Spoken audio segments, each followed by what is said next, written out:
Hello and welcome. The 86th running of the Giro d'Italia. I'm Phil Liggett, joined in commentary by Paul Sherwen, as we can now sit back and enjoy with World Cycling Productions the 86th running of this event. It's a race of some 3,450 plus kilometres, and it begins down here in Lecce, right on the heel of Italy. We should get some good weather for a few days at least as we make our gentle journey north. 3 weeks it'll take to get up to Milan, where the race will finish. On the 1st of June, indeed, with a 40 kilometres individual time trial. But I guess at least, Paul, men like the sprinters here signing in should have a good couple of days. Well, the first few days give them some very good chances to try and get their victories, and rumour has it that this stage has been designed specifically as a road stage so that Mario Cipollini can win it and get the pink jersey and equal the record of Alfredo Binda. That's the theory, but I should think there are a lot of other riders who would like to get by him. But let's not forget his early season a little perturbed as well, Phil, with that little fracas he had in Ghent-Wevelgem not very long ago. He was involved in that very dramatic crash. And I wonder if the team are completely consolidated around him. Marco Pantani, well, he's happy to be here, that's for sure. He's still got legal problems hanging over his head, but let's hope he enjoys his Giro. That's Robbie McEwen also here. He says not for the whole tour, just for preparation for the Tour de France. He hopes to pick up some stage wins. Here's the big man, most popular man in Italy at the moment.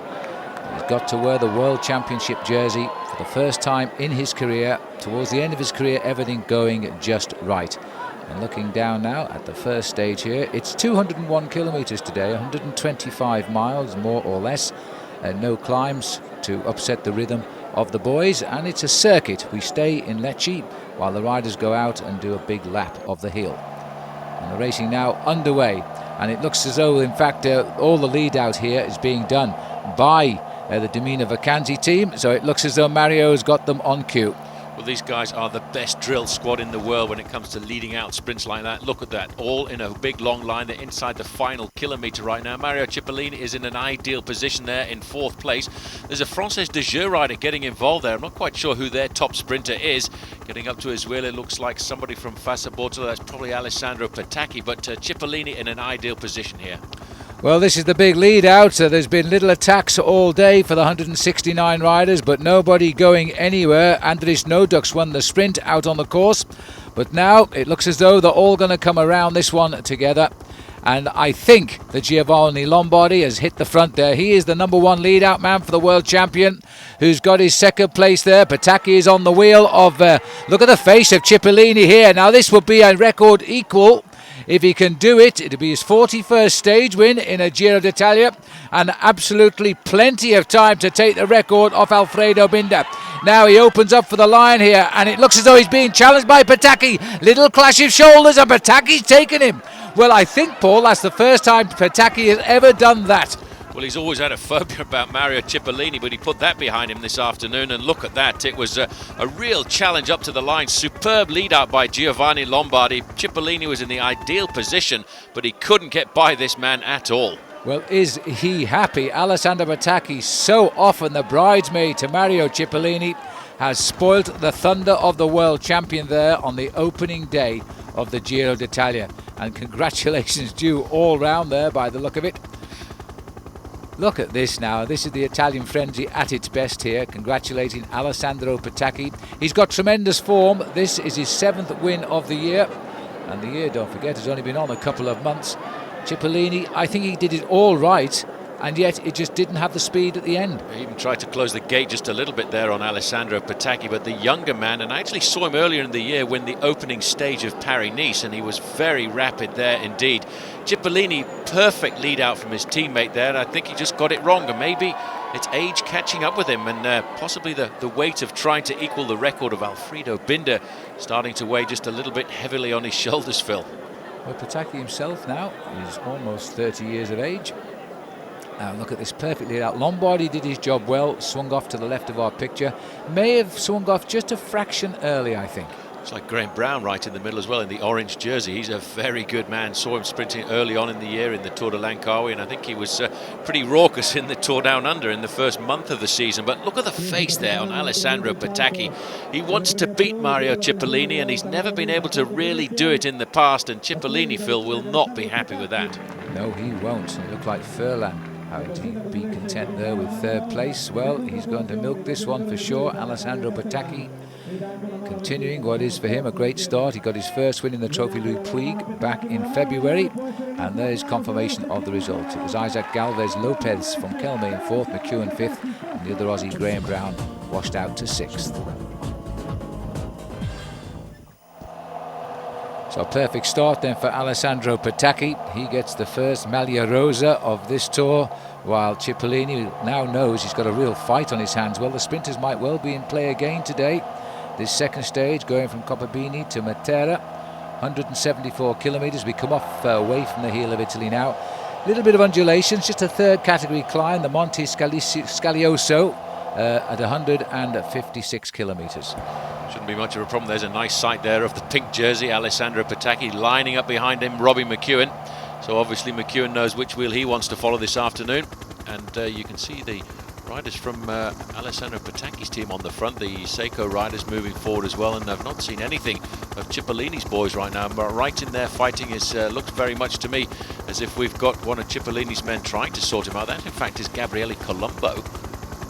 Well, Seiko have got obviously an interest here, and long-term candidates. Gilberto Simone's made no secret that he comes here as a favourite, as there's an attack trying to get away, and that's Freddy Gonzalez, I think, who's trying to get away. Well, he's had a good day so far because he was the first over the top of the climb, the third category climb out on the course, which will give him an early lead. No, it's Fortunato Baglioni, in fact, who's gone across to Kelme now. It used to be on the Paneria team. Now, Baglioni, he's not a bad sprinter, but he's an opportunist, really. He's not as a pure sprinter of the mould of Petacchi or Cipollini or McEwen, or indeed his ex-teammate Graham Brown, and the pack are right behind. There's a bit of confusion at the front end of this field right now. A lot of orange jerseys up there. There's the champion of Finland in there as well. But it's Petacchi's men on the front. Petacchi's bumping and barging a lot there in about 5th or 6th place. A bit further down, I could see Robbie McEwen was also taking a few risks there, barging somebody, and it looked as if he was actually rubbing shoulders with Graham Brown. Well, the Formaggio Pinzola rider, Baglioni, just about hanging on now, but his days are numbered as they enter the last kilometre now. The sprinters again are going to clash here. Now, can Alessandro Petacchi continue? Yesterday he was so confident. It's not as organised, this sport, because the Domina boys are not well organised at all. I can't see any of them in sight. There's the pink jersey of Petacchi looking for the world champions jersey of Mario Cipollini, and at the moment he's washed away from the scene here. This is going to be a very different type of sprint. It just shows you get your first big win in a stage race. Petacchi's only ever previously won a couple of stages of the Vuelta, and now he's got all the confidence one requires, and he's perfectly lined up for this one yet again. Now Graham Brown once more is in on the action, still looking for the jersey of Mario Cipollini. It's not coming into my vision. Angelo Furlan is off to the left of the picture, and this is going to be a very, very tight sprint again. A perfect lead out perhaps, as now there's a lead out here for Graham Brown as well as they start on the right of the picture, and the lead out man for the pink jersey looking where he is now. He's still in 4th place there, and Cipollini looks as though he's been washed away from this. Now we're going to have to worry about Cipollini's form here. Graham Brown, I don't think, is going to make this, because the challenge from Robbie McEwen on the left, he's pushing a bit close there to Baldato. He gets it. McEwen has got it on the line, but I'm a bit worried there, Paul, because the hand went up of Fabio Baldato. Looks like he's objecting. Well, Fabio Baldato is a pretty experienced professional. He wouldn't do that if he didn't think that was a dangerous move. There's Robbie McEwen right in the middle. It looked to me like he was full on, but he did deviate from his line quite a bit in the last 200 metres. But, you know, sprinting is a dangerous part of the sport. You have to take risks. You have to see the opportunity when it jumps right in your face. And we'll have a look at that again. Let's have a look just from the helicopter here. There you can see on the right-hand side, Robbie McEwen really is going full on. He started the sprint in the middle of the road, and right now it looks to me as if he is closing the gate down on Fabio Baldato. Baldato, I'm not sure whether he could come through there or not, but I tell you what, at this sort of speed, you know, you're looking 40 miles an hour here right now. Fabio Baldato, and let's not forget, this is the Tour of Italy. Fabio Baldato is an Italian. He might just get the decision. Well, amazingly, the rider behind there in the Domina Vacanzi is Gabriele Colombo. I'm very surprised that he came up for 3rd place. Cipollini completely out of the hunt, as we now look here at the move on the left, as it came clearly from Robbie McEwen, the big winner of last year. Had a wonderful season, ran out with more wins than anybody else. But he just senses there, you know, that he's running out of steam, and he's gently moving across to the right. And as we're watching this, I can tell you that they have disqualified McEwen from the win. He goes to the back of the race, and Baldato is the winner. You know, that's a strange move there. I'm not sure if Robbie hadn't done that, I'm not really convinced that Baldato would have come through. He seemed to be moving up slowly alongside Robbie McEwen, but that's a question only he and Robbie McEwen will ever be able to answer. So Baldato there, a good man in his past, Phil. He's always been up there in races like the Tour of Flanders, but it doesn't do anything at all to change the overall classification, because it's still Alessandro Patacchi on top. And Patacchi keeps the lead. Small time bonuses there, but nothing to affect at the moment what has been a dream start after 2 days for Alessandro Patacchi, as he gets the second Maglia Rosa of this tour at least. Just a few seconds in it in the overall classification now, as we move on to stage 3. He leads by 4 seconds over Baldato and 19 over Gabriele Colombo. And the race now continuing here down as far south of Italy from Policoro to Terme Lugiani. Chance now for a couple of climbs. There's the route contour for you. All the hills coming towards the end of the day, 145 kilometres. Tell you what, this is rather a difficult climb here on the run in towards the finish, and it's going to catch one or two of the sprinters out by surprise, and it might give us our first chance to see a change in the overall classification. But I tell you what, as always, it's been very rapid over the last few kilometres, trying to pick up the pace, and look how long that main field is, Phil. It's really been stretched out, and a little earlier on, Mario Cipollini was looking in a serious spot of bother at the back end of this field.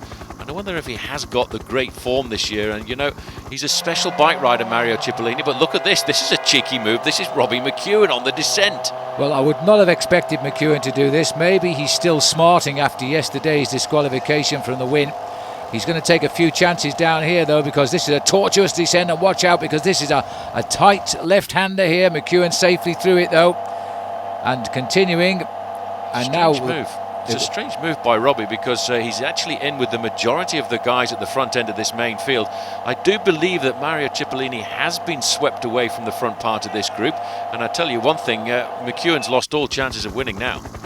Yes, Cipollini has indeed been dropped. Last reported to be nearly 3 minutes behind this group, so the world champion not enjoying these opening days, and that record all of a sudden is on hold of Alfredo Binda, who's got 41 stages, and we've still got Cipollini sitting on 40.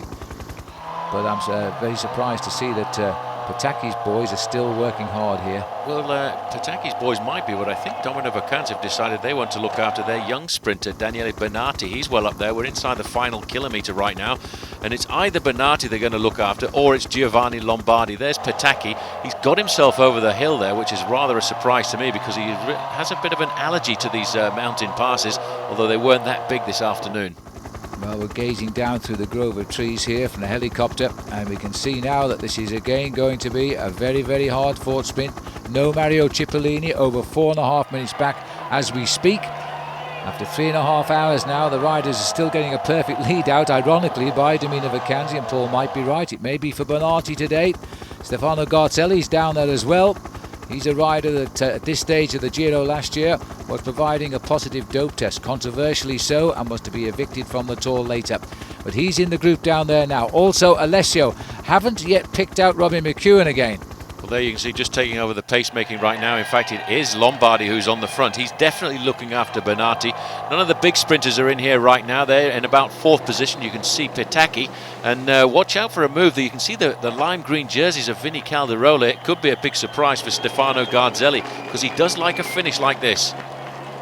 Well, this is a nice little group of riders here, and hats off to Patacchi for surviving over the undulations and still be very much in with a shout, because there he is in third wheel here and getting a lead out from not his teammates, and he could well be saying in a moment, thank you very much indeed. Now the rider in yellow, Vino Calderola, looks to me like Stefano Garzelli, not his style of a finish, but he's got the wheel of Patacchi and he's going for it. Now this would be a real surprise if Garzelli can do this, but it looks like at the end of what has been quite a tough day and brought this group down to a few riders, that is an inspired finish. And what a difference a year makes. Garzelli gets it, and Casagrande, I think, also got the better there of Alessandro Patacchi. That's an impressive move. Let's not forget, this guy's only been back in competition, Phil, I think for not very much more than a week or 10 days.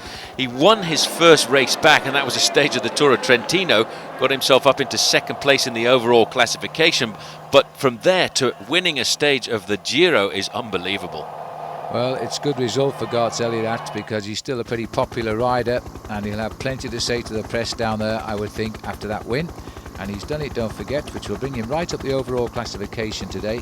Cipollini way back now, as the race clearly split up on the run in here today to this Spa town.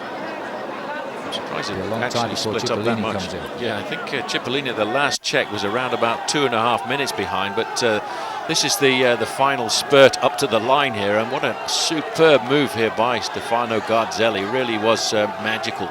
There it was Casagrande on the far side there, and rather strange to see these two guys taking on the sprinters. And Pataki, well, hats off to him, Phil, because he's not reputed for being an uphill sprinter. No, I'm quite surprised he even stayed with that sort of a quality group coming into the finish. He must have very good legs right now, Pataki. He should keep his should keep his Maglia Rosa, his pink jersey here, Paul, because I don't think Garzelli with that win bonus can quite close the gap. I've got him back about 15 seconds or so.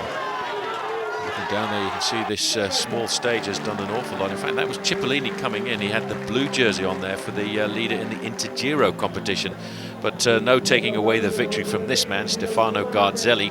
And a lot of people after that win will start to think that he will be a long-term favourite to try and win this bike race. But I think he'll probably crack in the last week, because after all, you can't have a year out of competition and come back in right at the top like that. Well, at least that's what some of the big names are going to hope for. There's the overall situation. In fact, Garzelli up to second, 17 seconds. Casagrande, Colombo, Gilberto Simoni. These are big names here. Simoni, a previous winner of the Tour.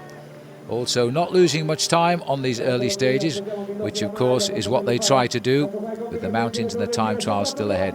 Pataki finishing well and keeps the lead on this race on points as well at the moment. Well, this man is inspired. I really didn't think he'd get over that climb today. It was a very difficult climb, and made much more difficult by the heavy tempo that these guys were putting on the front end of the peloton. Mario Cipollini certainly didn't like it. So, as the race moves on, we can now have a look at the action on stage 4. This will take the riders away from Luigiane to Vibo Valentia, 170 kilometres this one, and nothing really to upset the rhythm of the sprinters yet. Well, it's all down to the last part of the course. Those are not really very big climbs. You can see climbing up to around about 500 metres in altitude. But these coastal climbs really are the sort of climbs that the majority of the sprinters can get themselves over. And tomorrow the riders will be moving across to the island of Sicily. There's Mario Cipollini, 3 kilometres to go, and he's actually trying to battle his way back into the main field right now, and he really is not having a lot of luck here, Phil, in the Giro this year. No, he's had a poor start, and it doesn't look as though he's got bad form. He may have just slowed down a little bit, because he's found a rather superlative sprinter in Alessandro Pataki. He's got a few of his teammates there, and he's inside of 3 kilometres to go. He's actually trying to get back onto the tail of the main field. He's got 1 or 2 teammates at the front. There is Giovanni Lombardi. He's riding at the front end of the main field, and he should in fact be back with Cipollini, trying to pace Cipollini back into the group. Cipollini for the moment 23 seconds off the tail end of the peloton. Well, again, you see, he's not paying attention, or he's not got the legs. But look at these bunches down here now. Pataki is still the man to beat in this race, as the riders now start to fan out. McEwen going through there, 1:31. He's also trying to get himself up to the front end of the main field. As we look here, this will be 2 kilometres to go to the finish line. Well, we had a long break all day by Alaio Aggiano and Martin Vastia. They've been caught now. It was a long break. But always to no avail when the sprinters start to lick their lips, as the lead out starts now. And this is a good lead out here too. Looks like Matteo Brusegin, who's got the honour of being the one on the team this year for Fassa Bortolo. And there is Cipollini. Well, he's getting close, but he's not going to close it down quite fast enough for the moment. He's just looking looking around on for that help. Little climb, didn't he? And he just can't close it. You know, he hasn't got the form, Phil. He just doesn't have it this year. I think maybe it's going to be the curse of the rainbow jersey once again. And it seemed so good for Mario Cipollini at the start of the season, with some brilliant wins under his belt. And he actually looked to me as if he was going to do a good ride in Ghent-Wevelgem. But right now, he's trying to pull himself back into the peloton. But this is pretty rapid on the front end of the main field. This is Alexis Rodriguez from Kelme. And this is rather surprising to see the Kelme boys doing such a big lead out like this. Pataki's in there. He's in there with the pink jersey in about 7th or 8th position. And then next, well, there it is, 1,000 metres to go, the last kilometre. Well, and the lead out is still there now for Alessandro Pataki. And this could be another win for this man who's starting to set this race alive. He's been defending that lead, scant as it might be, for the Maglia Rosa as well, as the lead out begins now. But there's a good mixture of riders here at the front, as well as they're trying to find their way through this gap now. And the lead out has suddenly changed across now. It is no longer the team of Fassa Bortolo looking for the win here. Well, Lombardi's right up there in about third position. He looks ideally in position to try and take up this sprint. Fabio Baldato's over there as well, but Pataki's too. And that's we need a front shot now to see who's getting through there now, because McEwen is sitting back there in third wheel.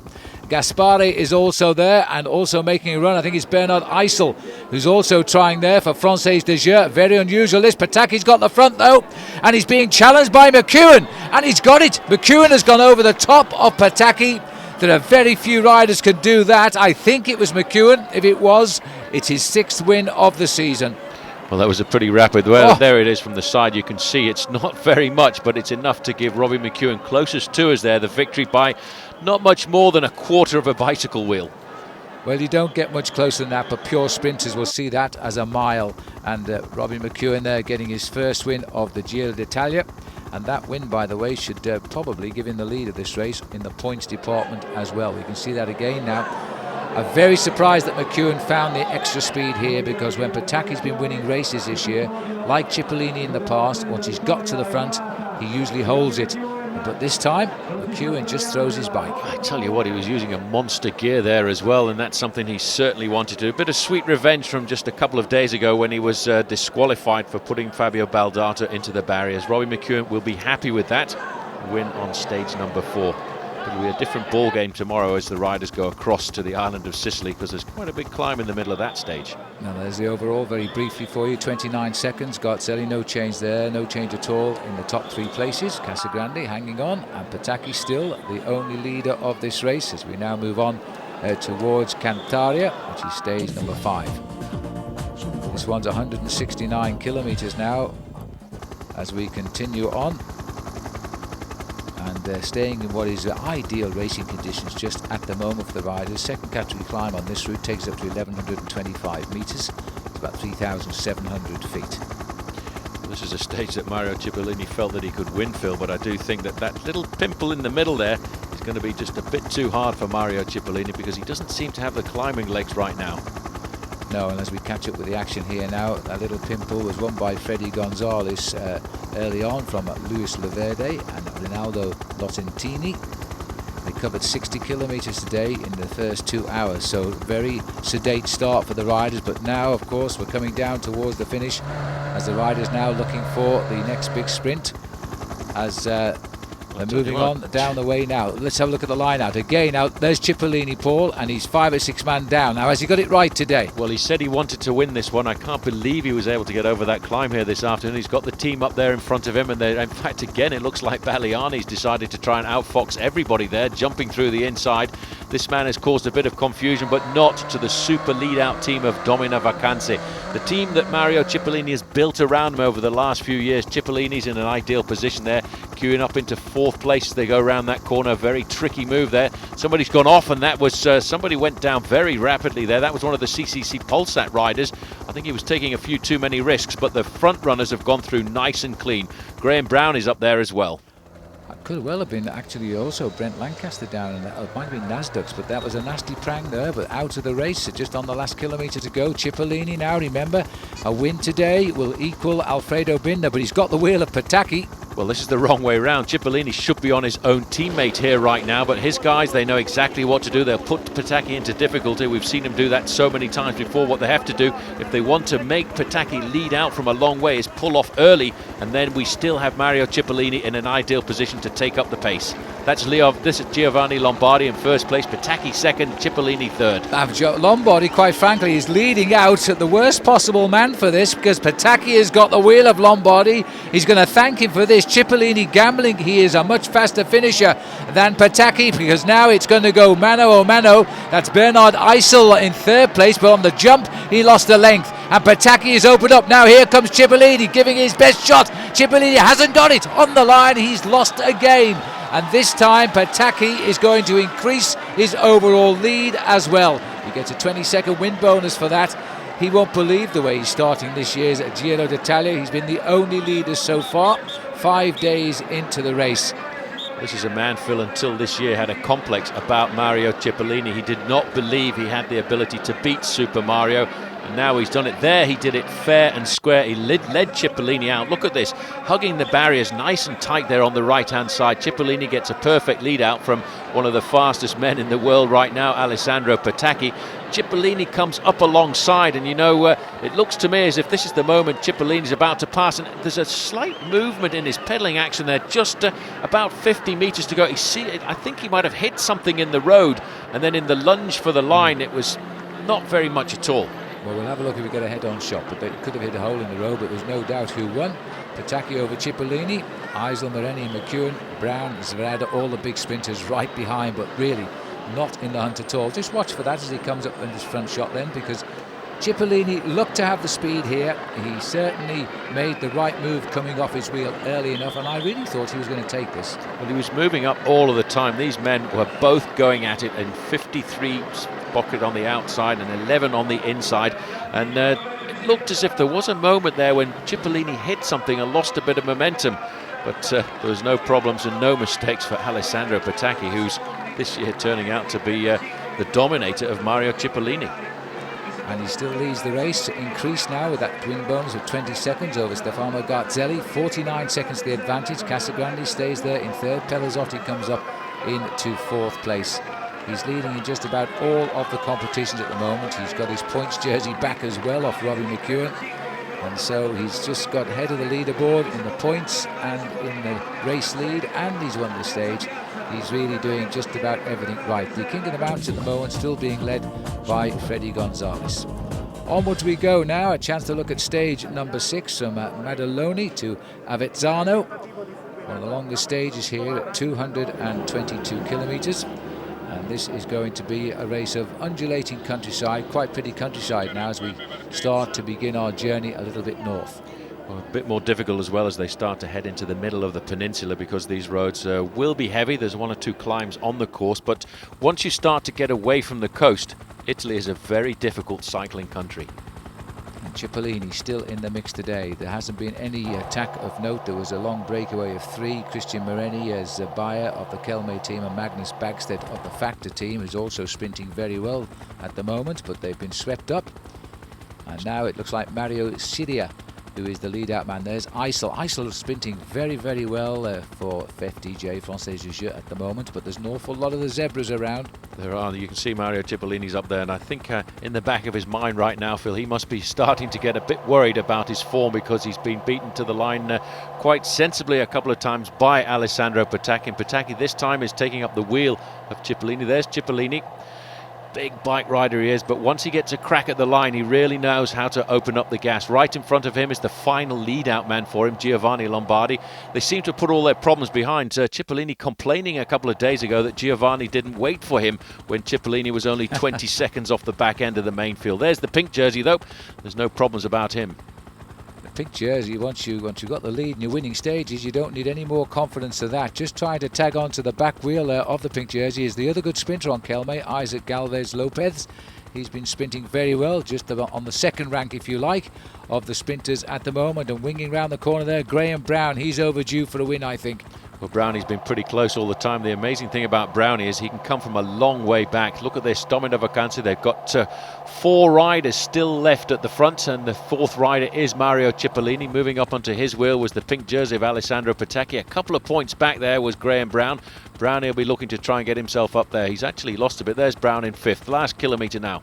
Ongarato, Benati, the first 2 riders under the banner, and it looks as though Cipollini has got it organised now. They've got so far away here, there'll be a split time on the line as well, and Petacchi is out to increase his overall lead. He's hooked up to the back wheel of the world champion, but at last it looks as though Cipollini has organised right the Dominia Vacanze team, because he's got them all going at the front. Yeah, there's some big names missing though. There was a Seiko rider just sat up there. He's looking for Gilberto Simoni. He's going to lose himself a bit of time here this afternoon. There's Jans Verada as well, the rider in there for Lampre. Well, the speed has split the race here, and I don't think there was a crash down the back, but it looks to me as though this group has got itself clear. Oh my God, Zelli's on the back there. I can't believe that. This man may be moving up high in the overall classification with a move like this, because soon we'll get into the big hills, and that's a good move for him over the rest of the challenge. But this is Lombardi on the front, Cipollini in an ideal position. And that's Isaac Galvez on the left who's taking on Pataki. Cipollini sat up. Cipollini has sat up. Pataki is going to get win number 3.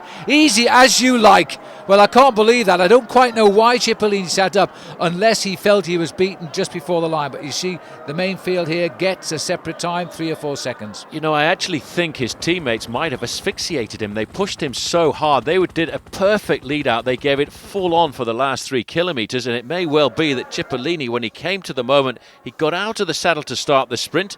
There was nothing there.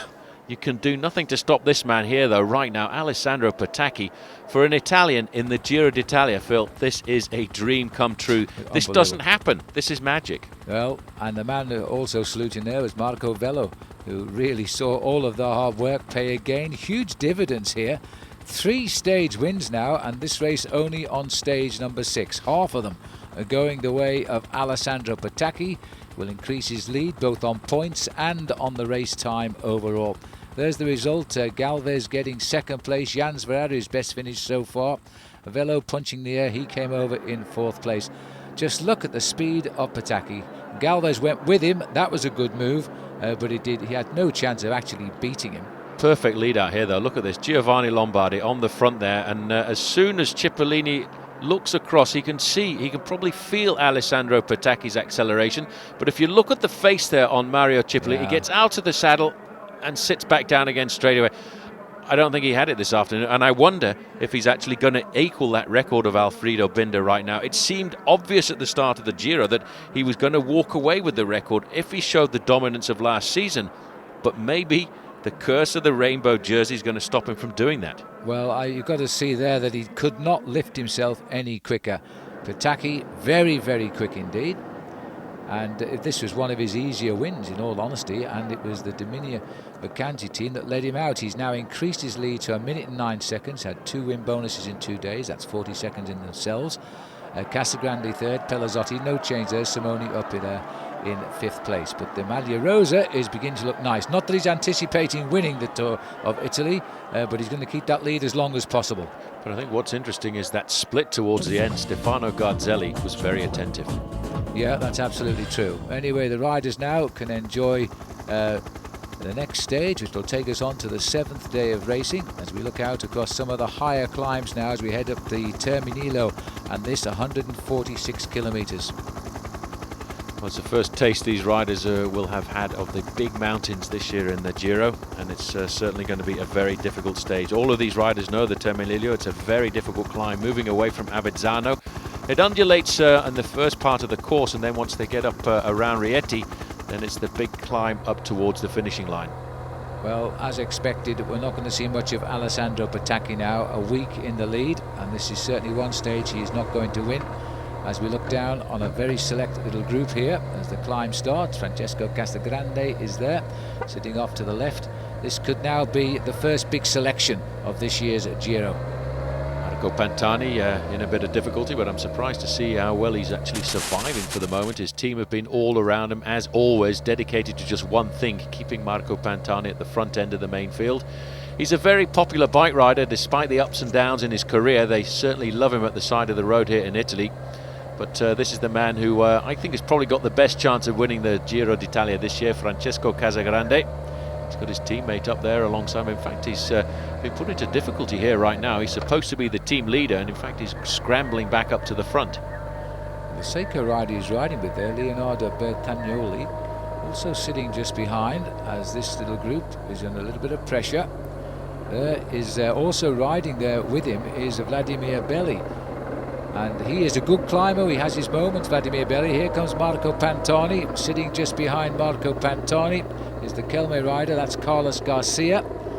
Pantani desperate to try and prove that he hasn't lost those magic legs that used to take him over the mountains. But Garzelli is coming through best just now. Got Simoni just behind him here. And Eddie Mazzolini just in front of him. On the far side in the Alessio jersey is Andrea Noe, and that looks like Raimundus Rumsas. Now he's supposed to be looking after Casagrande. Casagrande will not be happy with that at all. And there too is Tonkov, the leader of this very new CC Polsat team. Tonkov, who's had a love affair with the Giro d'Italia for many years. He's had places, he's had the win, he's had seconds, thirds, fourths, fifths. It is an incredible career record in the Giro d'Italia for Pavel Tonkov, and he's going again today.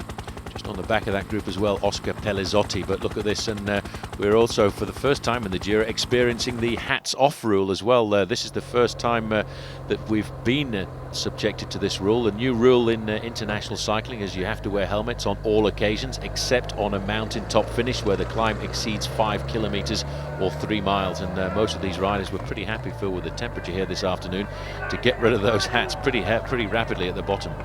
Well, these are hot days, and this now is the first real big challenge of this year's Giro, and one or two riders are beginning to look as though they're lacking just a little bit. Marco Pantani dangling just off the back of the senior part of the race at 10 kilometers to go, all the way to the top now. That's Pelizzotti, who's tagged onto the back. He was once the young rider of the year in Italy.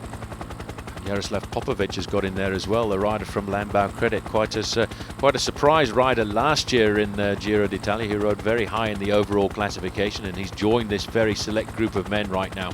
A little further back, there's our friend, the great Mexican climber from Panaria. He's moving up towards the front end of this group. And Julio Perez, well, he seems also to have been put under pressure right now as well, Phil. That's a surprise. Maybe because it's the first big mountain of the Giro, a lot of these riders struggling to find their first rhythms.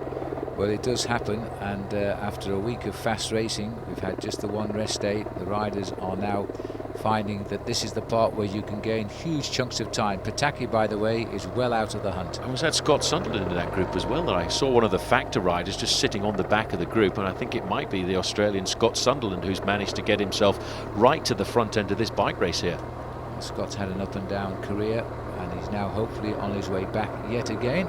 But a lot of work here being done here. Garzelli, for me, is looking the danger. That's Eddie Mazzolini who's doing the pacemaking. Cerrone is in this group just up here, and that is Andrea Noe. Another man, Noe, who turns out ride after ride, but only in the Giro d'Italia. He's a brilliant bike rider, but he's one of those riders too who you actually never really see, but he's always there and ends up getting himself high finishes in the overall classification. It is Scott Sunderland, and in fact he's not far away from Marco Pantani, and I bet Scotty Sunderland never would have thought that he'd be riding the mountains with Il Pirata himself. Trying to move across there, that looked like Francesco Casagrande is not enjoying this climb at all. But Scott Sunderland, Phil, as you said, he's had a very up and down career, had some nasty accidents. He really is riding superbly here right now. And Team Factor, one of the teams looking to possibly get themselves a wildcard selection for the Tour de France. Well, Scott Sunderland's going to take a lot of strength from the fact he's riding alongside Marco Pantani here. Still Mazzolini pacing Garzelli. Garzelli and Simoni are the big scorers here today. Tankov should be included in that comment as well, I think. Likely riders to win this race. They've all won the Tour before. They're all in this leading group at the moment. The dark horse is Raimundus Rumsas. We didn't expect to see him here. But here he is, and also the younger Jaroslav Popovic is down there as well for the Lambau Credit team. Well, this is a great job of work on the front there being done by Eddie Mazzolini, and looking at this group right now, because of that move yesterday with a big split towards the end, it could well put Stefano Garzelli in a position to take the overall lead, but I would think there will be a challenge come from Gilberto Simoni, because this is his kind of climb. Well, we've lost Casagrande, and so the next candidate now is undoubtedly Stefano Garzelli, to put him back into the pink where he was last year, remember, when he was in disgrace in the Giro and kicked off it in the end, controversially so. But he's back again now. This is further down the road, Belli on the right. Leading this group is Marco Pantani, and Scott Sunderland tucked in there as well. On the back there, Marco Velo as well, a former teammate of Marco Pantani, now riding for the big Fassa Bortolo squad. Pantani losing not very much more than about 25 seconds for the moment. There is Francesco Casagrande. He's in difficulty. He's also there, I think, in contact with Pavel Tonkov. But Marco Pantani, Phil, actually seems to be riding himself back into this group as we go inside of 9 kilometres to go to the summit. 9 kilometres, that's still about 25 minutes of racing. Yeah, that's right. And he's got a strange pedalling style, Pantani. If he catches left the way he ankles on the bike, he's in the next group, of course, so back up with the leaders here. This is a rather select group now. Pavel Tonkov, Eddie Mazzolini, Andrea Noah, Simone Garzelli, Sabaliauskas, he's the big tall guy from Seiko, and Rumzas, Pelazzotti, Popovic. Look at the face there of Marco Pantani.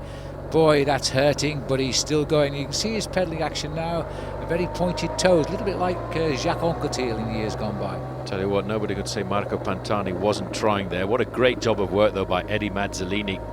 This is Julio Perez, a great Mexican climber, was superb last year, but this year he hasn't got it just yet. But let's not forget there's a lot more mountains to come in the Giro d'Italia. Just round the corner there is the group they are all trying to get into contact with. Popovic here, Phil, at the back. He was 12th overall in the Giro last year and a former world road race champion in the under-23 level of the sport. He's a great revelation, and he's a certain credit to this team anyway, Landbau credit, one of the small teams on the block. But to have a man in a leading group like this when you've got a small team is really good for the morale of the troop. He's still only 23. He's got everything to race for in the years ahead here. Pataki, by the way, this is Aitor Gonzalez, who won the Tour of Spain on a different team. He was for Kelme last year. I think he's going to be a little bit disappointed by the situation at the moment, because whereas we've had Pataki in the pink all week, when the pink jersey moved on, I think Fassa Bortolo thought it might move towards Aitor Gonzalez. Not so. He looks as though he's really in quite a bit of difficulty here on the first major ascent of this year's Giro d'Italia. Pantani is riding himself. I don't think it was through a bad patch. I think he was just a little bit slow to get himself into a climbing rhythm. But he is now riding very well indeed. Just a little bit difficult as you get older in years to be able to respond to the accelerations, the changing in rhythm on these climbs like this. There is the man who is looking to try and do something later on in this climb there, Simone, in third position, sitting right on the wheel of Stefano Garzelli. Garzelli on the comeback trail, 12 months out of competition, a little further back, around about 25 seconds to Marco Pantani. In that group there with Vladimir Belli, as we swing up with the magic of television to see the group in between. That's the group of Francesco Casagrande. There he is. He's doing all of the pacemaking on the front. And I bet he won't be very happy, Phil, about the fact that Raimundus Rumsas is in the group in front, because before the start of the Giro d'Italia, Francesco Casagrande was regarded as the #1 leader for Team Lampre. And the way it works in Italian teams is if you're the leader, everybody else has to help you and wait for you. That's Tochnik down there, by the way, on the back wheel of Perez, who just seems to be closing the gap now. Julio, he was disappointed to be on the defensive on this climb, because he was actually planning a high finish in the Giro this year, and as a result of that was saying he wasn't going to contest the King of the Mountains competition. He wanted more of an overall result, yet he's been split on this climb as well. One or two riders getting caught out today. Let's have another little look here at Marco Pantani as he continues on the climb. Not too sure why our producers are showing us the slow motion here, other than to see the great man in action as we leave him behind now. Looking back up with the leaders here now, and Garzelli, the second man here. He only had a couple of weeks to prepare for this. His suspension only ended last month, and he really has had to work. But he says, even though he hasn't been racing, he's been simulating racing throughout the training he's been doing, and treating each of his training rides as if he was in a road race. It really is quite remarkable what he's done, because he's actually taken his diary from previous years and tried to ride exactly the same number of miles at exactly the same intensity on every individual day. And that takes an unbelievable amount of mind bending to be able to do that. Aitor Gonzalez, regarded as a pre-race favourite, winner of the Vuelta a España last year, he was brought onto this team to lead them in the 3-week Grand Tours, but right now he's having a bit of bother there. Trying to get onto the back there, look like Steve Zampieri. He's a good man when it comes to the big mountains. But this is the leading group right now. Eddie Mazzolini. Eddie Mazzolini's always ridden very well in the Giro d'Italia. And look at this. This is the move now. This looks like Simone wants to blow this race apart, because he said to his teammate in there, come on, let's turn up the screws right now. And he moves up into command. Well, there's one or two lacking. Rumsas got caught, and so did Pelazzotti with the acceleration. Young Popovic just about hung on to the back of that group. 3, 6, 7 of them now trying to push for the summit. And former winner Gilberto Simone is the man hurting the most. Well, he wants this. He loves uphill finishes. He really does excel when it comes to putting the hammer down. Julio Perez, I don't think he's going to catch up here this afternoon. The difference you see, Phil, between being an unmarked rider going out for individual stages then trying to ride high in the overall classification, it puts an awful lot more pressure on a bike rider, not just physically but psychologically. There is Francesco Casagrande a bit further down, and he's really just trying to pull himself back into this bike race, and he will be rather surprised about his form moving forward there. Pavel Tonkov has actually left Francesco Casagrande behind, and a bit further back will we get a chance to see, yes, there he is, Marco Pantani, Scott Sunderland and Aitor Gonzalez. Well, the pink jersey of Bataki, we said goodbye to him just before the 20-kilometre marker to go today. So he's losing time, and because it's all of this slog uphill, I think he'll lose quite a lot of time. He won't fight to defend or even stay near the top of the leaderboard now, I wouldn't think. Well, that was a nice sight there, just in that blue jersey, just pacing his teammate there. That was Charlie Wagalis, the English rider. So Charlie's doing a pretty good ride on this climb. Well, we've got great hopes for Charlie. He's a lanky rider, very thin legs, very tall, but extremely strong, and the mountains he loves. And the team captain he was looking after there was Sergei Gonchar of the small Denardi Kolpak team. Well, that's his leader, isn't it? He's supposed to ride with him as long as he can. He's supposed to ride with him as long as he can, but at the moment it was actually Charlie who was pacing his leader.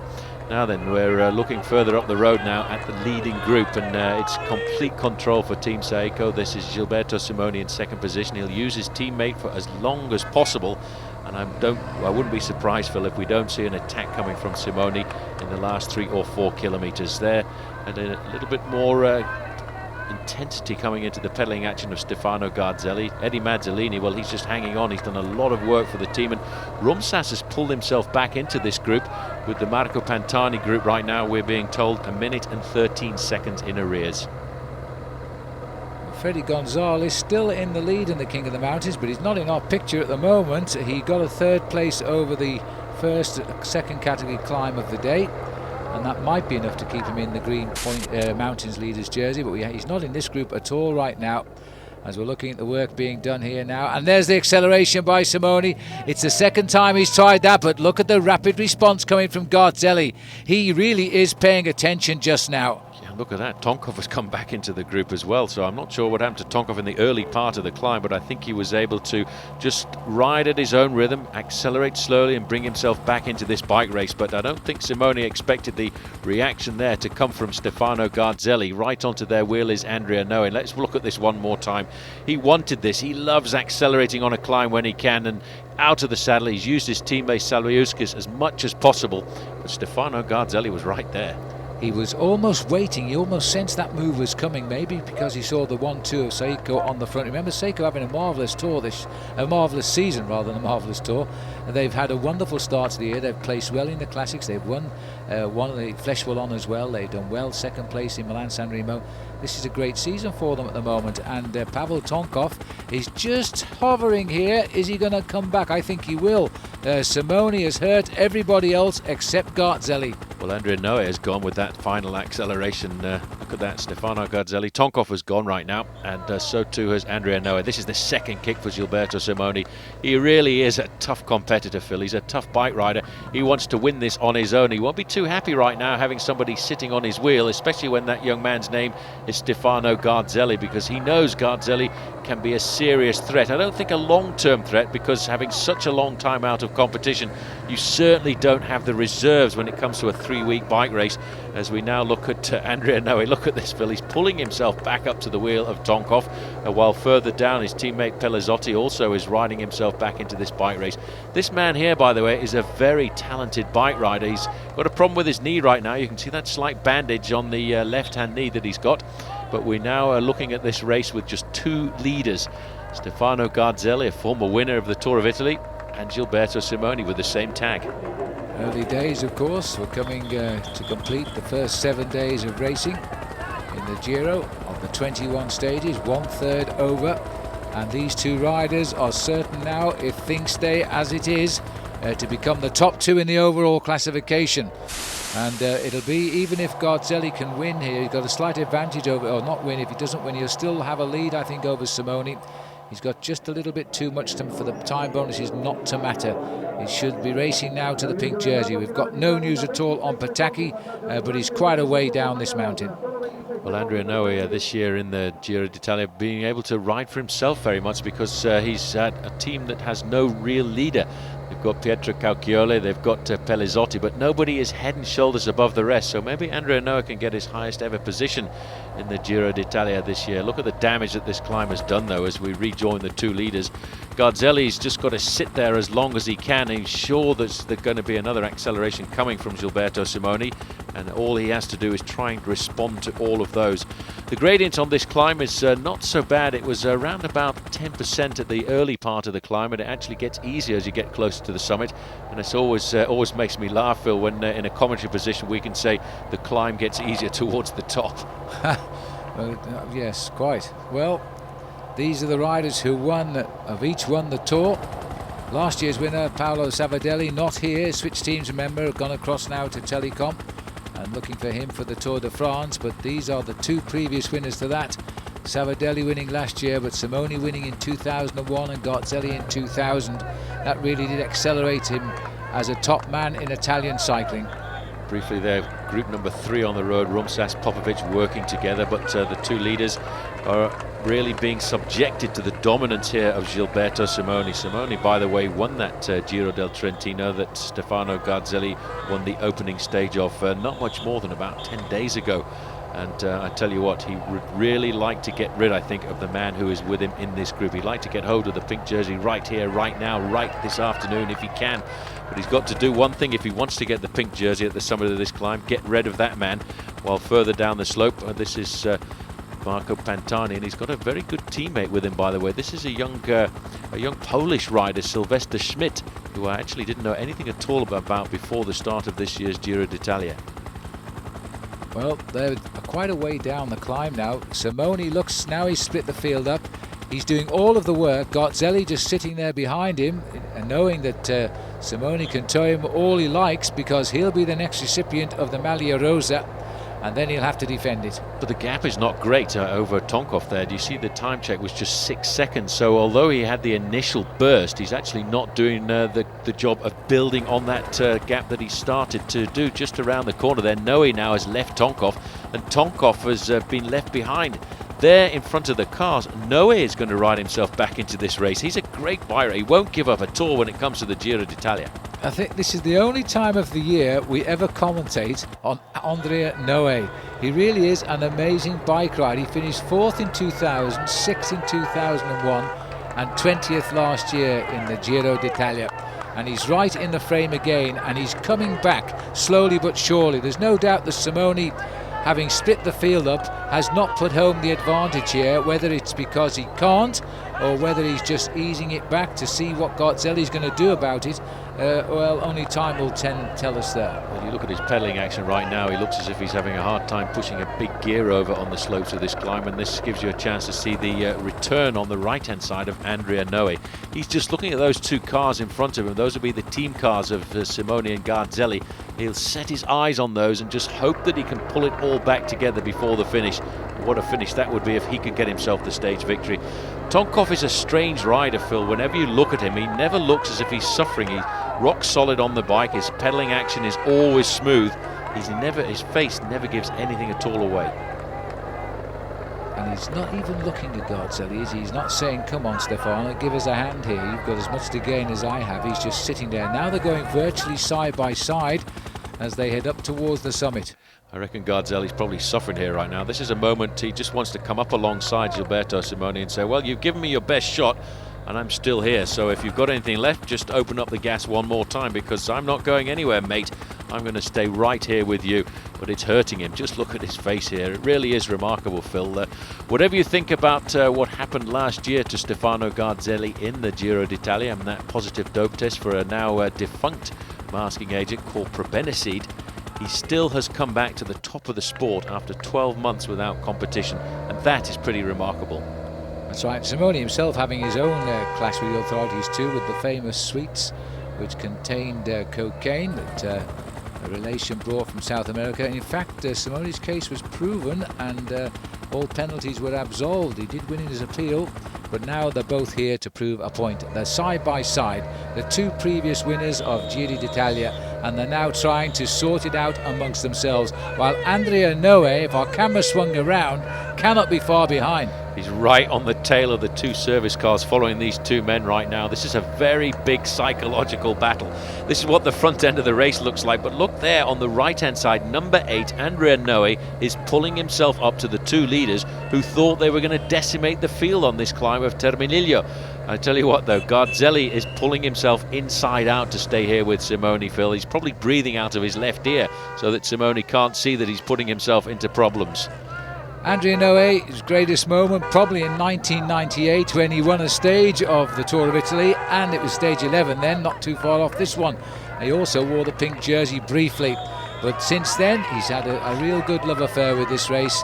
Now, did you see the stare then from Simone? That was a stare just to see what was going on in the eyes of Stefano Garzelli. But this man, number 8 Andrea Noe, used to ride for Mapei. His job was to look after men like Pavel Tonkov when they were all together on the Mapei squad, and if he's got anything in his legs right now, he needs to hit them hard, and that will psychologically hurt them. I don't think he can accelerate. He's come up here and he's latched on. Simone will know he's there soon. Let's see what he does about it. He's going right up onto the shoulder of Gilberto Simone. We now have 3 leaders here as we head towards the summit of the Terminillo, and it's going to be a 3-man sprint for the honour. And I would think that these 3 riders will go 1, 2, 3 in the overall classification, probably in the order Garzelli, Simone, Noe, because that's how it is in the time gains at the moment. I'll tell you, the remarkable thing to me is the fact that Stefano Garzelli is still there, because that lack of competition is so difficult to replace. And right now we know Simone's had a pretty good start to the season with his win in the Tour of Trentino, but he has also taken part in most of the other preparation races as well. This is the next group on the road. That's Popovic. Eddie Mazzolini's not going to help them at all. And because he's got his team leader Stefano Garzelli just up the road, and they'll be looking very shortly at seeing the Flamme Rouge, the kite that indicates there's just 1 kilometre left to go to the summit of this climb. But Noe, Phil, what a great ride, and it would be great for him to try and get the stage victory, but he's going to have a hard time because the two men that he's with, when it comes down to accelerating at the top of mountains, they're both pretty good. I can't see him, even though he's here, getting any better than 3rd.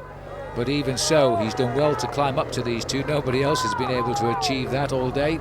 He's 34 years of age now, Andrea Noe. Turned pro a long time ago in 1993. So this will be, his 11th season as a pro. Just a few moments ago, it was indicating 2 kilometres to go, but that's the 2 kilometre to go banner just down there. As in fact, it looks as if somebody else is riding himself back into this bike race.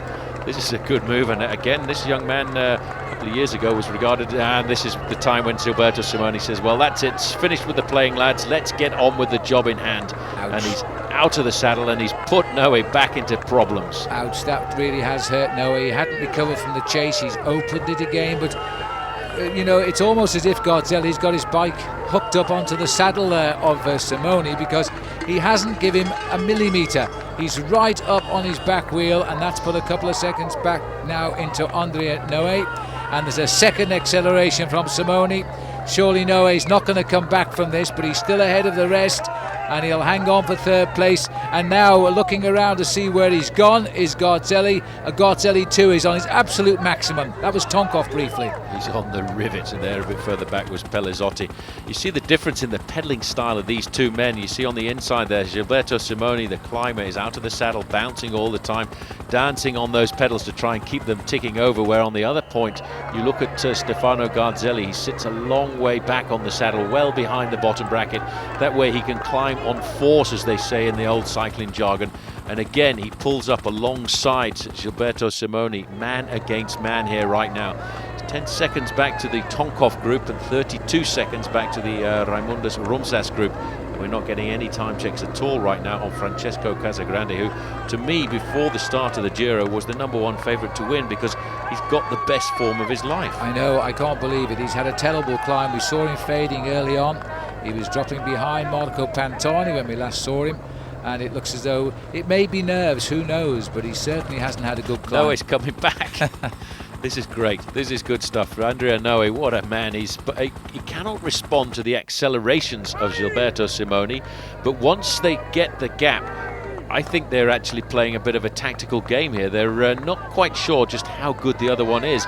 Gilberto Simoni has attacked 3 or 4 times really hard to get rid of Stefano Garzelli, and every time Garzelli has stayed there up alongside him.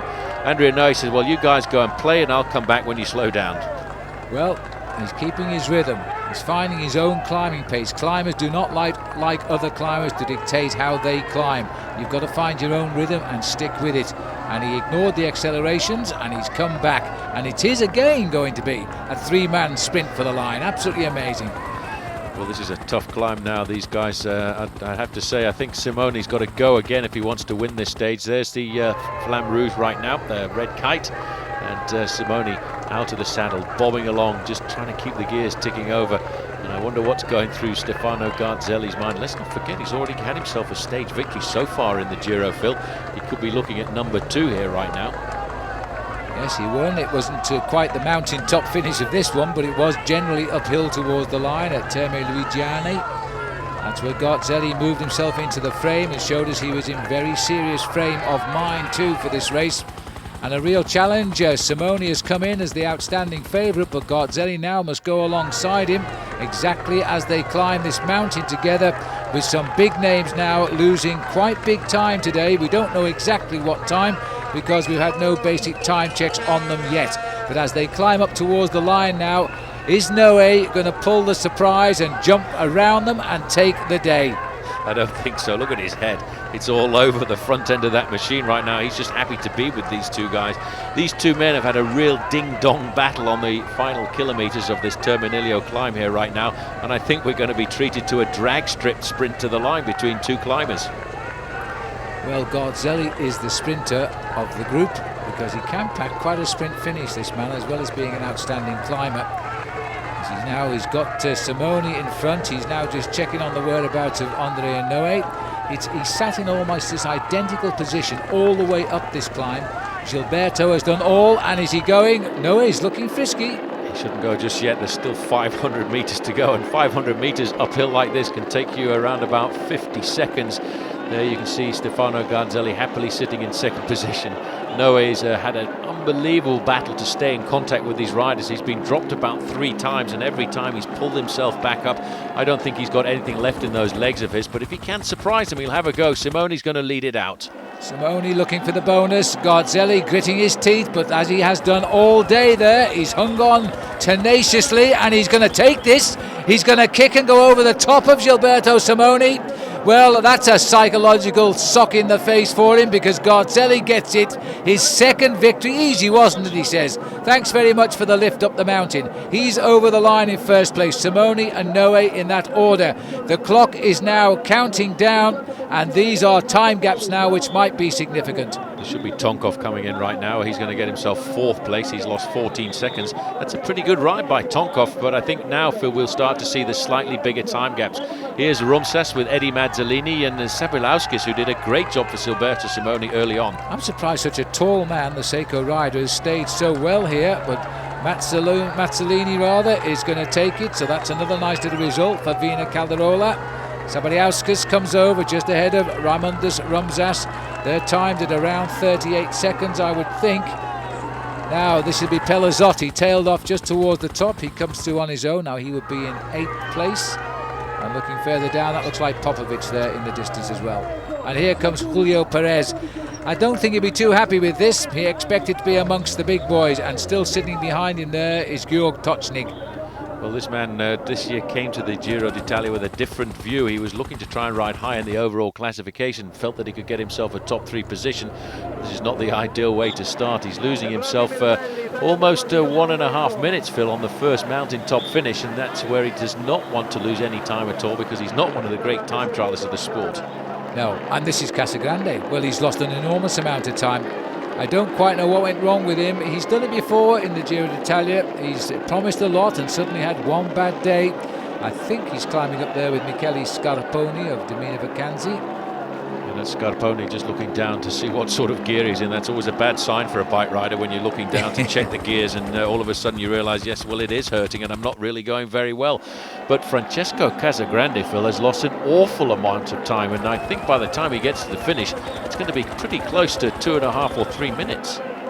Well, I'm not too sure whether it's too early to say he's out of the hunt for the Maglia Rosa, but he's going to have to perform a lot better than this in the 2 weeks which still lie ahead of us, because he comes in here, he'll certainly lose 2.5. It's a fair way up to the line here for Casagrande, and what would he be sprinting for? 12th place. We've had 11 men in so far, so it'll be 12th today for Francesco Casagrande, subject to Scarponi not coming over the top of him in the sprint for the line.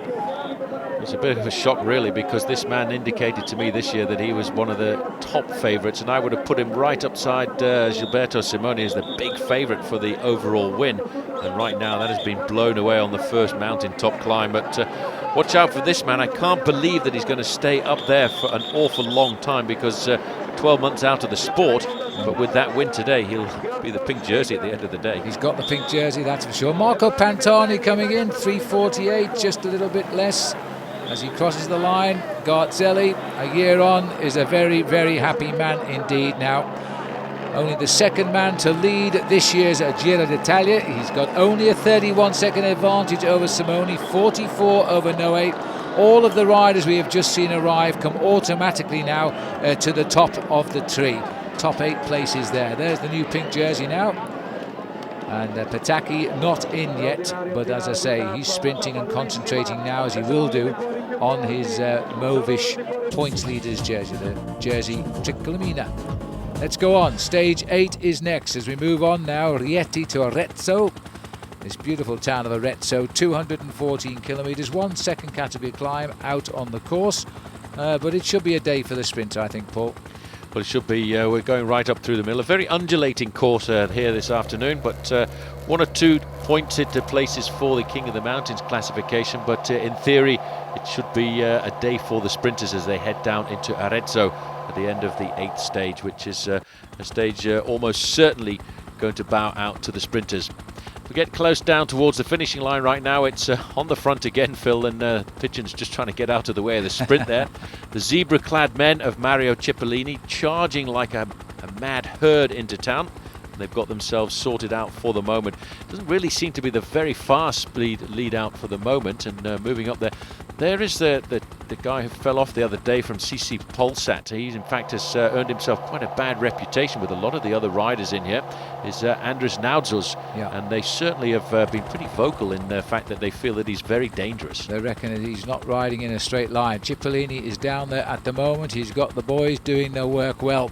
We've seen it all before in this week's tour, and I'm not sure whether he's got the legs to finish off. Pataki, look at the elbows going in down there at the moment. That's Oof. Robbie McEwen taking one there, and I think that was Isaac Galvez who was involved. That was pretty nasty. There was a bit of fighting going on there. Robbie McEwen moving up through the outside on the left-hand side. He's looking for Mario Cipollini's wheel. There's Naudzos, and I don't think Cipollini's going to be very happy with that, because he's getting in the way of Cipollini's lead out right now. And if it comes to a bit of fisticuffs and argy-bargy, Cipollini's not going to give anybody the wheel in front of him, because he's got his lead out train.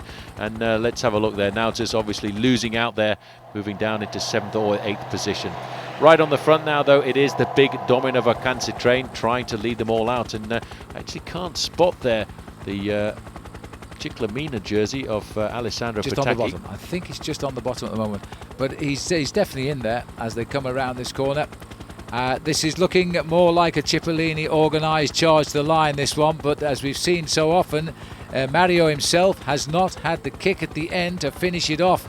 He's been close, but he has not yet won. Last year, don't forget, he won 6 stages. There it is, and he's leaned on Nauzdux there and pushed him out of the way. That's Pataki, and behind him is Galvez now. It looks like Furlan might be making a run too. A lot of these riders complaining about Nauzdux, and you can see there Alessandro Pataki was not very happy at all and using any which way that he could to get him off the wheel of the man he wants to follow, Mario Cipollini.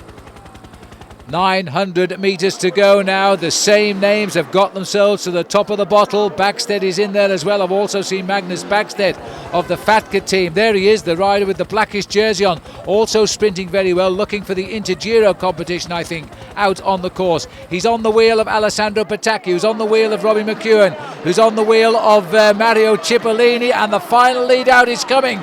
This time the last two riders are going to give Big Mario his chance again. Now Lombardi with a brilliant lead out, but last time they blew up their team leader. Can they now give him the run to the line? Cipollini is alert and looking over his shoulder. McEwen is waiting, and McEwen has a habit of hiding till the last minute. Now Mario goes for the line. Here comes Robbie McEwen and Isaac, but they're not going to stop him. Petacchi is taking him on. Petacchi hasn't got it. He hasn't got it. Paul, that is a win and a record equaling ride for Mario Cipollini, and by my very quick calculations, I think it's the first time the current world champion has won a stage in the Giro for 16 years wearing that jersey. But Phil, it hurt him. Look at that. I'm not surprised it hurt him. It really hurt Mario Cipollini to get that win. Not the super dominant Super Mario that we've seen in years gone by. He had to pull something very special out of the bag there. He's got the kind of sprint that he likes here, straight up the middle of the road. He's got a huge gear in. Robbie McEwen this year using massive gears coming up on the left-hand side. Just off to the right-hand side, you can see Alessandro Petacchi in the middle there. The other sprinters, Jans Verrada, right down, grovelling on the bars to keep himself in the top 10. But that's it. That's what Mario Cipollini has been looking for, dreaming about. He wanted to equal that record, but did he push himself hard? He did, and the 7 big names that finished behind him were the best sprinters in this year's Giro d'Italia, and they all finished behind him. He got that one perfectly right. He is now equal with Alfredo Binder with 41 wins. An incredible record to get so many stage wins in modern day cycling. 41 victories now, and he needs one more to make it his own. You think the fans are happy? They've chosen to welcome home the big man himself. It's his 3rd victory of the year, which isn't a lot when you're the current world champion, but every win feels good. He has won the stage into Arezzo. Garzelli will stay the leader of the Tour. Petacchi will stay the leader of this race on points, and Gonzalez will stay the leader of the King of the Mountains. And you think Mario Cipollini cares about that? Not one iota. He's just happy to get what he came to this Giro d'Italia to do. And this man is getting the pink jersey onto his shoulders once again. And it's going to be a big battle with Gilberto Simoni over the next few days when we get into the higher mountains, which are coming up pretty shortly. But the day, Phil, today has to belong to Mario Cipollini, because I was beginning to think he didn't have the legs anymore at 36. I think just about everybody was thinking the same way as we now move on away from Arezzo. The 9th stage of the race now, going to Montecatini Terme. Exactly a 100-mile stage this, and nothing to upset the rhythm of the sprinters along the route either. So this could be the day for Big Mario, providing Alessandro Petacchi doesn't spoil the fun. There's the route. We start in the hills around Arezzo, we quickly fall away, and now the big question everybody is asking, can the big man do it again? It looks like F. de Jure have got a big lead out on the front end of the main field there, and I thought that was Sandy Cassar trying to lead his teammate out. We're inside of 2 kilometres to go. And look at the lead-out men falling backwards there right now. Cipollini's got his men up to the front, but they're not as organised as they were the other day. Robbie McEwen's up there into 3rd position. Giovanni Lombardi's in 4th place. There is Mario Cipollini. Now he's not scared at all of bouncing shoulders with anybody in this bike race, but he's certainly the man in the orange jersey there, Phil. He's not earning himself a lot of friends in this bike race. No, he is not. In fact, he's getting quite a reputation about the way he's rough riding everybody, but there's a slight gap here, and this might spoil the show. Our cameraman there looking for the riders through the trees. I think it's Sandy Cassar who's gone clear. It's certainly a Française de Jure rider trying to escape here and win the day. Just catching his number there briefly. Carlos de Cruz, yes, Carlos de Cruz. He can sprint when he wants to, but this could be the best race of his life if he can hold them off. Well, this is a young team. They come to races like the Giro d'Italia every year to develop the squad, and they've got a slight advantage over a team, a peloton, which is being led now by the team of Mario Cipollini, Domino Vacanzi. They are a brilliant lead-out team. They're on the front there, nice and organised, and Sorry, Carlos, but it's not going to happen today, because you cannot ride off the front end of a main field when that main field is doing around about 40 miles an hour. There is Alessandro Petacchi. I keep forgetting that he's in the Ciclamina jersey there. He's up alongside Robbie McEwen. Eisel bouncing shoulders there with Naududs. That man is certainly going to get himself a bad reputation in this sport, and you cannot do that. Well, we had a huge breakaway today of 16. We saw that wiped out, but Freddie Gonzalez increased his lead on the few mountains out there today. That'll make him very happy, I think. But just right now, we're looking here at the whole field charging into town. And they're coming into town here now. Oh, that's Nasdaq's gone down. He went down on the corner. The field are falling off in sympathy here as they try to get round him. Simone's down there as well. He's in the last kilometre, though. Oh, that's okay for him. But this is now Giovanni Lombardi on the front, leading out the sprint there with Mario Cipollini in second place. But right on his wheel is Robbie McEwen. Now McEwen, if Cipollini gets it, he's the outstanding record holder. But here comes McEwen to spoil a party. He never got it. He never got it. Mario Cipollini has turned this race around in 2 days of sprinting. He now has the outright record. Unbelievable. He needed the win. He needed to get the win under his belt to get the confidence back. Let's just have a look at this one more time coming into that final corner. They really were going full bore. In second place there, Giovanni Lombardi. But this is where the accident happened. It was Naududs. He overcooked it. He dropped the front wheel. And that man, somebody's going to have a few words with him in the next few days, because bike riders at the top end of the sport like this, and there's the pink jersey as well, Garzelli and Simone, both involved there, Angelo Pelizzotti, all the big men were at the front end of the main field, but they're in the final kilometre, so they will get the same time at the end of the day as the winner of the stage, Mario Cipollini. Yeah. Nasdaq's there coming through too tight, lost his front wheel, slipped away from him. You can probably see it from the sky here. What's the man in orange? Doesn't touch anybody, comes in very tight, and his back wheel scoops out those two riders, and they didn't fall off. That was quite amazing. But he delayed the big men in the Giro of the first week, but they'll get the same time of the rule, same time if you crash in the last kilometre. But the rider who we are now watching race to a little piece of history, his 42nd stage win in a Giro d'Italia since he started winning stages here back in 1989. Mario Cipollini has done it on the day he was riding as a world champion. Absolutely superb. And you know what? That's a kind of record, Phil, that I don't think in the modern era of sport we will ever see get beaten again. Mario Cipollini just wanted to get that record. Even when he equaled it, he was happy. He knew he'd come up alongside one of the greatest men in Italian cycling. But to go one ahead of that really makes him the number one. There's Alessandro Petacchi. We almost forgot about him coming across the line in third, and Jans Verada held on for fourth. Verada's actually sprinting very well. He's just not piercing the top three places. And there he is fourth this time. Petacchi will keep his lead on points. Cipollini picking up maximum for the second day, but he's still away off the leaderboard. Alessandro Petacchi, remember, has more stage wins just at the moment. McEwen again tickling the win. Hasn't quite got that final acceleration this year like he had last year. Overall, sorry Paul, overall no change. There's confirming that the riders who were delayed all given the same time. Garzelli still in the pink. Well, just to come back to that quick thought on Robbie McEwen, I think he's using a much bigger gear this year, Phil, and he doesn't seem to have the acceleration.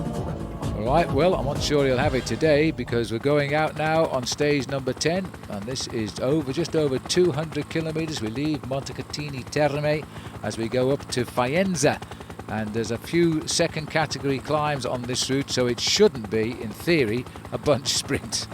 It's a very difficult day as we kind of move across the peninsula right now, and it's the first chance we'll get to see for one or two riders to go out and launch an attack. This is a move here by Gilberto Simoni. Now, this is a long way from the finish. We're still looking at around about 25 kilometres to go, and it's not really a major mountain pass, this either. It's only a second category climb. But Gilberto Simoni is never scared of going out on the attack, Phil. Simone is an amazing rider. He's looking here to gain time on a day, really, when we wouldn't expect the big boys to go looking for time. He's got the team around him. He's hurting the riders, and there's the gap on Garzelli, 58 seconds. He could be taking the jersey here. Well, his teammate there, Bertagnoli, was actually just in front of him at the moment that he attacked, and I kind of wonder if this was not a pre-organised plan to try and go out on the attack like this. They're not too far ahead right now, 58 seconds between them and the group which contains all of the major favourites, Casagrande, Marco Pantani and the rest, including the Maglia Rosa. But this is a very brave move, you know, to go out with 25 kilometres to go. This is a man who's looking at winning this bike race after 3 weeks, not on a stage like this, Phil. This is what you would call an average mountain stage. And I think, you know, I do think the group of the Maglia Rosa might just pull them back before the end, because there's only about 18 seconds in it. Well, there's going to need a lot of work to be done. He's going to have to pull up all of his team around him if he's going to do that. Because, by the way, Nasdux didn't start today, the rider who caused that crash, just to let you know. Contrini also went out. And Brett Lancaster, Paul, the Aussie who's been leading out Graham Brown, he's also abandoned. But we're looking down now on a very workmanlike group here. And the pink jersey down there of Stefano Garzelli put onto the defensive as Gilberto Simone's pulled off what we would refer to as a pretty cheeky move. Very cheeky move, but let's not forget, it's not the first time he's done this in races like the Giro d'Italia before. He always looks for an opportunity. I remember a couple of years ago he attacked on a downhill finish into a town in the rain and put a lot of the big favourites into difficulty on that occasion. He went on to take the stage, and it really was rather an impressive move by him. But this is a very brave move, because at 25 kilometres to go on what is basically a flat run in towards the finish, it is definitely a cheeky move right now. It looks like Marco Pantani has got himself into that group, and he was involved in a bit of a crash on the descent. Well, now you can see Stefano Garzelli's panicking a bit. He's all over his machine. He needs to just calm down just a fraction, get this group organised with him. There's 18 seconds between these two groups, and in the overall classification there's not very much between these two men. No, there isn't, but there's enough. And I think he's going to come back anyway. 18 seconds, he should bridge that. Been the last 2 kilometres though, and it's still not looking terribly good for a little shift of the pink jersey here. We've only had 2 leaders, remember, Pataki and Garzelli. Simone is pushing very hard to be the next man in the driving seat, and he's chosen a very strange day to do it, and that may be why he's caught everybody off guard. You should always expect the unexpected if you want to be a professional bike rider, because anything can happen. In fact, they've just niggled away 2 seconds there. It's out to 20 seconds now, the difference between the Simone group and the jersey of the group of the pink jersey, Stefano Garzelli. And you know what, Phil, he's not getting too many friends in this group, but he is getting some help coming through there from a man who used to be on the same team as him, Massimo Coldol. Doesn't seem to be many teammates left around here either to help out Stefano Garzelli. He's relying on others to do the chasing. Well, the boys in red here are really using this to great advantage now. This has been a bit of a triumph here. Leonardo Bertagnoli has done a great turn, I think, for Gilberto Simone.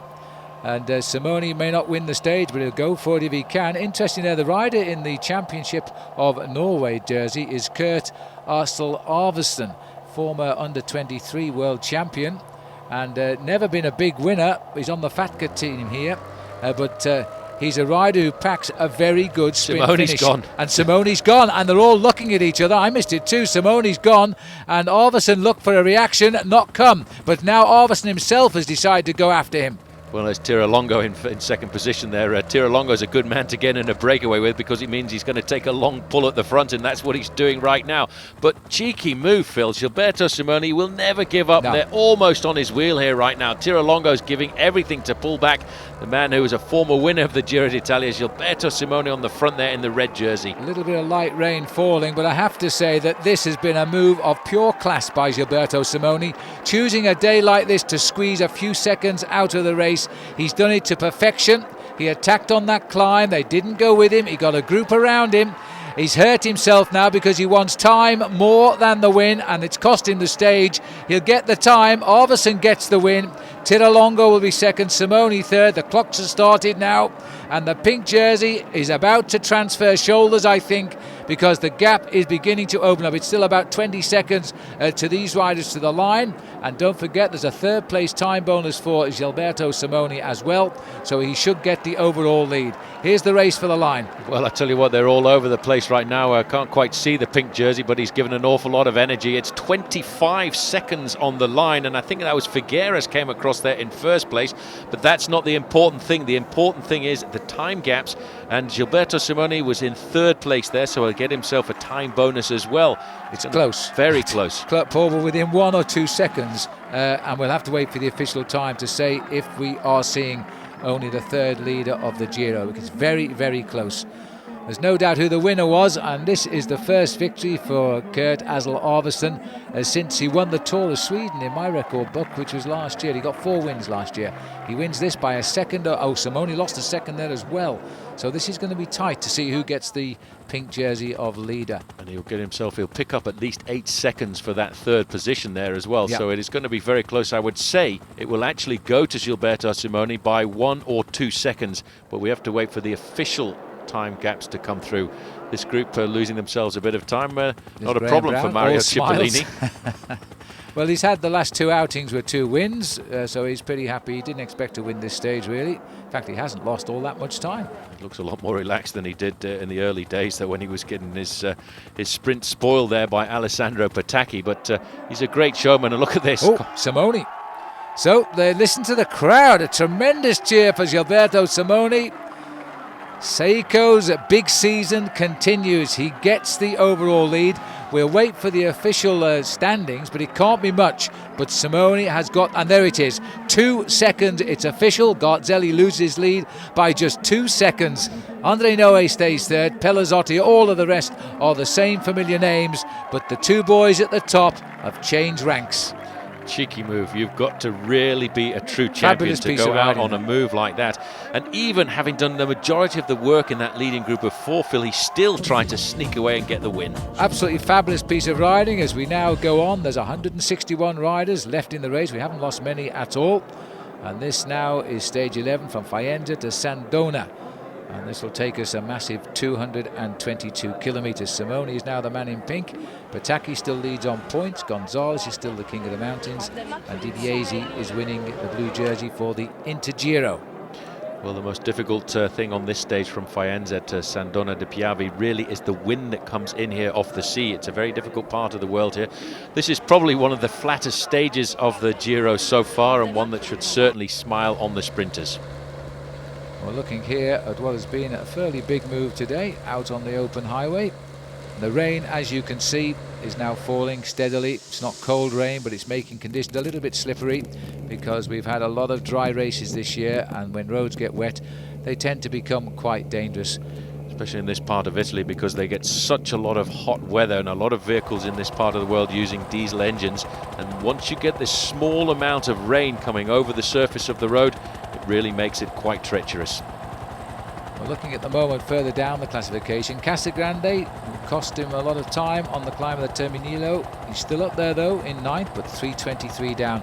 And the rain is pretty torrential at the moment, and the rider's not in any mood to do much. We're going through the classifications for you here at the moment. Patacchi has a 30-point lead over Big Mario. The 2 top sprinters ahead of Robbie McEwen, who's a little bit off the pace there with 89, and Garzelli with 2 stage wins, don't forget. He's picked up 71. Nasty day here. First time we've had any serious rain here. As we look at the Intergiro, Dibiase there leading Magnus Backstedt for just 14 seconds, and then ahead of Eli Aggiano. And it's a very strange competition, this, by the way, and it's all basically decided on time bonuses. There are time bonuses for the top, I think it's 15 riders to cross the line at the Intergiro point. The clock actually stops, but the clock itself is not really important. It's the time bonuses, and Magnus Backstedt moved up pretty high there as Freddy Gonzalez, the only leader of the King of the Mountains classification since the Giro started. That's absolutely right, and he's still in the lead ahead of Zabaya. Zabaya is a very interesting rider. He goes on these long breakaways all the time. He can sprint as well as stay away, and now he's up into 2nd place there. Seiko just ahead of Lampre in the team race by 15 seconds. Eliseo 124. Those 3 pulling away from the rest of the field at the moment. Now what's going on down there? That looks like a crash. Been a crash. Somebody's gone down there, and oh, there's a nasty crash down there in the right-hand side. It's one of the riders from Vinny Calderola who's gone down, and I can't quite see who it is from this angle, but that must have been a very weird crash, Phil. Well, that's I'm hazarding a guess here. I think it's Masson from Vini Calderola. He's lying in the ditch. He must have flipped off the side there. Well, I don't know how lucky that is, but he seems to have just come off the road. Well, it is not a very pleasant ditch to go down into either, and I wonder if he must have broken something there. He's fine. It's always a horrible moment in the sport of professional cycling when you see somebody down like this. He's up now. It's Oscar Masson. that was a tough crash, and I don't think he'll be seeing the end of the Giro d'Italia this year, because that was a very nasty crash. They've got the stretcher there, and I would think he'll be finishing today's stage in the ambulance. Very unfortunate indeed. I'm not too sure what's going on. These are the breakaways. We finally caught them up. They've been away for so long, I've forgotten all about them. Merco Marini, Sergi Lelekin, 35 kilometres they went away, and they have swept them up. Not very far to go either. What a great move that was. On the front end, you can see Domino Vacanzi getting it organised there for Mario Cipollini, but it's a bit of a dodgy sprint into the line here this afternoon, Phil. There's a very nasty corner with around about 350 metres to go. Well, look at the surface here. It's like glass just now as the riders are coming into the finish here in Sandona. Now Cipollini looking for a third win to take on Pataki for that points jersey, and he's in a perfect position because he's still organising his team. Looks like McEwen was involved there as well. McEwen was right. In fact, McEwen got himself right to the front in the corner. Let's not forget, Robbie McEwen used to be a very good BMX bike rider, and he actually decided to slow down and try and get onto the wheel there of Mario Cipollini, but Alessandro Pataki wants it too. The big three are all together, and Isaac Galvez is there too, 101.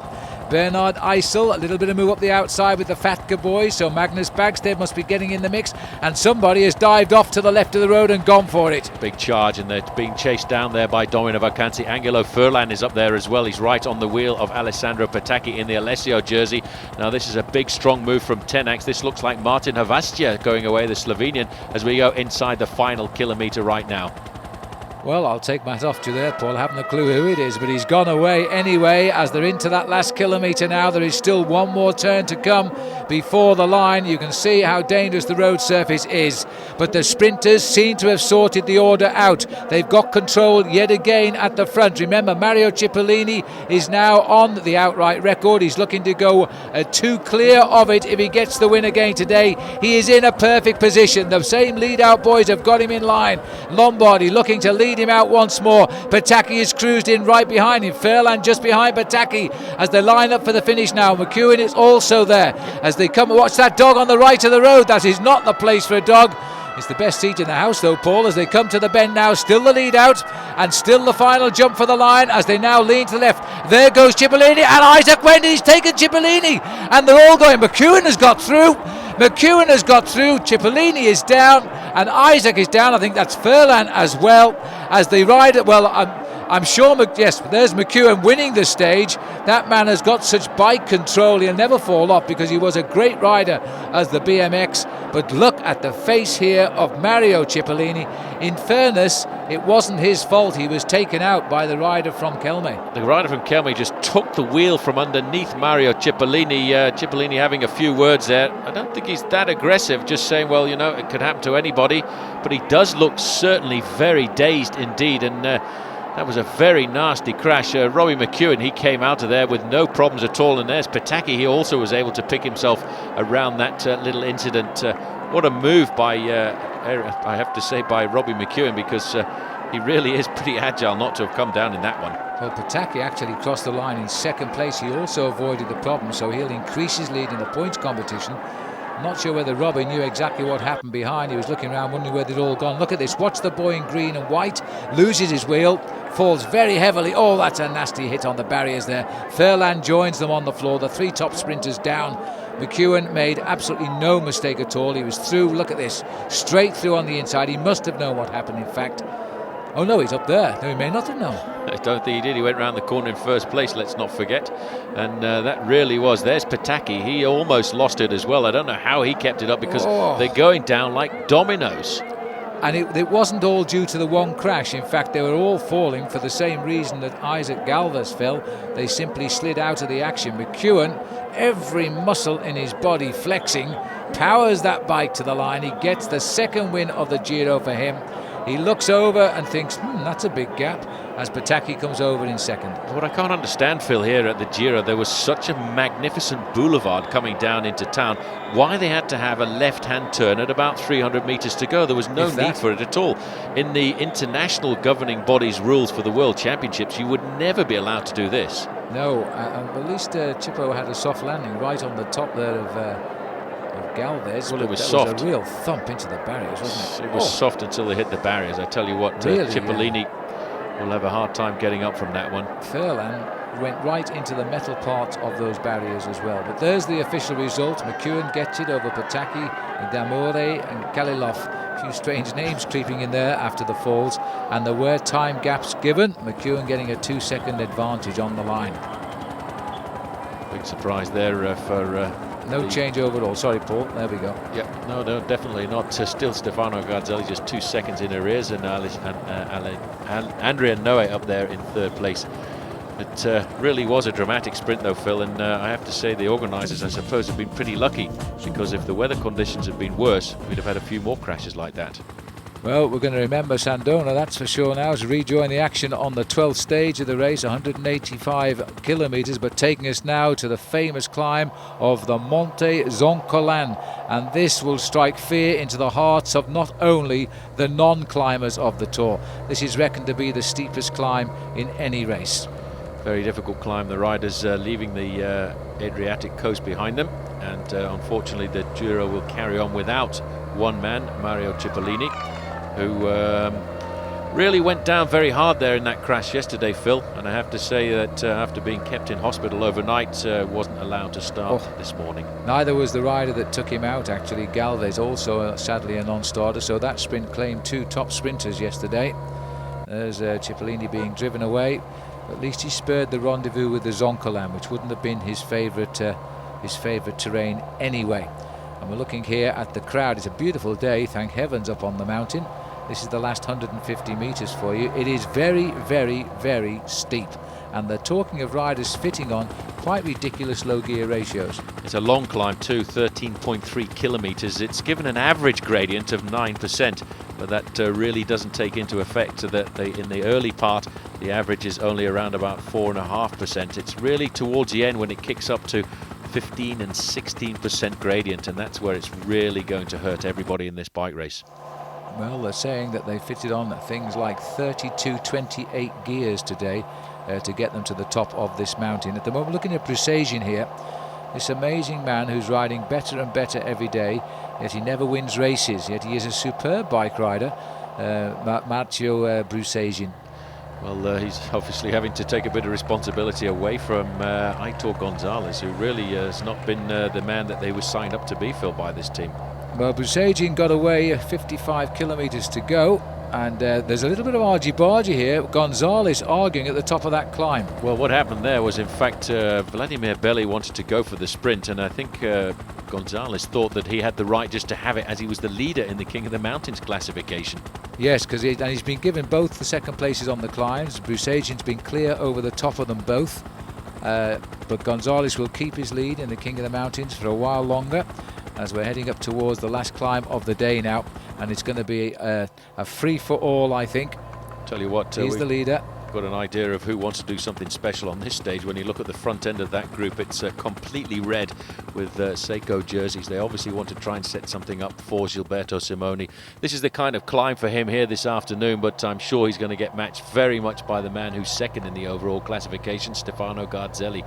Marzio Brusagian, though, he's trying to just steal a bit of glory on a stage like this and hope that he can survive the onslaught of the riders coming up from the area. Well, this man hasn't won a bike race, yet he always seems to have the class to do it. He's a terrific workhorse. There's this drop back here, there's Vladimiro Belli. Always a man that surprises. And this is the little chase group now. Caucioli, also ridden well in this race before, and Sandy Cesar. But now, as the helmets come off, ready for the climb up to the finish of the Zoncolan, it's going to be showdown time now. Now, there's the pink jersey of Gilberto Simoni immediately coming to the fore here. They know that there's big time on offer at the top of this mountain, and it looks to me as though Simoni is about to get into the driving seat. He's looking very, very active, shall we say. Well, there in the yellow jersey just behind him, though, was the man who is just 2 seconds behind him in the overall classification, Stefano Garzelli. He knows exactly who he's going to follow here this afternoon. Michele Scarponi up there in 4th place. Francesco Casagrande hoping he's going to handle this climb a lot better than he handled the Terminillo. And right up there, moving up, riding pretty well right now, Georg Tocznik as well. But look at the damage that they're doing, Phil. And all of that has really been done by Team Saeco of Gilberto Simoni. Well, they want to get to the lead on this climb. There's no doubt about that. And it's up to Garzelli now to form an answer. So too, of course, Casagrande to wipe away the bad memories he had on the Terminilo and see just exactly what he can do. There's the lone leader for the moment, Brussegin.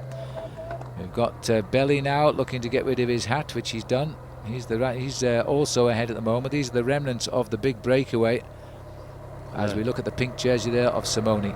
There's Belly, and I think he's very shortly going to get picked up by the rest of the pack. He's a great bike rider. He's been around for many, many years. He's currently 12th in the overall classification, over 4 minutes behind. But do you see the size of those sprockets on these bikes? Frightening. Scary. They're the sort of gears that I would go out on a Sunday ride on. The sort of gears I wouldn't use because I wouldn't want to go up a hill quite that steep. Really a great bike rider. The sad thing was a couple of years ago he was ejected from the Giro d'Italia when he was lying, I think, in 3rd place in the overall classification for bopping one of the Simoni hooligans on the nose, and I would have given him a few points because it was quite a good clock. It was a good shot. Well, there were 10 riders all together here trying to control Marzio Brussegin, but they're spread around the mountain now. Then we've got the group containing the race leader, and they're closed in wholesalely because this group was never much more than 45 seconds ahead of the group, which quite clearly now is moving up behind. So Vladimiro Belli on the lower slopes of the Zoncolan, bit further up the climb himself, and I think he was even waving there, is Brussegin. He might be calling for some advice from the car behind. Testa della Corsa, that means the front end of the bike race. And in fact, Phil, this man Marzio Brussegin, he turned professional back in 1997. The last 4 years he's ridden for Banesto, and this year he's decided to come back to his Italian blood. And that looks like Aitor Gonzalez at the back of the group there, not really enjoying this bike race at all, is he? No, he isn't really. I mean, I was surprised a little way to see him in it. I thought he would have been saved for the Tour de France, but maybe he's here to try and lift his form rather than win the race, because he certainly hasn't played a race winner's part in the Tour so far. Well, there's Simone up at the front there with 2 teammates alongside him. There's Stefano Garzelli. There's Marco Pantani at the back of the group, and still managing to stay in the front end of this race as we go further up the slopes here. And in fact, I think Vladimiro Belli has decided to take off alone in pursuit of Marzio Brussegin. He's had 11 victories as a professional bike rider throughout the years, and that's quite a nice piece of chainring he's got on there, Phil. Well, that's the latest design actually, and he's going to need all the help he can get on this climb. As they start the climb here now, it'll bite a lot harder than this. 38 seconds the gap as Belli tries to get on turns with Brussegin, but I have to say that it's not too far back to a very select group here. Just handing in his crash helmet there, Marco Vello of Fassa Bortolo. And then comes Kim Kirchen. He wants to do the same. He's the Luxembourg rider, the young rider on Fassa Bortolo. Daniel Clavero moving up there as well in the Mercatone Uno strip, one of Marco Pantani's henchmen. And it looks as if we've got a bit of control on the front end of the group here. This is Eddie Mazzolini. And Gilberto Simoni just moving back for the first time into about 7th or 8th position. In 4th position there with the bald head on the right-hand side, you can see Stefano Garzelli looking very attentive. Marco Pantani as well moving up towards the front as well. Interesting that, isn't it? Pantani in and out the saddle. I wonder if he can just show us a glimpse of his past, because this is a climb he would have adored. The crowd certainly love Marco Pantani though, and he seems to be riding himself into the Giro d'Italia this year, riding better as the weeks go on, and that very often is the case with a slightly older rider. Marco Pantani, his heyday and his best days certainly behind him, but if he could do a couple more good rides at a race like the Giro d'Italia, that would help to keep everyone happy. There's the leader of the King of the Mountains competition, Freddy Gonzalez, in that early breakaway, and right now back in the fold. Well, he's been, as Paul said earlier, the only leader of the King of the Mountains. He's got 2 second places today on the climbs of the Fuest and the Sella Valcalda, so he should have done enough to keep his lead overall in that competition, but I don't think he's going to score on the Zoncolan. This is the time gap now. This, in fact, is Belli closing down on Brussegin. It's down to 15 seconds right now. Brussegin, as you said, Phil, never won a bike race in his career, which began back in 1997. The group here setting up for what's going to be a battle. Good to see Julio Perez there on the left-hand side. Lost a bit of time on the big mountain summit of the Terminillo, but maybe trying to get some kind of revenge. This is the kind of climb that would suit him. 15 seconds to Belli, 40 seconds back to the chasers. And we're still... He's just 10 kilometres coming up. Still a long way to go to the summit. Yes, it is, but we've still got the steep parts to come. This is the easier, lower slope here of the Zoncolan. 6 miles still to go to the summit. And I think there's nobody missing from that group at the moment. Noe's there, Garzelli, Simoni I've seen, Popovic, Francesco Casagrande I've seen, Marco Pantani, Pelazzotti and Tonkov are all there. So at the moment, the key men are yet to make a move. Here's the catch at the front. It looks like we're not going to see it, so we go back down to have a look. There, Julio Perez, there's Garzelli, and there is Simoni. Pelazzotti unhooking a little bit there. Perhaps he's going to be the first to crack. There's the latest 40 seconds and 1:24. I think it's now just a straight 1:24. Right now we can see a lot of riders in difficulty there, and here's a man who we haven't talked about much either, Dario Frigo. He's just trying to stay in contact with this group. He's a kind of rider who is always promising to be a 3-week Grand Tour rider, but when it comes to the big mountains, I think he's a bit limited. He's a great time trialist, but he maybe just a bit too heavy to get up these big steep climbs. I'll tell you what, I caught a glimpse there of Andrea Noe, and there he is again. He's the 5th rider off on the right of our picture. He's riding right near the sharp end as we go under 10 kilometres to go at 1 minute and 6 seconds.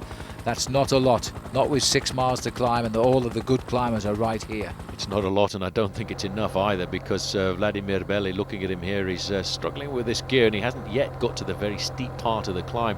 But he could be setting something up for his teammates, because Raimundus Rumsas is high in the overall classification, and with a good ride here this afternoon there, you can just see Francesco Casagrande in front of the pink jersey. He could also pull himself back into this race, because I reckon he's got great form. Looking down here to see who's been left from the group, and there you can just see Giuliano Figueras has been dropped, but also there as well one of the riders from Denardi Kolpak, Gaspari, and they'll be thinking about the position of their leader, Sergei Honchar, and I think Honchar is in the group. He's in a light blue jersey. 1:06 still the time gap here, and Garzelli looking rather sharp today as he moves up. Remember, he's been the king of the mountain so far when it's come to winning the stage at the end of tough days. He's had two top of the mountain stage wins, and the riders who's won the original breakaway group is just dropping back through our picture there as they come back into the action. Belli looking very cool, calm and collected on the climb here, giving Lamprey a good day out, I think, but not the rider we wanted to see. Well, we don't mind who we see, but I mean Casagrande is the rider that they would like to see up at the sharp end of the race right now, to see if he really does have one win in those legs still. This man turned professional at a very, very young age. He was around about 20 years of age when he turned professional back in 1992. And right now I get the feeling that Lamprey are on a plan today, Phil, to maybe try and move Francesco Casagrande a bit higher up in the overall classification. You know, it's always strange when you get the first mountain in a bike race, and maybe he had some strange things going on with his body, and he's riding himself now into a bit of form. They've stopped the cars. That was Belli's car there, so Belli's not very far in front right now. You can see in second place there Stefano Garzelli, Marco Pantani just sitting towards the back of the group, and Dario Frigo not enjoying his day out. I think he's come off the back there. Dario has lost a little bit of ground. That group is getting smaller as the hill gets steeper, and we've still got the steep section to come before we get up to the line now. Tonkov is still down there in that orange jersey, pretty easy to pick out. Garzelli, Simoni, and our camera lifting up a little bit, so who are we going to see? It should be Belli. There's one rider there, and just the one, and Brusagian. So Belli, I think, is going to be picked up pretty soon. Now he's not going to get up to Brusagian, or has he gone past him? Surely not. Yes, he has. So I don't think we saw the pass, did we? So Brusagian has now been passed there as he comes up now, and Belli goes on relentless. So Brusagian, now he'll be soon back in the group, but this might be a move here. It's up to Belli if he can keep the pressure on, because there's no real reason yet. He's about 5 or 6 minutes behind the men at the top of the leaderboard overall, so they've got no real reason to chase him down yet. Well, he's just going to try and ride into his rhythm, but this race starts to kick up rather nastily once they get out of the tree line. When we get up to the top of this climb, we go out into a very large open area, and that's when the gradient really starts to kick in. There's a couple of sections where it's actually reported to be 20%.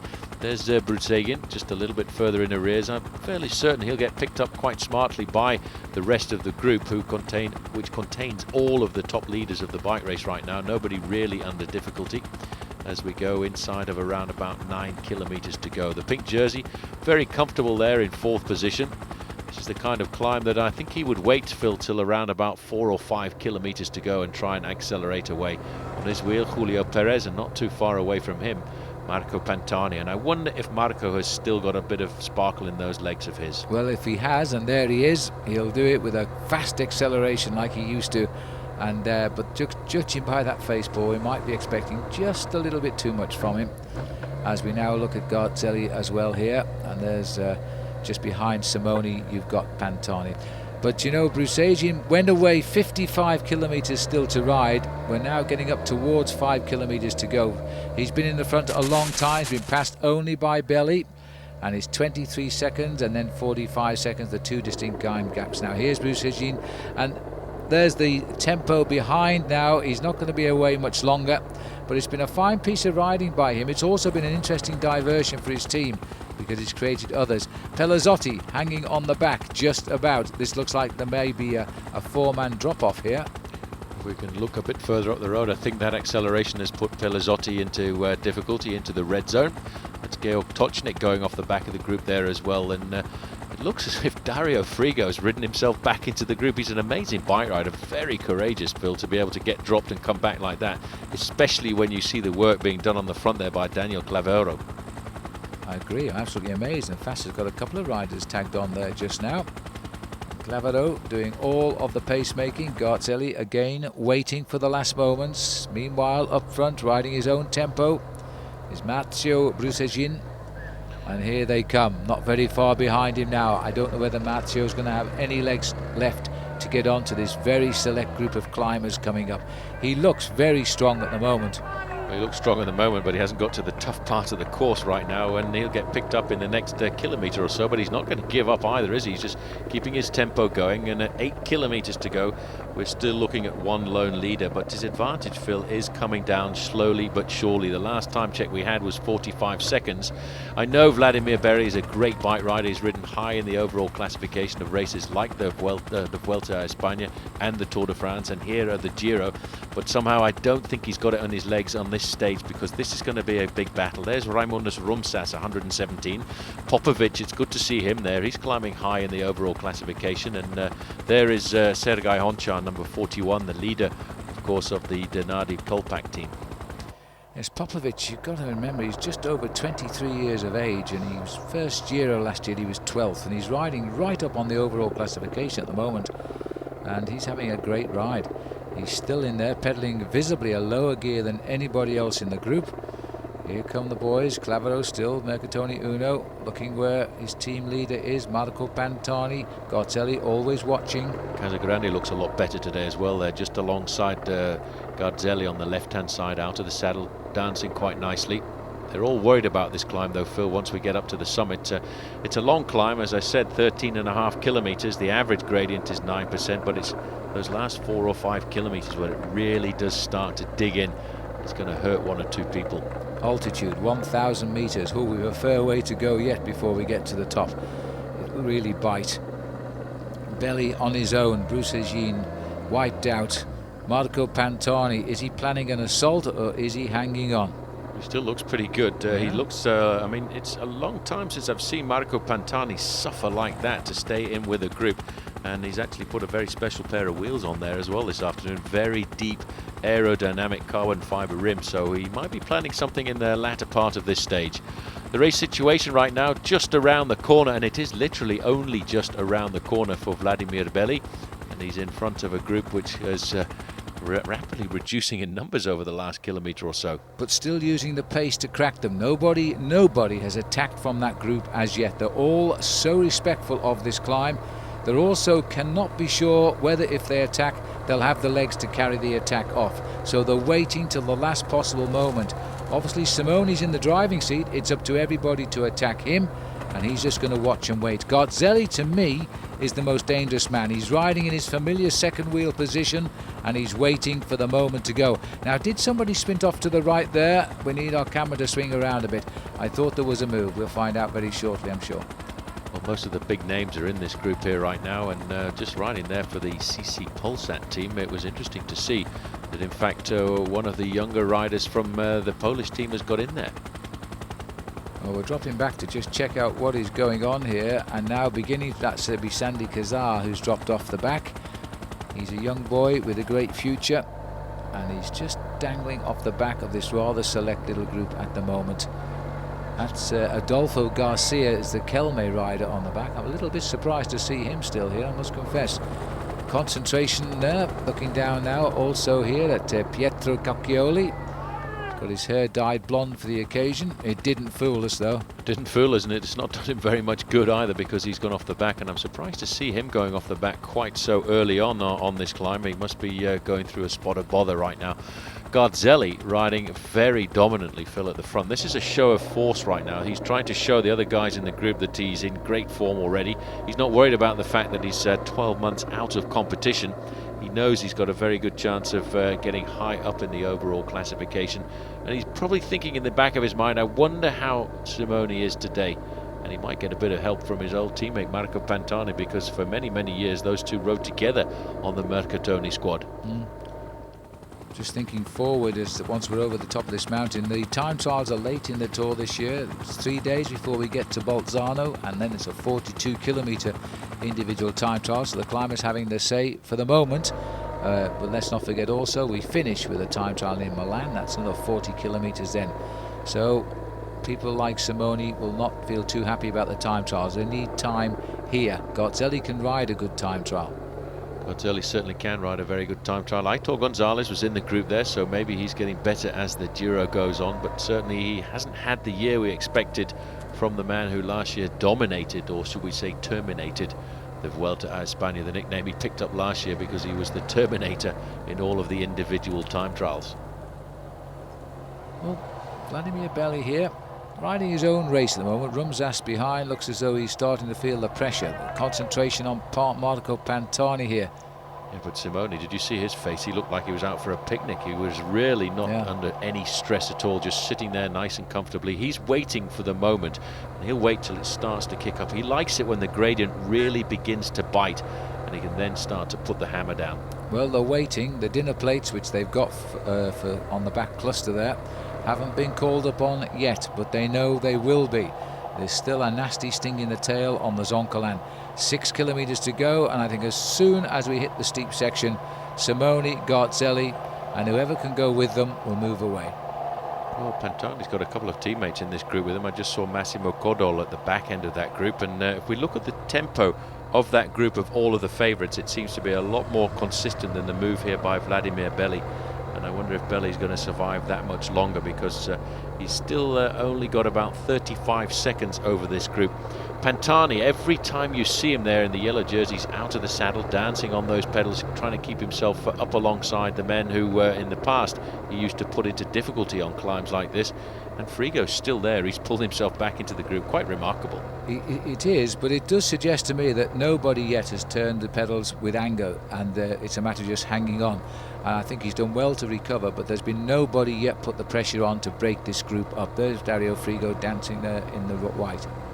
Well, you can see here the gap is fairly steady here at 46 seconds, but I agree with you, Phil. I don't think they've actually really started to turn on the gas right now. This is just a question of setting the tempo, keeping it nice and steady, making sure that the weaker riders from the group are left behind. But the fact that Gonzalez and Frigo have brought themselves back into this race really is quite interesting. Sitting on the back there, by the way, was the Luxembourger from Fassa Bortolo, Kim Kirchen. Now through the trees, we pick them up again. Nobody's changing position. They're all thinking and wondering who's going to make the first move, who's going to hurt us. Casagrande looks okay. He's climbing this a heck of a lot better than when he was climbing the Terminillo a few days ago.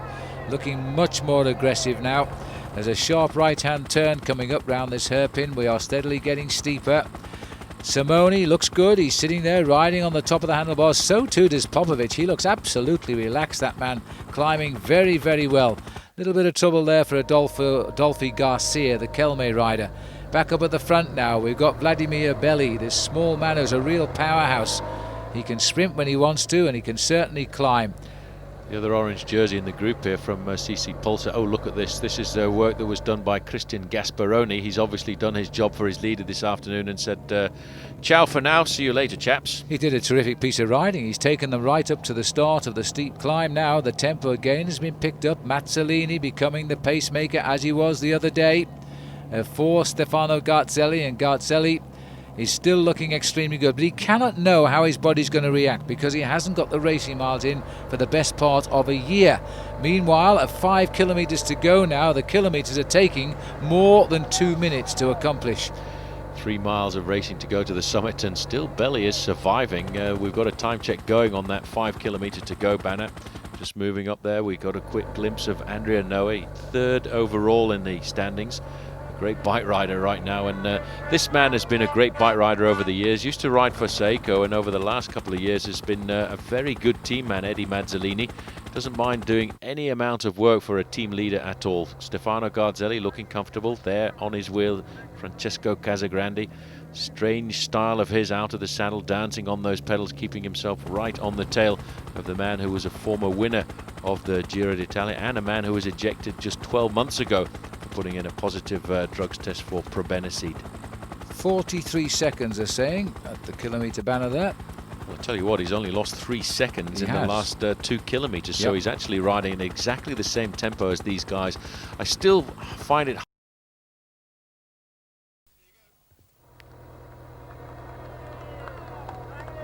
continued tempo climbing here by Mazzolini. They're still chasing Belly though. They're not so much worried about his whereabouts, the steady tempo, but clearly he's hanging on. 43 seconds the gap.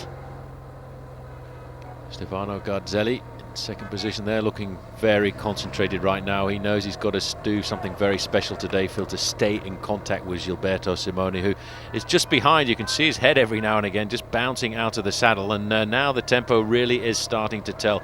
Looks like Brozhnia just coming off the back there for the new CCC Polsat team. I think it was Baranovsky actually just going off the back of the group. Yeah, well, it could have been Brozhnia as well. They were in the original move, but they've been slowly one by one have come through and been dropped off. There's nobody else ahead now, only this rider here, Belly. So they continue the climb of the Zoncolan. Frigo still tagged on to the back. He's under pressure but not being dropped, and Popovic there looking very good, riding here just behind Gilberto Simoni. Well, I should have to think there's going to be a big attack going to happen in the last 3 or 4 kilometres. There's Popovic. He's still looking very calm, and at 23 years of age, Phil, this young man certainly has to be a star of the future, because he's really come to the fore last year when we saw him riding in the Giro d'Italia, but the way he's riding this year, he really is riding with a certain amount of confidence. So to his Belly, but you know, it's a huge test for Garzelli today. He can't possibly know how his body is going to react to this climb. He's been out of the sport for a year and been just condemned to riding alone, and just the mentality of that is enough to blow your mind apart. It's a huge test for him today, but he's got the confidence of 2 stage wins at mountain summits so far, and it's a 4 kilometres to go now. Simoni also looking extremely cool in that Maglia Rosa there, the leader of the tour now. As we look at the very select group, there hasn't been a single attack from this group at all. They just continue to show full respect for the Zoncolan. That said, Eddie Mazzolini on the front, he's been doing an unbelievable job for his team leader Stefano Garzelli. Andrea Noe, as always, we never see very much of him, Phil, but he's always there, always thinking about a high place in the overall classification. And I'm really impressed with Marco Pantani this afternoon, because he's just never really seemed in difficulty, and maybe he will have a little bit something left in his legs when it comes up to this final climb of the day. I remember this man back in 1993 when he finished second in the Tour, the Kellogg's Tour of Britain, and on that occasion I think he was the best young rider. Dario Frigo at the back end of the group is still holding on. There's Georg Tochnik, and so is his teammate there on the back for Fassa Bortolo as well, Kim Kirchen. Vladimir Belly, though, he's still holding on to, I tell you what, he's not really losing very much of his advantage either, because as he keeps going on up this climb, he's still getting the time checks hovering at around about 40 seconds. But this is, Paul, this is where it starts now. He's made that left turn. Oh, that's when he's going to start. His nose is going to start biting off the front tyre now. It's really the part when it kicks up to around about 14-15%, but it's really, once they get to the summit, it kicks up to around about 20% at 1 or 2 times as they get closer to the top of the Monte Zoncolan. A lot of riders in there from Fassa Bortolo. They really are doing a fairly impressive job, and Aitor Gonzalez is for the moment still hanging on, which is really quite a surprise because he's not really done very much at all during the course of this season. You can see there the pink jersey of the leader Gilberto Simoni is just dancing all over his machine. I think he's waiting for it to get very, very steep, and that's the moment he's going to then obviously try and make some kind of a move. They're now really getting to the grippy part of this climb here right now, and but I have to say, Phil, what a great job that this man Eddie Mazzolini is doing on the front end of that field for his team leader Stefano Garzelli. And this actually helps Garzelli because it stops any change in rhythm, because I think that's the thing Garzelli is probably worried about, having had that amount of time out of competition. It's the change of speed, especially the kind of speed that a man like Gilberto Simoni can dish out on a race like this. Well, Simone's looking probably the coolest of them all in the group there, but let's not forget that Pantani is still here and must be gaining in confidence now that he's hanging on to the best riders in the race. That group has gone down in size, but it's still a very select group at this stage of the Zoncolan. We are now getting into a situation here at a minute 24 to Pavel Tonkov, so he's been unhitched from the group and has fallen back. And now Belly here is about to get on to the steeper parts of the climb. He's starting to work his way down that cluster. You can see that, and look at the road surface too. We're now getting to the top part of this climb, which is actually only open for a few months of the year because it's nearly always covered in snow, and it really is a very rough and difficult ascension that these riders are facing right now. Eddie Mazzolini on the front there, you know, he's had a pretty good season so far, Phil. He's maybe not one of the great winners of the sport, but consistency is the name of the game with Eddie Mazzolini. Earlier this year during the classics, the one-day classics, he was 10th in Flèche Wallonne. Oh, this is it. Look at this. There's the acceleration it was waited for. I think Rumsas has answered no, Casagrande has answered, so too has Popovic. Garzelli caught a little bit there. He's having to dig a bit deeper. Now, as Garzelli got this is a moment of truth for Stefano. I think he has this time. He's hooked up. A quick acceleration there by Simoni as the climb starts to bite. Well, this is the kind of climb that should suit as well Francesco Casagrande. 1:11 there, and it's the time we're inside of around about 4.5 kilometers to go right now, and this is really when the climb starts to dig and bite into the thighs. This is the first move we've seen, and I think we'll see another attack come from Gilberto Simoni right now. He's looking over his shoulder, Phil, just to check and see what sort of damage he's done. And at the back there, well, there's your answer about Marco Pantani, because he didn't like it. I was smiling at the cheers for Pataki there. It's a while before we'll see Alessandro come up today now. This is the climber's domain, and it looks as though Marco is not going to answer the call there of that acceleration. We're in amongst the trees there. You can get some idea of the angle of the climb here now as we go back to the leader. But very shortly he is going to see the acceleration of Gilberto Simoni, and a little bit to my surprise, Casagrande. Well, Casagrande is enjoying this climb. I said before the start of the Giro, Casagrande was a man who looked on superb form. Had a bad day on the Terminillo, and poor old Vladimir Belli, he's done the job, but now he's just got to try and survive. Popovic is coming up to the wheel of Stefano Garzelli. Garzelli's going to have to dig very deep now, Phil, if he wants to stay in contact with the pink jersey. This is Scarponi at the back with Marco Pantani, but this young man is doing a great ride.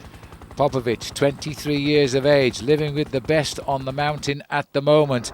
Casagrande finding the steeper slopes of the Zoncolan a little bit more to his liking than the more gentle slopes of the Terminillo. Not anymore. But look at this, another rapid acceleration by Simoni. He has this wonderful ability to do this.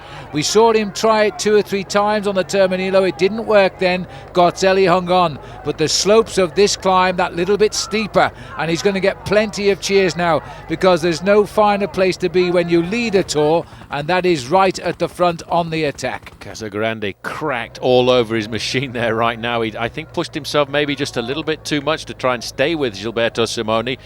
This man, the crowd, look at that, Phil. They love him. Whatever's happened to him throughout his past, he is Mr. Popularity, and he's actually catching up. He's coming back Still very much in this. This is amazing. This is, in fact, Marco Pantani coming back up to the wheel there of Stefano Garzelli. There is Francesco Casagrande. So Pantani's still in 4th place. He's still in 4th. He's going to be in the top 10 certainly tonight in the overall classification, which should make him very happy. Simone looks to me as though he's on a runaway here. He's dropped Casagrande. I thought, oh yes, he's dropped Casagrande. I thought Casagrande was going to go up the mountain with him. But this is all according to plan for Gilberto Simone. He's going to increase his overall lead in the Giro tonight, and he's going to feel a very happy man because the time trials are still to come, and that is not his favourite. Garzelli hasn't panicked either, though. You can see he's slowly come up to the wheel here, Francesco Casagrande. He knows probably in his mind that he cannot respond to the accelerations of Gilberto Simone, so he's allowed him to go, but now he's getting into his own rhythm, and he's just going to try and peg him back. And in fact, he is starting to peg him back because Simone's not very much more than 15 seconds ahead of Garzelli. Garzelli's turning out to be a pretty tenacious bike rider. Slow starter and a fast finisher. He just hasn't quite got that top end speed. Maybe it's because of his lack of competition, but he's now coming back into the fray, and so too is Marco Pantani. Hats off to him. He's now joined the back wheel of Francesco Casagrande and Stefano Garzelli, and not that far ahead is Simone. This is the best ride we've seen, I think, from Marco Pantani Absolutely. in the last 3 or 4 years. Yep. And the crowd, as we get closer to the summit, they are going to go absolutely ballistic because they love this man. Whatever anybody thinks about him around the world, the Italians adore Marco Pantani. And in fact, they're riding themselves back into the wheel. It looked as if it was going to be a runaway win, as you said a few moments ago, Phil, but Stefano Garzelli is slowly pegging back here to Gilberto Simone, who is just through the trees there. I think Simone himself might have thought he cracked them and the race was over for first place. But Pantani, because Casagrande is showing signs of cracking, the gap has opened. Garzelli has ridden right through these lot and he's now starting to go clear himself. And Pantani is having to just try, and here he goes. Marco Pantani is going to try and go with Garzelli, shoulder to shoulder now with Francesco Casagrande. This is the steep part now. This is where the big gears come in. This hurts, this part of the climb here. Marco Pantani at home, the area which has created the legend of Il Pirata. Marco Pantani is now riding himself back into the storybooks of the Giro d'Italia. Francesco Casagrande is not enjoying the steepness here. In the corners there, when they go around some of these corners, it kicks up to around about 22%. It really is not fun, and it's great to see these two guys together, Phil. Garzelli and Pantani, they for many, many years raced together. The master and the disciple are reunited. There's going to be a lot of people today so delighted to see Pantani. They look very similar, don't they, now, with their heads shaved as they climb together. Not quite the same team colours, of course, they're different teams. But now it is Pantani who is setting the pace for Garzelli. They are in the convoy, queuing up behind Gilberto Simone. And it looks as though the traffic there might be a bit of a problem. Well, they're going to have to get all that cleared out as quickly as possible. The race referees are on board. They're trying to get it sorted out. But this is fabulous. This ride here by Stefano Garzelli. You know, you have to bear in mind that 12 months without a competition is a very, very difficult thing to come back from. And to see Marco Pantani also, kind of a comeback for Marco Pantani to the top end of the Giro d'Italia too. And these two men, if you blink and look at them, you'll not really remember which one is which. Well, hats off to Marco. Here he comes again now over the top of Garzelli to try and keep the tempo going. And back towards them comes Casagrande and Popovic. Popovic also at 23 has got to be the star of the future of this group as he tries now to get on terms with Marco Pantani. Huge effort this. He actually feels he can reach Simone, I think. I think he does. He really wants to win this stage. This is the kind of stage that in the old days would have been really the kind of stage for Marco Pantani. But look at that face, the grimace, the pain. He's giving everything he can to try and pull himself back up to Gilberto Simone. And with a ride like this, Phil, he's also moving himself high up in the overall classification. But this man just ticks away. It's up to them to catch him if they can, because he's got his own rhythm. He's sitting comfortably on that machine. He's the one with the advantage. It's a question of come and catch me if you can. All of the crowd here are all looking and shouting at Marco Pantani. They're being treated to at last a display by this man. Let's hope he's got his brain in gear now.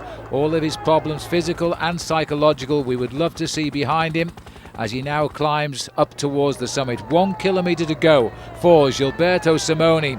Hasn't, I don't think, got the sort of time gap he had hoped for or appeared to be getting as he broke away. because he's been levelled out and neutralised a little bit. I think he'll be surprised by the fact that Stefano Garzelli has been able to stay that close to him on a climb like this, because Garzelli has never really been the great climber that Gilberto Simoni has. And look at that, the time difference between them at the kilometre flag there is only 22 seconds.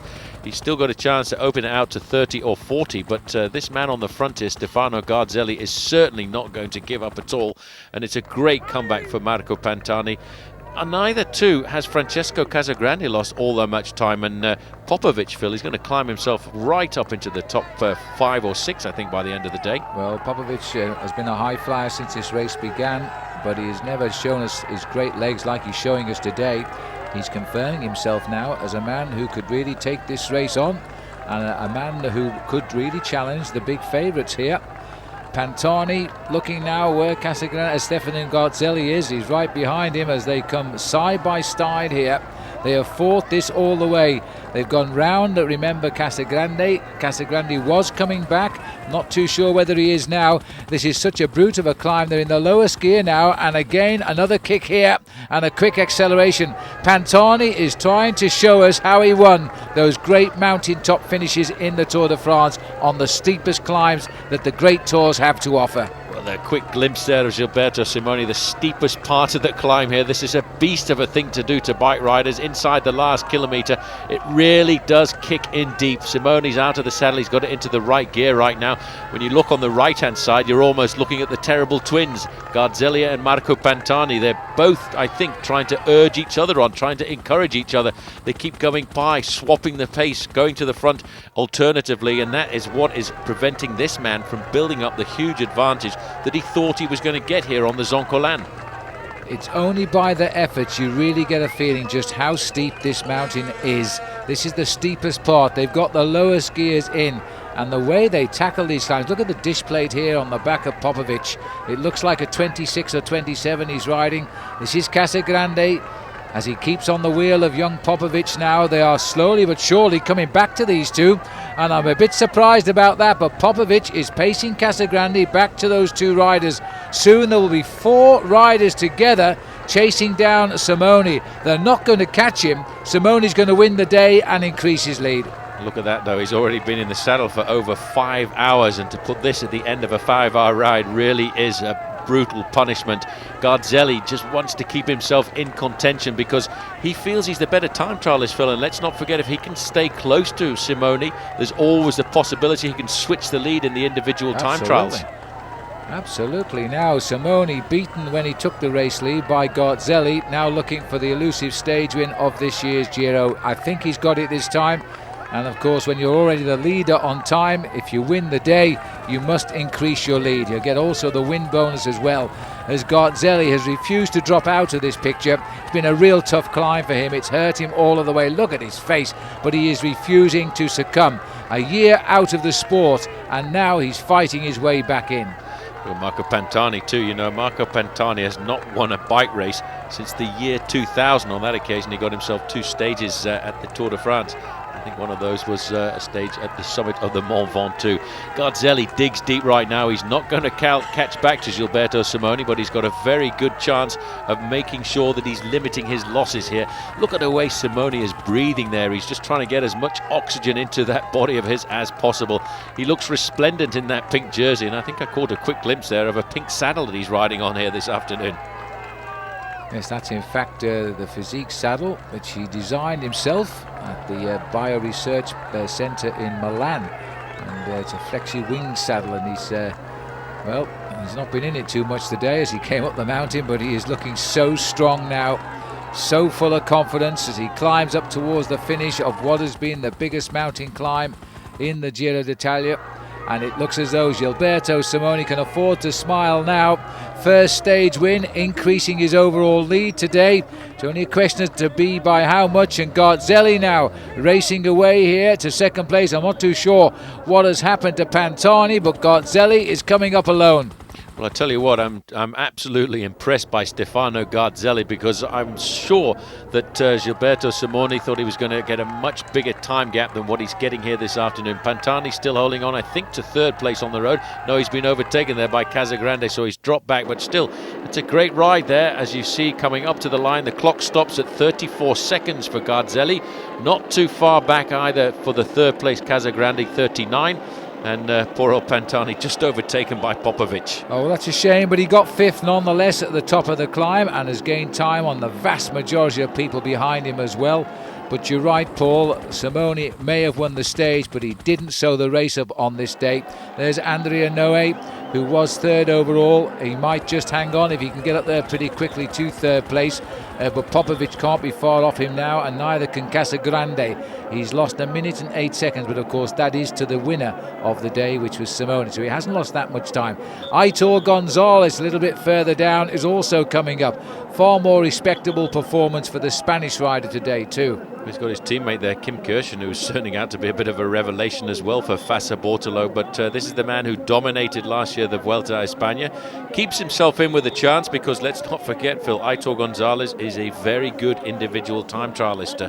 Here is Dario Frigo, himself a good time trialist, and he's actually done very well to recover over the last few kilometres. That Scarponi just coming in there for Domino Vacanzi. And it amazes me the way Dario Frigo can suffer on these climbs. He gets dropped, comes back, pulls himself in. Here's Rumsas coming in just now. He's lost a bit of time this afternoon. He's there with Georg Tochnik. Yes, and these are the riders who've now really... There's Belly just crossed the line too, the man that set the pace up all of the lower slopes of the day. And Gonchar coming home as well. But here's the rider who has increased his lead today in the Giro d'Italia, Gilberto Simoni.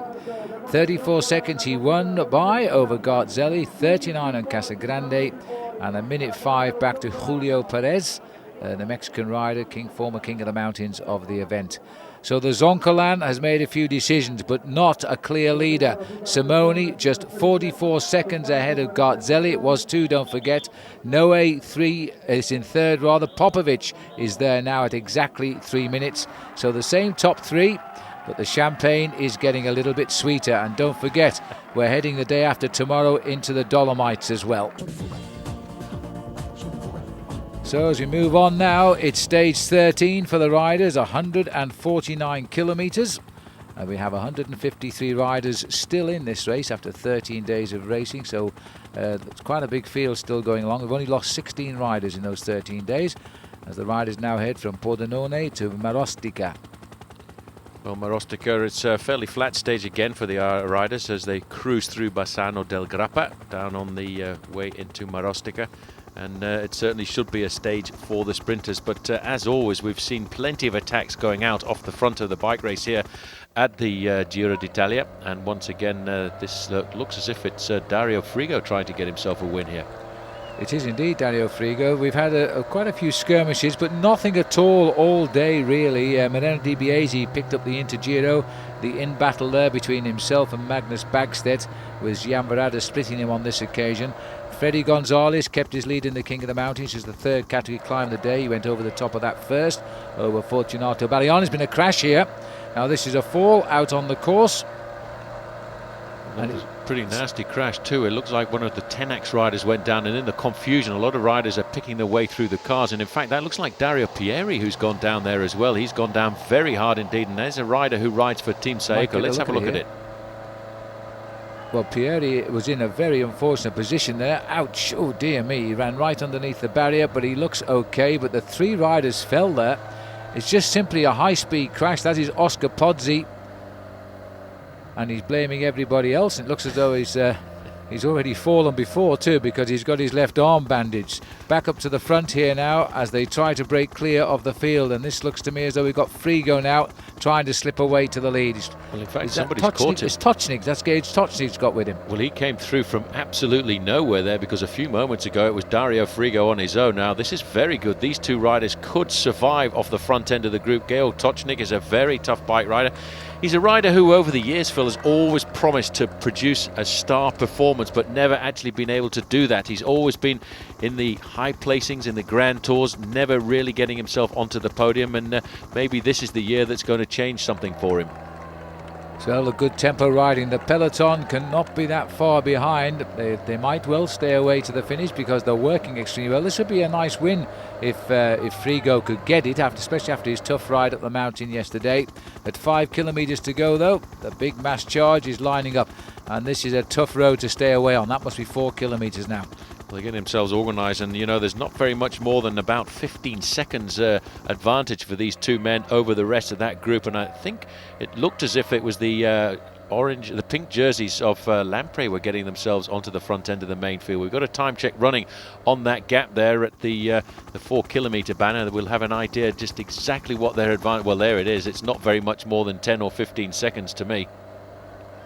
No, and they're surely going to pull them in now. There's 18 seconds, they're still counting, but it's closing in very, very fast now. Look at the speed of that peloton through the trees there now. Frigo, I don't think, and Tocznik is going to survive this one. They've just gone around that right-hander, change of direction now for the field as they start to run down towards the finish in Marostica. And a chance now for, I nearly said Mario Cipollini, we lost him a few days ago, for Pataki now to try and organise the chase. We've lost quite a few sprinters really, most of them with crashes. Galvez went as well, and that's a shame in many, many ways because these days the sprinters can score on stages like this. Testa della Corsa, those two riders leading the bike race for the moment, so you can see Team Saeco coming to the front to get themselves nice and organised. There's a last-minute burst there going from one of the riders from the Denardi Kolpak team. That will be Gaspari trying to slip off the front there, and this is a good move. If they form a three-man group at the front, they've got a slighter chance of staying away to the finish, but you can see just how quickly he's getting across this gap here right now. That's a huge effort, that. Sprinted across the gap. There's the peloton right behind, looking at one another, trying to see who's going to take it up. Pataki's boys aren't that keen. Neither's the Gilberto Simoni. There, he's right there himself anyway.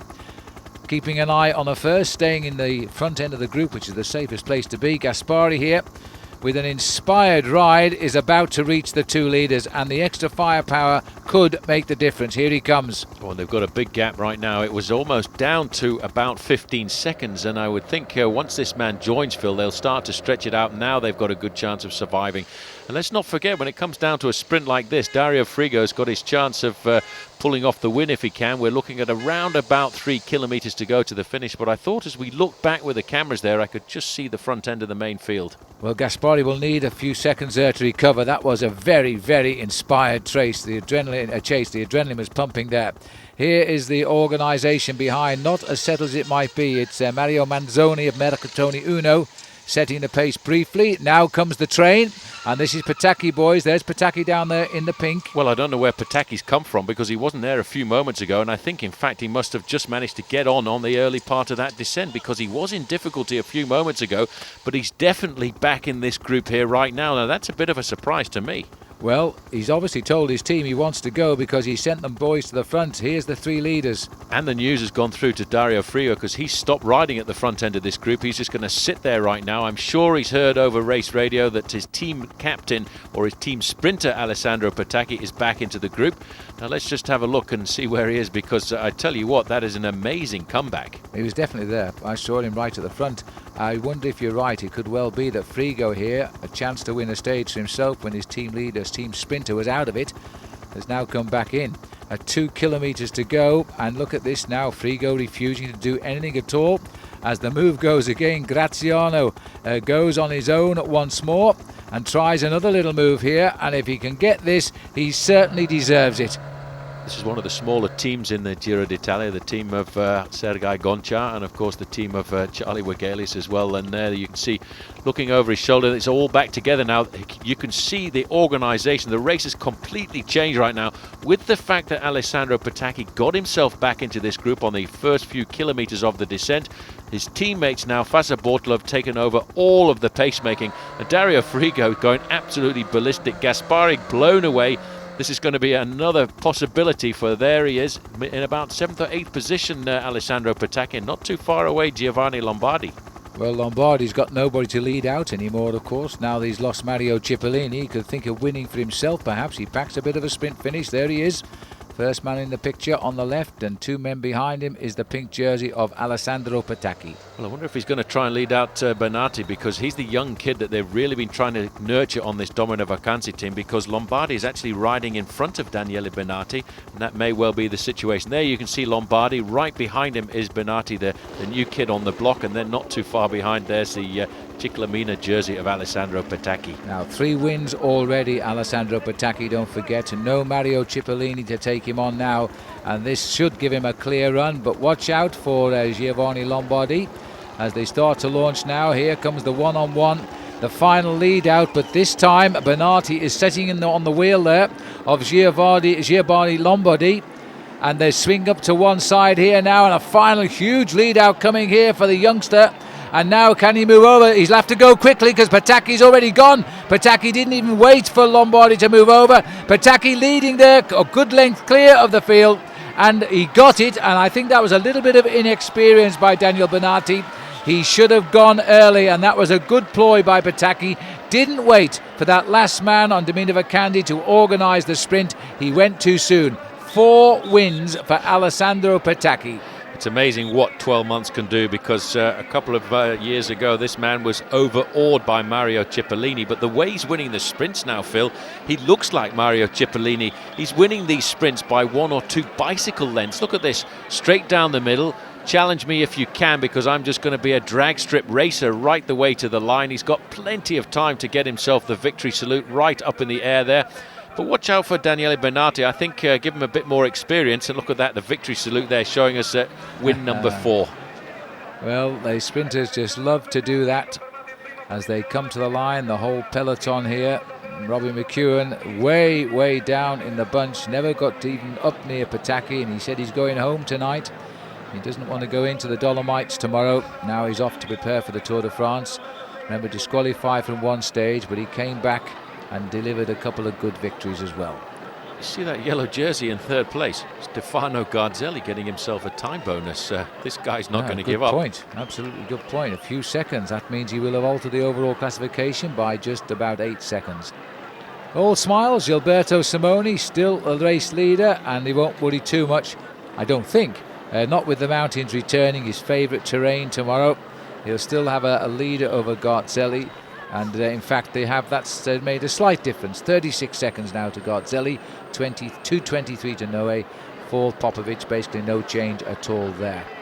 The race now goes on towards the Alps and into the Dolomites, and it's going to be another tough day. We're on to the 14th day now as we say goodbye to Marostica and head to the Pampiago. 162 kilometres, just over 100 miles of racing today. First category climbs will take us all the way through to the Pampiago climb. It's going to be a tough day, and it's up to Simoni now to see if he can keep on coping with Stefano Garzelli. There's the contour for you. We finally climbed to the finish at the Alpo di Pampiago, having crossed 3 first category climbs in between. Well, the big difficult climbs of the day are first of all the Passo di Rolle, followed by the Passo Valles, and then the Passo di San Pellegrino. But that final climb up to Alpe di Pampiago is a very difficult climb, around about 8.9 kilometres of climbing and 9.6% the average gradient. And we're now looking at 10 kilometres to go to the finish. 10 kilometres to go to the finish. Freddy Gonzalez has been over the top of all 3 first category climbs together, in the lead rather. So he keeps his lead in the King of the Mountains competition as we now line up for the last climb of the day. These are the leaders at 1:47, the group. Well, you can see just moving through there was Sergei Adviev of the Landbau Credit Colnago team. They'll be looking after their man.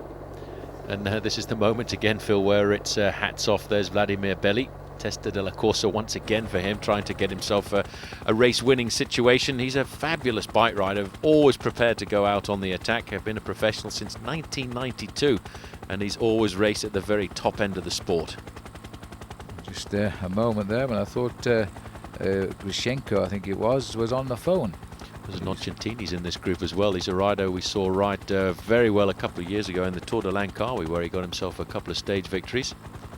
And but I tell you what, Phil, when you look at the drilled Seiko team on the front end of the main field, you can see that they want to try and set something up for their man Gilberto Simoni. Not too far away from him though is Stefano Garzelli, in a very cheeky move yesterday when he got himself third place in a bunch sprint to get himself the 8 seconds, and Eddie Mazzolini wasn't too far away from him either. I think it's a good sign if you're looking for small time boats like that. It's a good sign that you're far from giving up the chase here. There is Garzelli now seeking out the Maglia Rosa of Simoni and doing well. It's a very, very big peloton that because we've come over these 3 first category climbs, but for some strange reason it's yo-yoed, all come back together again. It's just this breakaway on at the moment, but it's manageable as they now face up to the climb to the line.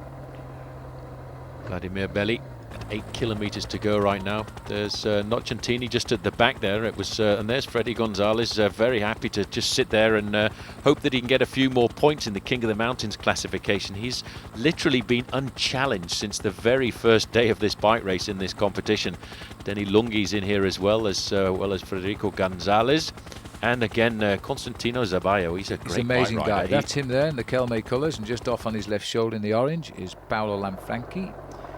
Got to love a bike rider like that when you're a team manager, a man who's always going to get you into the breakaway situations, because it takes a lot of pressure off a team if you've got a man in the breakaway on TV all of the time, getting publicity for the team. Julio Perez in this group, he too will be looking for the victory if he can here this afternoon.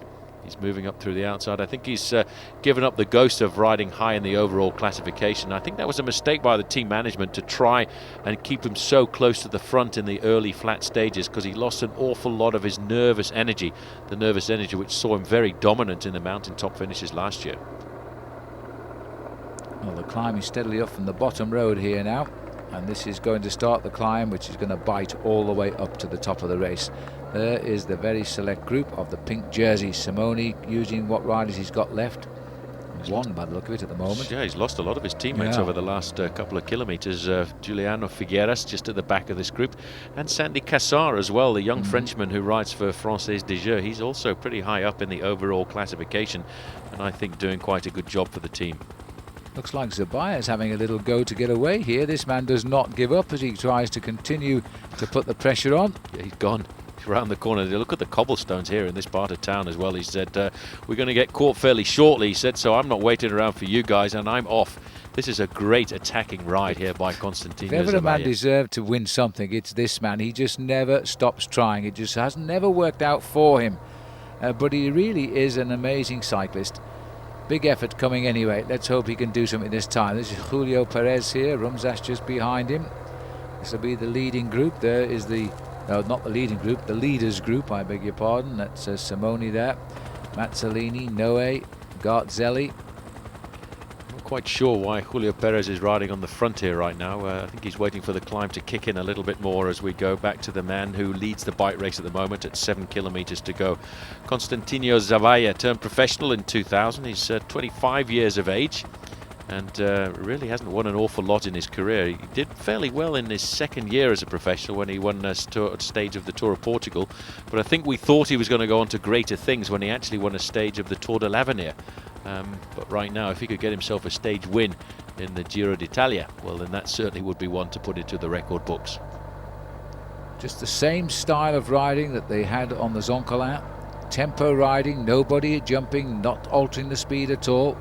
This will please Garzelli. He doesn't like the up and down accelerations of the climb. He doesn't seem to have the immediate answer as he starts there, and he's riding third wheel at the moment. Casagrande also in this group, and seemingly his bad day on the Terminillo is now a thing of the past. He's ridden very well this last week.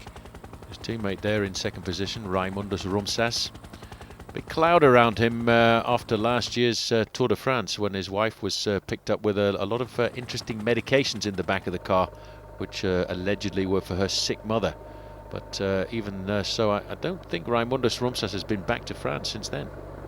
No, I don't think. I think he's afraid to go into France. The French police are quite well known for their interrogations, so he's staying out.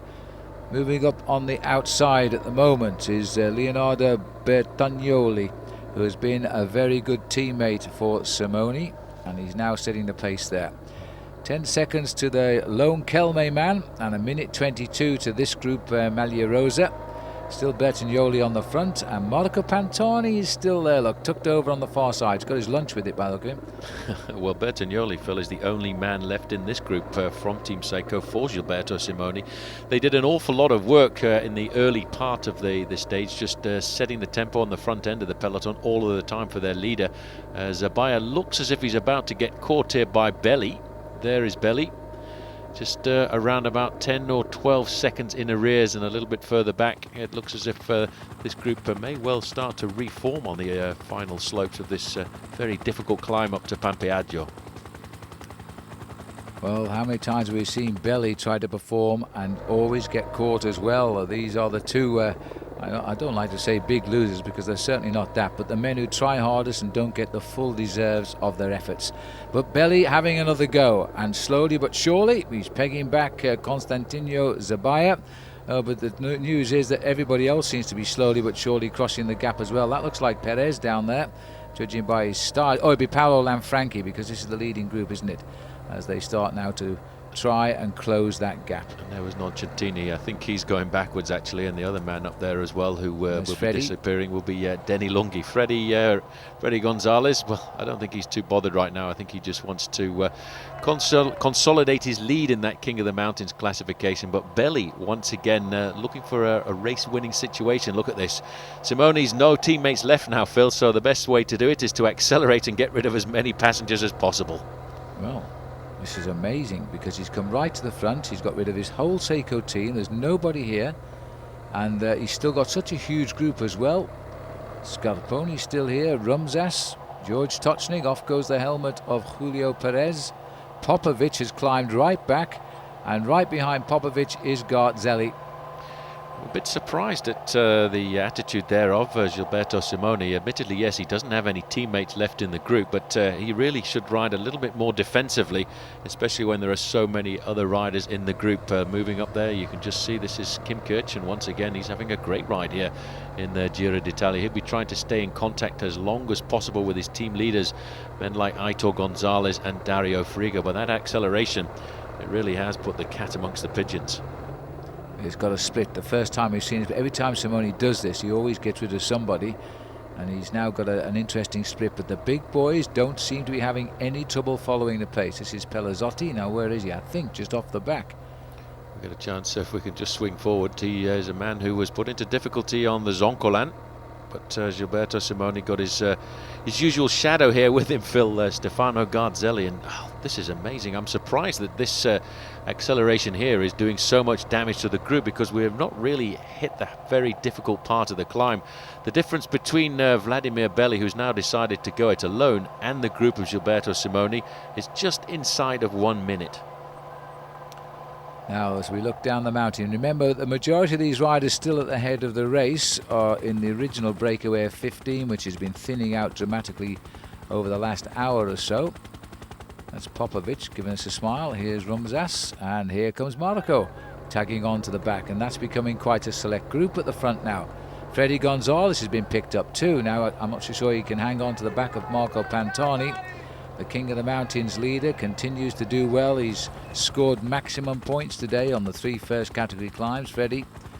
But again, he's gone out on an attack. That's the way to stay consistent. Go out and get the points, and don't rely on the finish.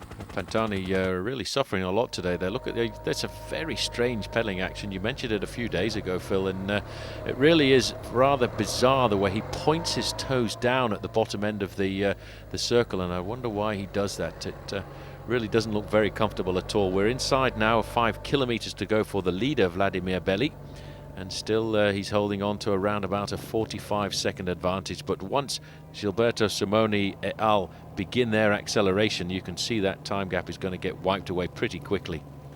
7 men, and 3 more coming on, making 10 as they start now to continue their way through. The gap is closing all of the time. Clock running at the moment for Belli, and is this going to be an attack from Julio Perez? Popovic is feeling a bit twitchy. An acceleration by Popovic. Now there's a sign of confidence now. Jaroslav Popovic and Simoni there, anxious to get out of that little block of riders in, I think, to close down this gap. Now this is interesting. The Landbouw Credi rider, who comes out from this team based in Holland at 5 kilometers to go, is becoming quite a star. 42 seconds. This really is a good move, and you just have to shudder when you look at his age, Phil. 23 years of age. He was a great revelation last year, but Simone said, that's enough, boys. You can have a little bit of a play if you like, but I'm number one. I'm the boss. And look at that now. Well, Popovic got hit at the wrong time. That's why Simone may have gone. But there was no reaction. In fact, it's Popovic himself who's found the reaction and the strength. So take your hat off to him, because he's gone across that gap as quickly as he could, and nothing at all from Garzelli. He's had to stay there. Pantani and Julio Perez, nothing. Well, there's Pantani at the back of the group. On the front end of the group, Eddie Mazzolini had actually made a comeback into this group, and he's now pacing Stefano Garzelli. There's Pantani recovering onto the wheel of Andrea Noe. Once again, Noe, he's always there. He never really does very much in the bike race, but he's always a man who it's very difficult to get rid of. This is a great move by Popovic there in second position. He's just joined Gilberto Simoni, and Simoni must be wondering, well, who is this guy? I know he finished 12th in the Giro last year, but he's only a kid. He is indeed, but he was well known here as an amateur because he spent all of his time racing in Italy, and then he signed up with the team coming out of Holland. But of course they do ride on Colnago bicycles, and Ernesto Colnago has a lot of good things to say about Popovic, I can assure you of that. There was Zabaya just on the right hand side. You'll get a chance to see the front end of this bike race right now as Gilberto Simoni goes by with Jaroslav Popovic, and that would leave, I think by my calculations, just one man in front, and that would be Vladimir Belli. There's Francesco Casagrande and his teammate Raimundus Rumsas, Julio Perez there in the orange jersey, and Georg Tocznik in the white jersey of Gerolsteiner. He's actually doing a pretty good job, Phil, of moving himself quite high in the overall standings here. He's riding a solid race, just a little bit into the second echelon. This man has been dictating affairs here. Simone knows he's got to keep on getting time in these mountain stages. He's not the best time trialist in the world. 4 kilometres to go. I think this is the first time we've seen him actually grimace. It's the first time he really has suffered. I think he was a bit surprised because when he went to the summit of the Zoncolan, I think he expected to get a much bigger time gap over men like Stefano Garzelli, and in the back of his mind, he must be slightly worried about the individual time trials to come. Let's not forget, there are still 2 40-kilometre time trials to come before the end, and the first rendezvous is going to be tomorrow, and that's actually slightly longer at 42 kilometres. He needs to get time between himself and Stefano Garzelli because he realises Garzelli is the superior individual time trialist. Well, he's playing his cards exactly as he sees them right now. Popovic has caught him with a terrific show of determination. Doesn't even have any strength to give him a hand. But Simone is a climber who likes to dictate the pace. He doesn't seem to worry when riders sit behind him. And he just continues to climb. There's Belli, still up front, remember. We've caught Zabaya now. Massive crowd here as we head up into the Dolomites. Popular hunting ground for the Giro d'Italia, and this time he's detached Popovic. Another acceleration. This man is a pure climber when he can lift the pace like he does. He's never happier than when the race is at the finish of a big mountain summit, and that's where he really has the chance to build on his overall lead. He consolidates on the mountaintop finishes and then defends in the other terrains. This is the Gruppo Garzelli, the group of Stefano Garzelli there on the front doing all of the pacemaking. Raimundus Rumsas just sitting there in that group as well, Francesco Casagrande. But I'm fairly certain quite shortly the man there wearing number 113 is going to have a bit of company, and the company will be wearing a pink jersey and a pink pair of shorts as well. Perfect colour match now. Garzelli a little bit further down the slopes with Rumsas in tow. Garzelli again demonstrating he will not give up without a fight. Former winner of the race, and remember that year out, which might cost him yet, but in any case he's come into a major race with good form, and I'm absolutely astonished he can do this sort of performance having been out of competition for so long. But there damage is, it looks like they've completely blown this group apart now, and that's Casagrande there. Well, Casagrande can't even stay on the wheel of Stefano Garzelli. Sitting right there, though, is Raimundus Rumsas on the wheel of Stefano Garzelli. He's forcing everybody else, and Garzelli is pulling himself up to Popovic there. Here's the lone leader right now, as who we get the information, it's the Testa della Corsa.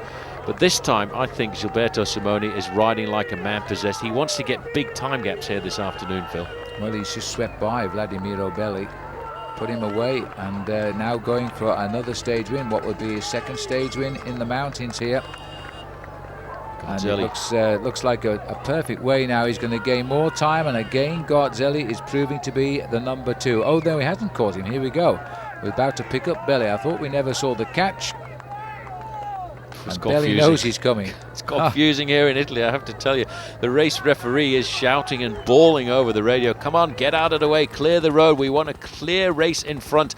And I wonder if Vladimir Belli's got anything in those legs to try and pick up the pace and stay with Gilberto Simoni. Further down, we're looking at the third man on the road, Jaroslav Popovic. This bike rider really is fabulous at 23 years of age, and he's about to get picked up there by Stefano Garzelli. And Rumsas is actually turning out to be the leader of the Lampre squad here, Phil. He's riding an unbelievable race. He never does anything at all to help his team leader, Francesco Casagrande, and that's the real reason why he's in this bike race. But I think he's riding his own personal race here at the Giro. I think he is. And he's a rider who always seems to ride in the shadow of someone else, because he was rather like Joop Zoetemelk used to do. He would finish second in the Tour de France. He only won it on one occasion because he never seems to attack, but has the ability to be with the riders who matter. And he's locked on to Garzelli at the moment. But it looks to me as though that little group behind is gradually hauling them back in. Marco Pantani not able to go with this second wave and has lost a little bit there. He keeps flexing his legs in very strange position. It really doesn't look at all comfortable on the bike. But now we're going back to the man who's got a great style going here now. And Gilberto Simoni enjoying another mountaintop, and it could be his second win of the Giro. And if he gets it, of course, he'll go further ahead. He'll be last to start tomorrow in the time trial to Bolzano, and he'll keep an eye on everybody in front of him. It'll be interesting to see if he concedes any time in that time trial tomorrow. Popovic about to get caught here by Stefano Garzelli in the yellow jersey there, and Raimundus Rumsas, but Julio Perez is actually making a very nice comeback there as well, just a little bit further back. And in fact, Francesco Casagrande wasn't too far behind either, so that may form into a serious group there of 7 or 8 bike riders. Garzelli there digging so deep to bring himself up to the wheel of the man in front of him from the Landbau Credit team, and you can see how difficult this climb is. These riders getting out of the saddle on a number of occasions just to keep the tempo ticking over in those pedals of theirs. Garzelli, on the other hand, climbing most consistently, sitting down in the saddle. That indicates that he really has got quite a lot of force in those legs of his. Well, they've caught Popovic now, and he's back into the slipstream of them, so there's only one rider up front, and that is the pink jersey. This is becoming to look a familiar tale now, and it's Garzelli fighting Simoni, and the other two just intruding slightly. Pantani this time I think has been beaten by the climb. He's been dropped here. That's Aitor Gonzalez who's now gone past him. He is certainly improving as this race goes on. This rider though is still clear of the field, but once again he is not winning the stage by minutes. I think it's only going to be by seconds. Well, he's opening up the gap, and let's not forget Vladimir Belli is caught in the middle right now, and not too far behind him is one of his teammates, Raimundus Rumsas, who's riding alongside Stefano Garzelli. But this man has got the ability to pull it all back together. Julio Perez, he was a dominant factor in the past in the Giro d'Italia in the mountains, and right now he seems to be getting his mountain legs, because he's about to make contact with Stefano Garzelli and Popovic, and just in front there you can see Vladimir Belli. The man who really has lost out this afternoon is Pavel Tonkov. A big surprise to see that man here at a race like this, because I thought he was going to have one more good crack at the Giro d'Italia. Well, Tonkov has been dropped, and they're saying, in fact, he's abandoned, but we've seen no pictures of it. Tonkov at the moment a long way behind. A difficult day for him, and it's always a confusing day in the mountains. We sometimes have to wait many hours after the finish to get all of the information coming through, and every rider on a mountain stage like this has always got a story to tell at the dinner table in the evening. This man will have a story to tell tonight, the fact that he danced away from everybody in the Giro d'Italia once again, to prove that he really is becoming very dominant in the mountain top finishes. But the man that he cannot get rid of, Phil, is Stefano Garzelli. Just look at him. This man doesn't know the word give up. And, you know, they're coming back one by one again. Popovic is actually on the defensive as well now, but he also refuses to give up as they continue now to pick off one another. Looks like Belli has come back to the fold now. Garzelli goes by him. Rumsas can hang on. Julio Perez. But in fact, Belli takes a look at them. I'm not sure he can do anything about it. Garzelli now is just trying to again limit his losses, because he can close the door again tomorrow in the time trial if he can recover. 20 seconds. It's not a big gap, is it? It's not huge at all, and I'm really surprised at how much Gilberto Simoni is not opening the gaps up on these big mountain passes, because it's here where he's been so dominant in the past, but he's up against a pretty tough competitor who has got a point to prove at the Giro d'Italia this year, because let's not forget, when he was ejected from the race last year, he was actually wearing the leader's pink jersey, and he certainly wants to come back with a point to prove this year. He's a tough man, and to be 12 months out of competition, there's Belly just going off the back, to be 12 months out of competition, to come back in right at the top end of the sport is a very tall order for anybody. Andrea Noe keeping himself high in the overall classification there with Francesco Casagrande, who seems to be a bit on the limit when it comes to the mountain passes. They've got to be a bit careful here. That rider there trying to push Simoni. That'll earn him a fine if he keeps that up. And Simoni very quick to say, no, don't touch me, because they will be very sharp on that, the referees at the moment. This is Julio Perez. This is the best day for him too, and he's still able to give Garzelli a leg up. And Rumsas struggling, but holding on to that back wheel of Garzelli. Little bit of slight respite on the climb at the moment. Perez sacrificing a shot at the King of the Mountains again this year because he wanted a high overall position. He hasn't got that either. But he's having a good day today. But still, the pink jersey, riding where he loves to ride at the head of the race. He's won once in the pink jersey, and I think we're about to see him win twice. We've just got to keep that tempo going right now and hope to survive. Look at the face there on Julio Perez. He's trying to pull himself back up because this is a good chance for him. We're still looking at only 20 seconds between Gilberto Simoni and Julio Perez and Stefano Garzelli, and they have finally cracked their shadow. Raimundos Rumsas, I think they're about to put him away. Well, he's on the rivet. He's right on the edge of his effort, but he hasn't gone yet. I notice the Popovic seems to have disappeared there, which is a bit of a surprise, as we're getting up now towards flatter roads here and towards the finish itself at 1,400 kilometres, 1,400 kilometres to Milano, maybe, yeah. That's probably about right, actually. That really would have been a bit of a blow to the morale if it had said 1,400 kilometres.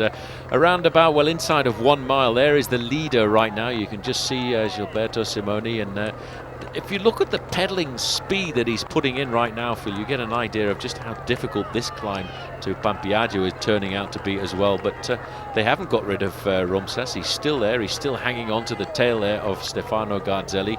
And I think it may well be Julio Perez is riding himself into a bit of form, although I don't know what he's doing. Sat up.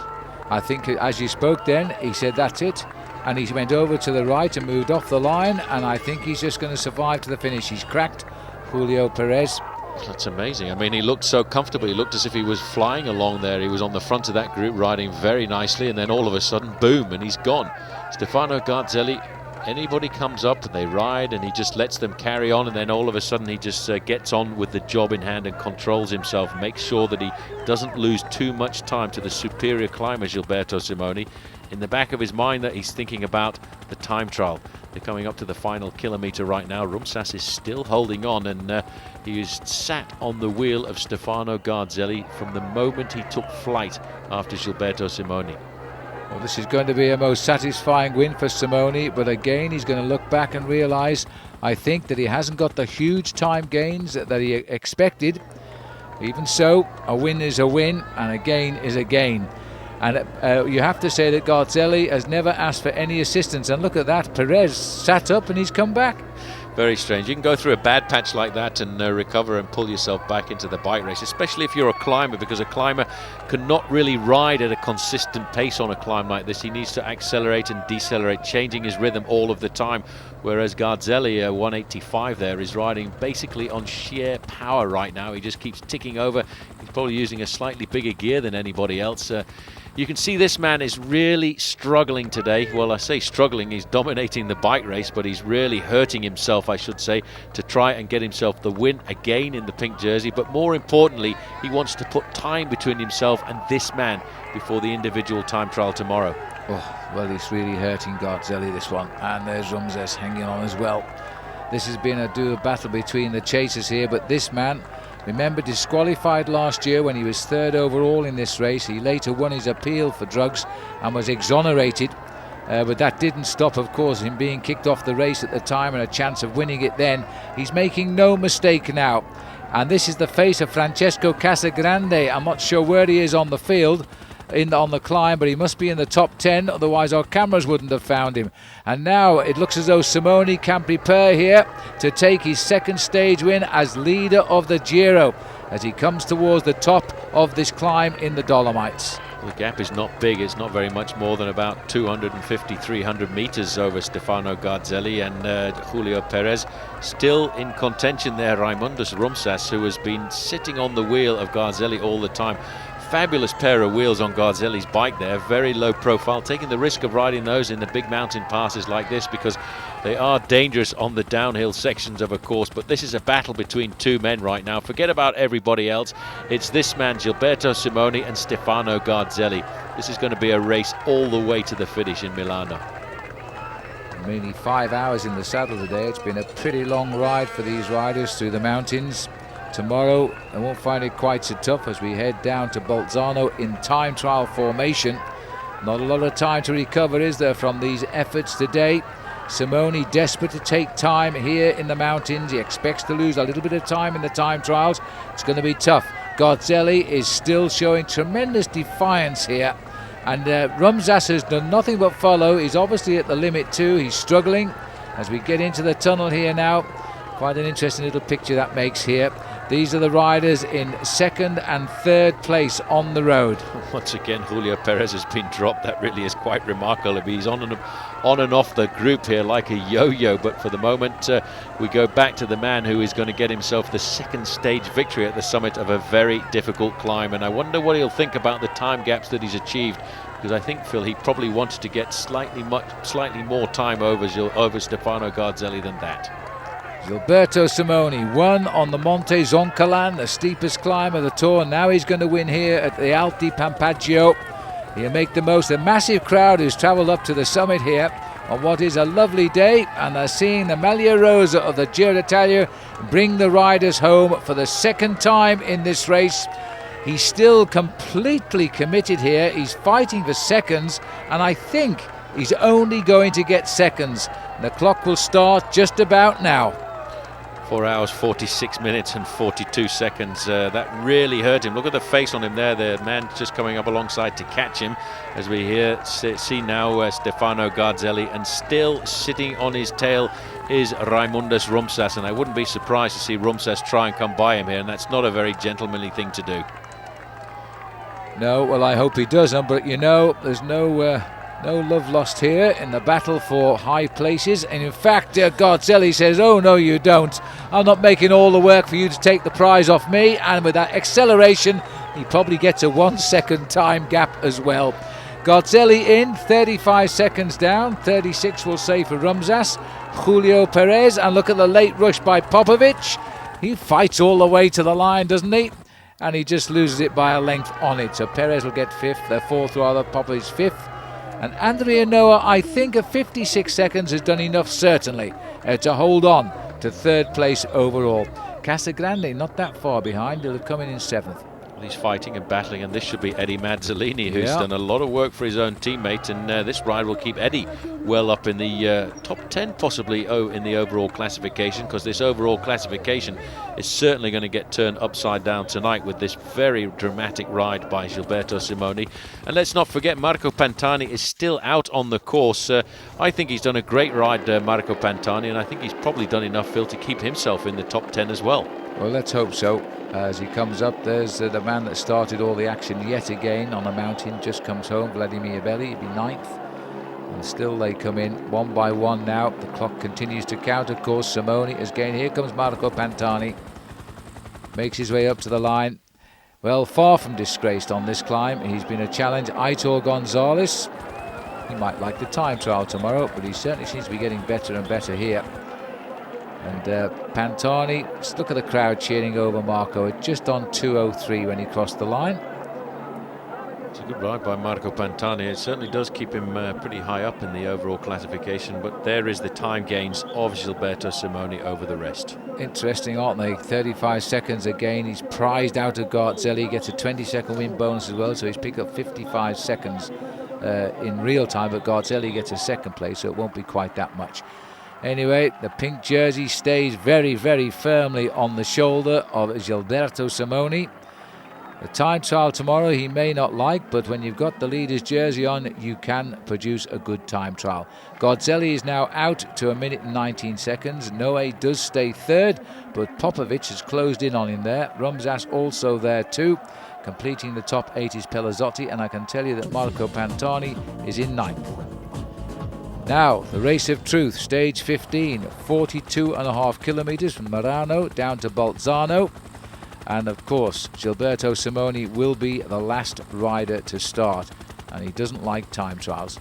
This is the situation at the moment. Magnus Bagstedt has come in well inside the hour with 55 minutes and 24 seconds. We haven't seen anything of Bagstedt, but he is riding superbly this year, and he's riding well for the Intergiro. Well, one of the reasons Bagstedt went out very hard in this time trial, Phil, was in fact there is an Intergiro point in the time trial as well. It was after the first few kilometres, so Bagstedt went out on a very fast start to try and get himself the time bonus there for that Intergiro competition. And I don't think we've seen Magnus ride this well for the last 2 or 3 years. No, he's come back really well.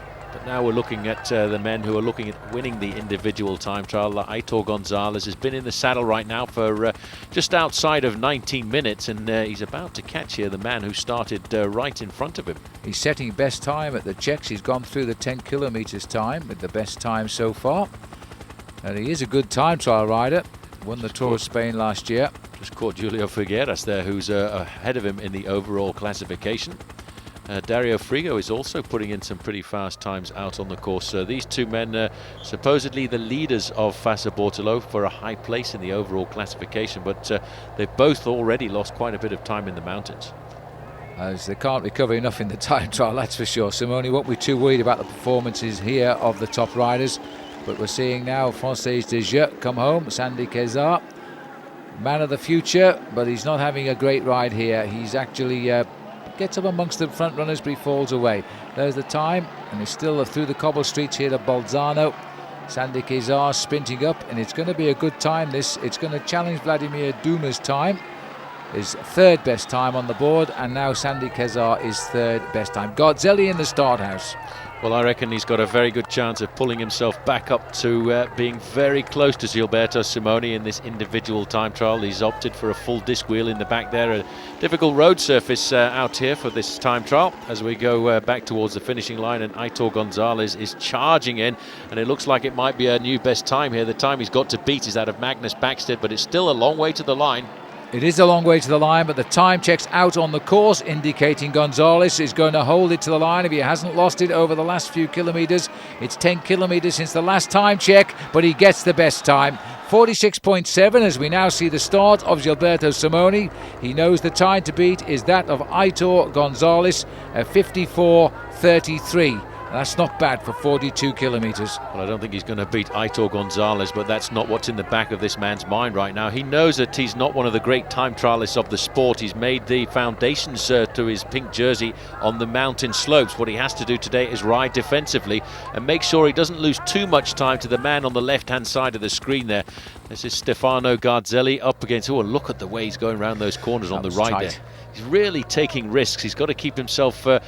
right up at the top end of the overall classification, but you know, on a time trial course like this he could lose a bit of time. Dario Frigo is not going to beat his teammate Aitor Gonzalez, but that's still a pretty good time. It's going to do a lot for the Fassa Bortolo as a team. He's going to slot it in possibly in third place if he can finish at a flourish. We expected a good ride off Frigo, but he's slipping. Yes, 55.56. He's taken over third slot. It was a good ride by Dario Frigo, but it's a strange style that he's got there. He's a very powerful bike rider. Gonzalez now leading Bagstedt and moving into third place there, Dario Frigo. But I think more importantly, Phil, is the battle out on the road between the two men in the top two positions in the overall classification. Stefano Garzelli, and I think we're looking down here, in fact, on Marco Pantani. Well, I don't expect him to do too well in the individual time trial. That's always been his worry when he was even winning races like the Tour de France, how much time he could gain in the mountains to defend in the individual time trial sections. But Marco is up to the top place in the top 10 at the moment. Kilometre 10 here. Simoni is arriving. Now let's have a look, because Simoni comes through. The clock hasn't stopped yet. Garzelli is up on him, 11.59. Garzelli came through here in 11.40. So it's best part of 20 seconds he's conceded there, Simoni. I think that's probably what we expected. Popovic is doing a pretty good ride too, Phil. Let's not forget this is a man who is slowly but surely climbing himself up in the overall classification. Only 3 wins as a professional bike rider, but look at the way he's going round these corners, and he actually looks very good on the machine. He's rock solid right in the middle there. Now let's check Marco Pantani here. Pantani has actually done a very good ride, because Pantani could get himself into the top 30, and that's a lot better than he would probably have expected. Well, I think he's done a great. I think he's got some tremendous form. He's really determined. He's riding a super Giro.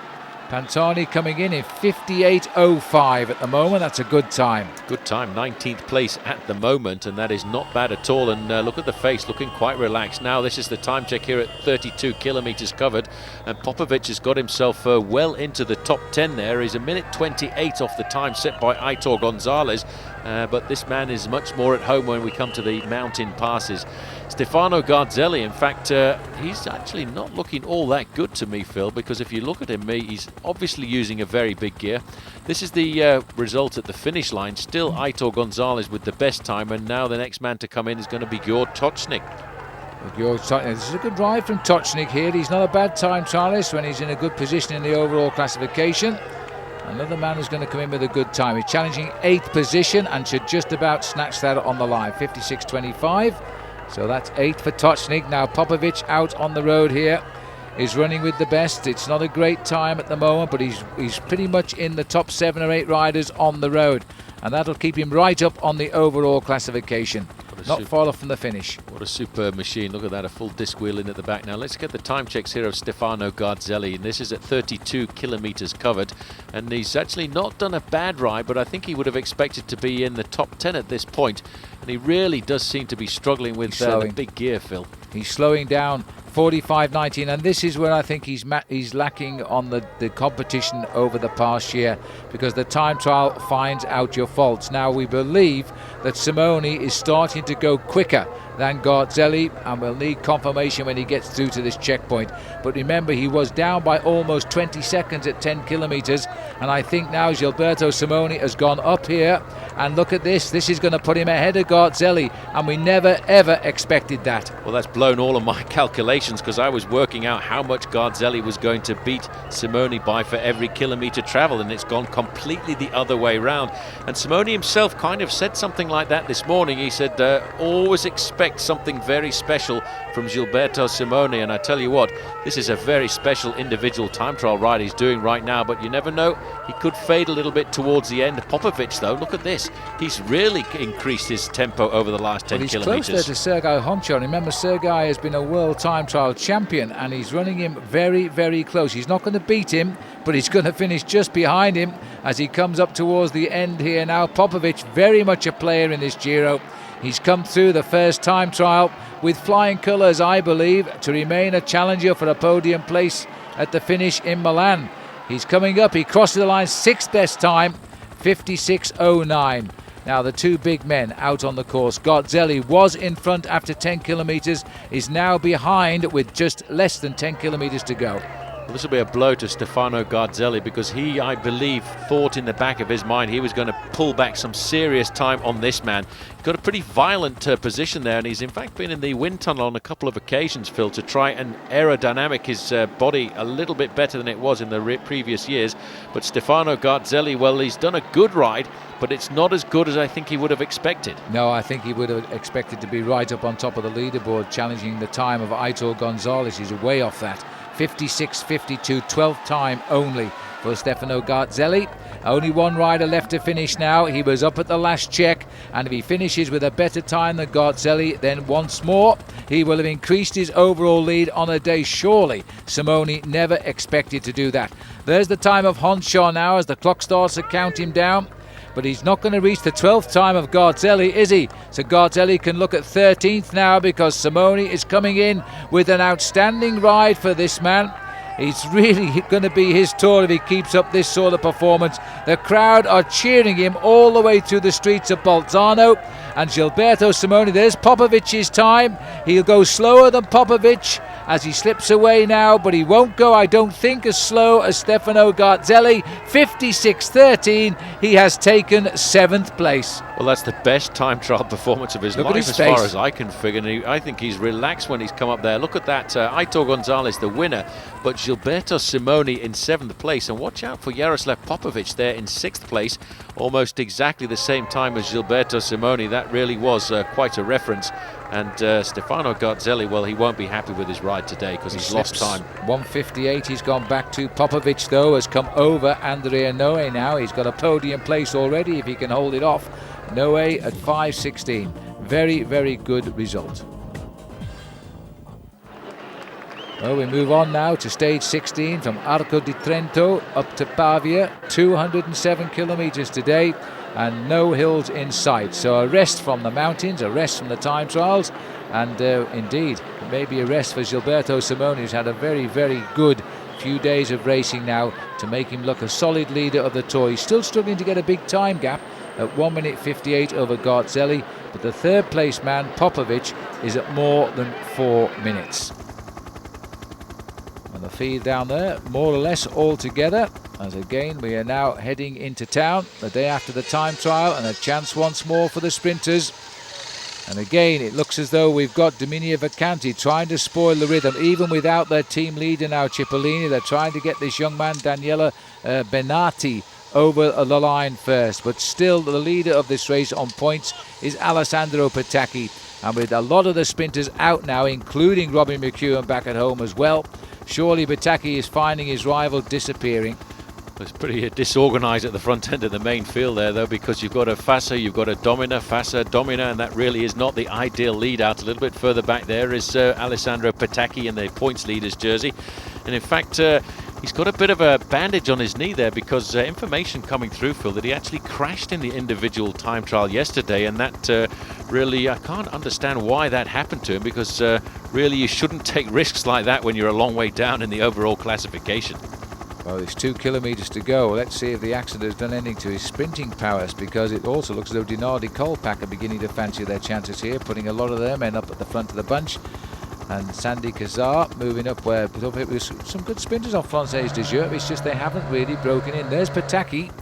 He looks pretty heavily bandaged at the moment from that crash. It was a bizarre crash in the time trial. And also Angelo Furlan, who now seems to be recovered from that nasty fall with Mario Cipollini. On his shoulder there, the British champion Julian Wynne. Well, Julian Wynne getting his chance to ride a 3-week Grand Tour, and he's actually done very well. He's well at the front end of the main field, and that's Magnus Backstedt there as well in the blue jersey. He's taken over the lead in the Intergiro competition. He's got the blue jersey of leadership there. Now then, Fassa Bortolo in complete control, and the speeds at the finishes here in the Giro d'Italia on these sprints are quite remarkable. We are touching 55 kilometers an hour right now as we charge under the Flamme Rouge. 1 kilometre to go. The sprinters have it, but which one will get it? Furlan has tried to break in, and it's the first time he's really found his sprinting legs since that accident. But he's going to have to do a lot of work, because again lining up there, 5th wheel, and there comes Julian Wynne having a real dig as he goes to the finish. Julian Wynne, now Furlan started to move and fell back onto the wheel there of Petacchi and Eisel, and they're lining up now behind as Julian Wynne has tried to go, which will be on the right of our pictures. We see them coming, but right now it's Dinardi trying to lead them out here, and again Lombardi. Right on the wheel there is Jimmy Casper in the mix as well. We haven't seen him for a few days, but Lombardi's going to try and lead it out for Benati here. Now this is the best lead out man in the world. Excuse me, get out of the way. This is a nasty bend again at the Giro d'Italia. They're all round nice and safely. In 3rd position there's Alessandro Petacchi. As they line up for the line now, Jimmy Casper sitting behind Petacchi. He has a chance, but they're all trying to go now. Now Petacchi has opened this firing again. Is this going to be win number 5 as he goes out of the fast? Casper's taking him on the left, but Petacchi holds him off, and that was a close one. Jans Verada again, he might have got over the top of Jimmy Casper, but there is no doubt there that Alessandro Petacchi has increased his lead on points. He now has 5 wins in the Giro d'Italia. Well, that's remarkable. Just look at the injuries. Don't touch me, please don't touch me, he's saying. His back is ripped up as well, you know. It's not just his elbow and his knee there. He was really hurt in that crash yesterday, and it was the most bizarre of crashes. And I can't understand, Phil, a guy who is a sprinter like this would normally not even think about taking risks in an individual time trial. Maybe he was just carried away by the Ciclamina jersey. Well, it all went wrong for him yesterday. It went right for him today, though. Let's have a look at the sprint again. That's Casper coming up there as he goes over Benati. Benati just not quite got the strength yet. Only a young lad. and he slips away as Kasper. The best finish we've seen from him. He's been leaving it to his teammates until today, and he gets the better of Zverada on the left of our picture as well. Well, that's really a brave and courageous move there by Alessandro Patacchi, Phil, but he really is turning out to be a phenomenal sprinter. He can win from any which way he wants, from the front, from the back, and nearly always straight down the middle. Look at that. He actually wanted to salute there, Phil, in victory, but he actually couldn't get his arms up. He really must have been in a lot of pain. Well, I would think so, and well, it's proven though that once you see those finishing banners, if you're a sprinter, you just put your head down and go. He really is unstoppable just now. He'd never won a stage of the Giro, always beaten by men like Cipollini until this year. Now he's got 5 victories in one hit. Cipollini back at home, of course, still recovering from his injuries of a few days ago now. So there's the situation overall. No change amongst the leaders, same order as before. 1:58, still the advantage of Gilberto Simoni as the race now moves on to the 17th stage, and we head away from Salici Terme to Asti. 117 kilometres the stage, but I suppose Simoni at the moment enjoying the moment. Looking a pretty solid leader right now. He should have lost time in the time trial, and he didn't. So 117 kilometres today, just a third category climb, La Rosetta, after 70 kilometres, and then it's head down for the finish again. Watch out for Alessandro Patacchi, I would suggest. Well, I would suggest he's now really setting himself up as the man to beat. And these kind of stages, these short stages like this one from Salici Terme all the way down through Castagnole, Monferrato, down into Asti, are very rapid stages. But I tell you what, I think Domino Vacanzi have got a lot of confidence in their new man Bennati. They want to try and get him the victory, and if he can, it may well be that they're going to set something up rather special for him. But it seems to me maybe today, Phil, they've changed their tactics, because right on the wheel of Alessandro Patacchi there is Giovanni Lombardi. So it may well be they've decided to let Giovanni have his chance at trying to get himself a stage win. Well, Freddy Gonzalez won the third category climb, by the way, ahead of Fortunato Balliani, and that's keeping him in the lead in the King of the Mountains competition. Bagstad got the Intergiro, so he stays in the blue jersey there, and the breakaway by Martin Vastia of 10 acts has come to nothing now. And it looks as though Française des Jeux taking a little bit of confidence in the fine sprinting yesterday of Jimmy Kasper. They're getting the men to the front today. Carlos de Cruz in second place there. Jimmy Kasper just slipping down the line. If you're going to get a team to lead you out, you have to stay on the wheel of your teammates there. Moving up there is Marco Velo for Fassa Bortolo, and Jimmy Kasper just bumping shoulders a little bit with Alessandro Patacchi. Well, that's not a good thing to do, because Patacchi's about twice as big as Kasper. And remember, Patacchi's still feeling extremely sore from his fall, and he's having a word with Kasper, I think, because he's got the wheel of his teammate Marco Velo and he wants to keep it, and Kasper trying to psych him out just a little bit. 2 kilometres to go. Kelly Gobi moving up there for Dinardi Kolpak in the light blue jersey. A lot of confusion coming onto the front end of this main peloton, and it is a full lead out here from the Dinardi team. There is Jimmy Kasper. Look at this. We'll have a look at that just one moment ago. This is not a very clever thing to do with by Jimmy Kasper. His team came up to the front, then all of a sudden he's bumping shoulders there with Jimmy Kasper. Now Domino Vacanzi trying to take up the pacemaking once again. I think today, Phil, they're going to try and swap it around and not give the chance to Giovanni Lombardi. After all, you know, in the past he's won stages at all of the Grand Tours, and maybe this is his turn to try and get a stage at the Giro. Well, maybe this is his chance, but watch that pink jersey there. He's getting roughed up a little bit by Jimmy Kasper, and Jimmy's still in the mix at the moment as they head up now to what is the big sprint. It's a massive pack this time along the road as they now line up into the last kilometre here now. Now Patacchi is on for a 6th win, and he won't get too many more chances left in this tour. He has a massive lead in the points competition anyway. There is Kasper down there on the side now of Angelo Furlan, but they're a little bit far down the line here. Sharp right-hand bend, a little bit of a speed wobble as they make that swing around the corner. Patacchi's coming off on the 3rd wheel here now. Kasper's still in the play just behind him. This is going to be a tough line now. Final lead out coming from Marco Velo this time for Alessandro Patacchi. Giovanni Lombardi still in the mix there. Right behind him is Angelo Furlan. Kasper's still there, not far away, but he's holding his final sprint. Here comes a move at the outside, and that's not Kasper. In fact, I think that's Eisel who's gone up on the outside. Now here comes Patacchi here, and Patacchi's still got that speed. This will be for win number 6. They're already saluting, but he's going to be challenged right on the line by Zverada. He gets it. Do you know what, Paul? He must have about 100 points clear lead in the points competition now. Pataki has just taken his 6th stage victory from Jans Verrada. Congratulations there coming from Jans Verrada as well. That really was a bit of a chaotic sprint down to the line as well, because when Eisel came up there to try and lead out Jimmy Casper, and then all of a sudden he swung across the front end of the main field, I thought that was a rather dangerous manoeuvre. But this is turning out to be the revelation of Alessandro Pataki, who really is walking away with all the sprints, and they did try to get Giovanni Lombardi up there. He came across the line in 3rd place. Casper failed a bit towards the end with only 6th for him. And Gabriele Palumbo from Dinardi Kolpak was the rider in the light blue jersey. See that moment just there when Eisel switched across? I thought that was rather a nasty move, but they were all battling there for the wheel of Alessandro Pataki. So Verrada's just about got it. The lunge for the line brings him to within half a wheel, but it just was not enough to beat the man who is turning out to be the new king of the sprints in Italian cycling. So he can't do a thing wrong, and once you get it right, you just keep on getting it right. So Alessandro Pataki now has 6 stage victories in the Giro, and that was despite the presence, for a while at least, of the world champion Mario Cipollini, who got 2 for himself. McEwen got 2, but of course those riders are now back at home.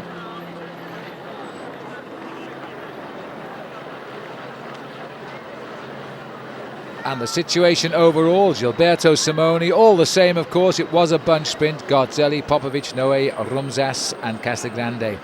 But the man of the moment there was Pataki. Here we are, all smiles, Gilberto Simoni, and well he might be. He's still looking extremely strong and making no mistakes on the silly stages, shall we say, while he's making all of the right decisions on the difficult stages. Well, he might be strong on the bike, but he seems to be struggling when it comes to opening the champagne bottles there. But he really is enjoying this, and he's got a chance over the next couple of days to extend that lead. So we move on now to the 18th stage as we head on now to Canali. 174 kilometres this, and a few mountains. We're heading back now into the north of Spain, north of Italy, as we head into the hills yet again. And this, I think, is enough to make everybody, except perhaps Garzelli and Simoni, shudder. 2 big first category climbs, followed by an uphill climb to the finish. Well, the middle climb there is a very difficult one, the Col de Esici. And the weather is the big decision here today, because reports that they've had a hailstorm on this climb. It's just about eased up now and turning back into rain, but as they get higher, Paul, the temperature is plummeting. We're looking down here on Jaroslav Popovic, who really is turning out to be the incredible revelation. He's jumped away from the group there of Stefano Garzelli, and there was a question about whether or not they were actually going to cancel this stage, Phil, because of the fact that the hailstones came down quite dramatically. As we look down here on Gilberto Simoni, and the little bit of picture breakup is because of the very bad weather conditions at the summit of this climb, which is in fact the Cimo copy of this year's Giro d'Italia. And the Col de Esici at around about 2,400 metres. I tell you what, Dario Frigo is doing a very good ride here this afternoon, because he's staying in contact here with Gilberto Simoni, who's just pulled himself up to Georg Tocznik. And right on the back, this man who stays with him all the time, his teammate Phil, has done a brilliant job looking after him here this afternoon. And we're looking here at Alessandro Spezialetti, who is, I don't know how he's been able to stay there with his team leader for as long as he has been doing, but it's amazing when you're leading a bike race how the team can turn around. Well, this is a big test now for the strength of these leaders. When the weather turns as nasty as it's turned, you can see it looks as though it's been snowing, but in fact that was a hailstorm that came down and deposited all the ice on the road. It's eased off and it's turned a little bit more to rain now, but it's very, very cold. And for the first time in this Giro, we're seeing some real bad weather. Actually, you can see that hailstones piling up on the road there, and it will actually make it very difficult indeed. It reminds me back to the old days over the Gavia when Andy Hampsten built the foundations for his win at the Giro d'Italia. It was a day like this, and a lot of the riders wanted to stop and have the race abandoned, but not Andy. He just got on with the job and built up a huge lead and held it all the way up to Milano. I think actually this, Phil, is actually rather dangerous right now. I've ridden races like Paris-Nice when there's been snow on the road. You see how the riders there are just keeping into the middle of the tracks that have been worn away by the cars that have gone in front of the race. And I would think if it's like this once we go over the summit, it could be rather a precarious descent.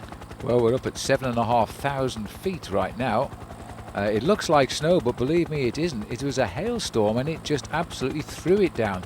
All I can say is thank heavens it came down before the riders arrived at this point, because that would have put a whole different complexion on this race.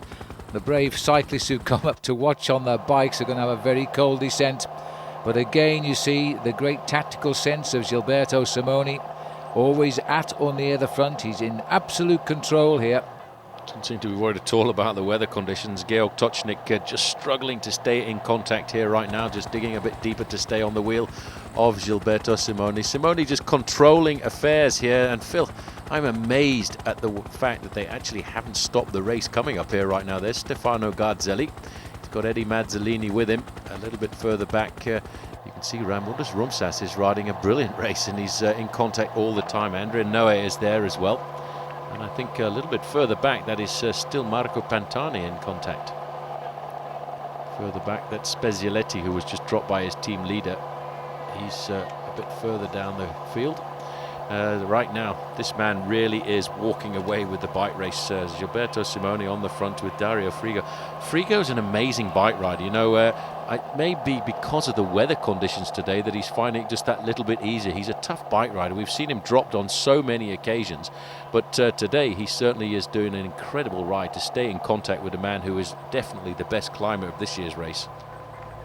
Well, these boys are heading up at a sensible tempo just now, as the skies do seem to be clearing a little bit. Certainly it is easing back. The rain has just drizzled now. It's almost off completely, but they're going to have to watch it.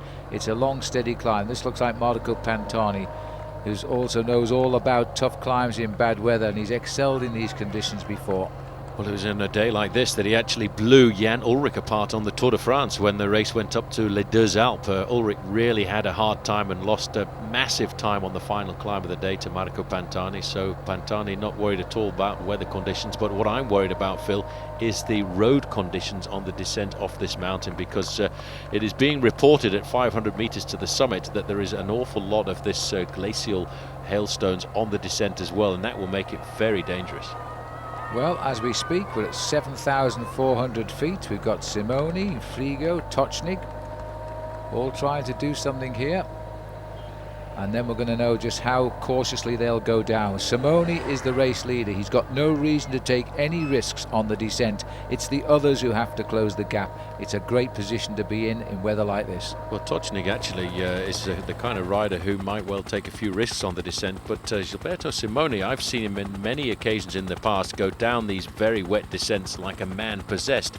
I wonder if he'll change his tactics because he is actually in the pink jersey. He doesn't have to take the risks, but he is a very good bike handler. Well, we're getting reports of an awful lot of riders actually abandoning the race at the moment. Further down, Jimmy Casper has already gone, one of the sprinters.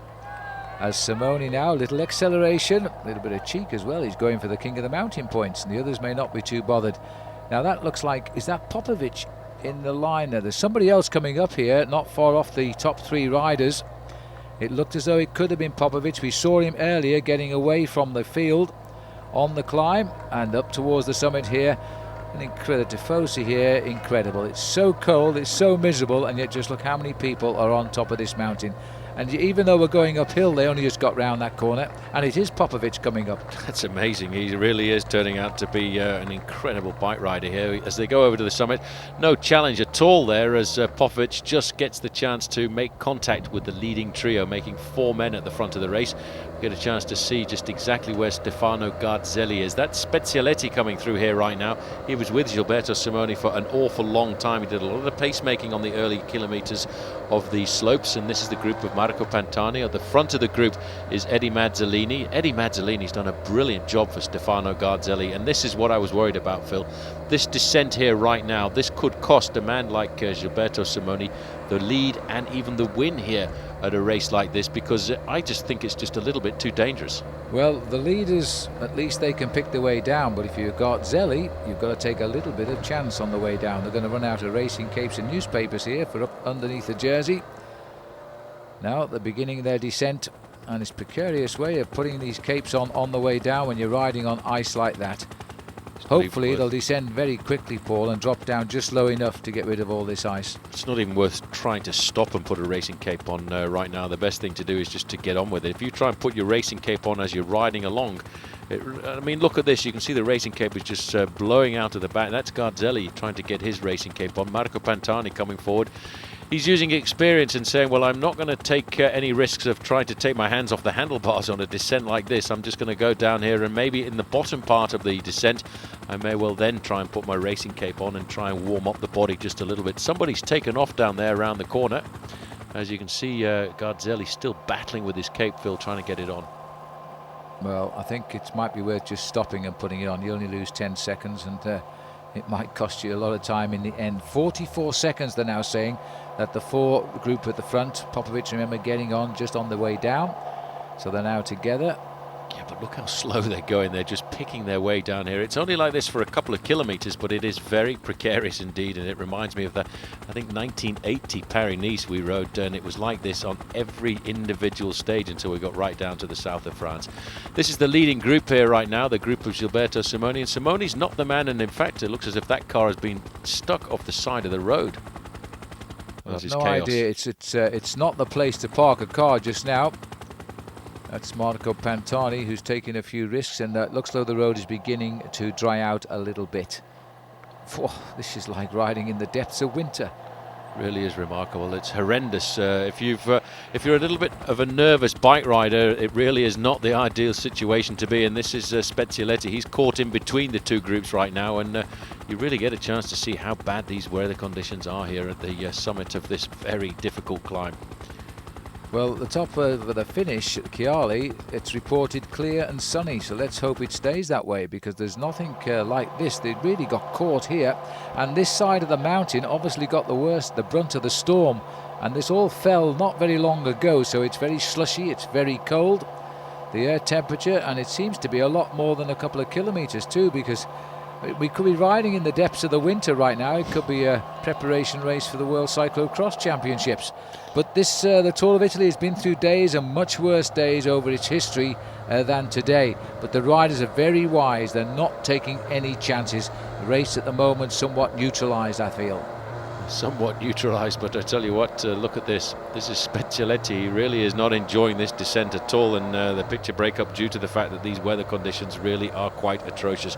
That's Raimundus Rumsas there with Marco Pantani. They've in fact stolen a march over the group with Stefano Garzelli. A little further down, I would expect to see Spezialetti in there somewhere, and probably round the corner the pink jersey of Gilberto Simoni. It's very difficult up here at the moment, and very, very cold indeed, and a lot of riders taken by surprise, and I would think a lot of the spectators, because this storm came in from almost nowhere. It wasn't even predicted. Well, it looks as though we're getting out of it. There's now no sign of the snow, as these cars are wisely lying off the riders while they go down precariously. I always take my hats off to the cameraman and our motorbike rider too. They're going through the same purgatory as the cyclists, and our cameraman still has to look to that little lens and not look at anything else, and he looks at black and white images as well. Well, Popovic went round there first, followed by Frigo, and in fact you could see Gilberto Simoni was backing off just a little bit. He realises he doesn't want to take any risks at all. There's Georg Tocznik. He's a very clever bike rider. He's now, I would think that we've got to the slightly better part of the descent.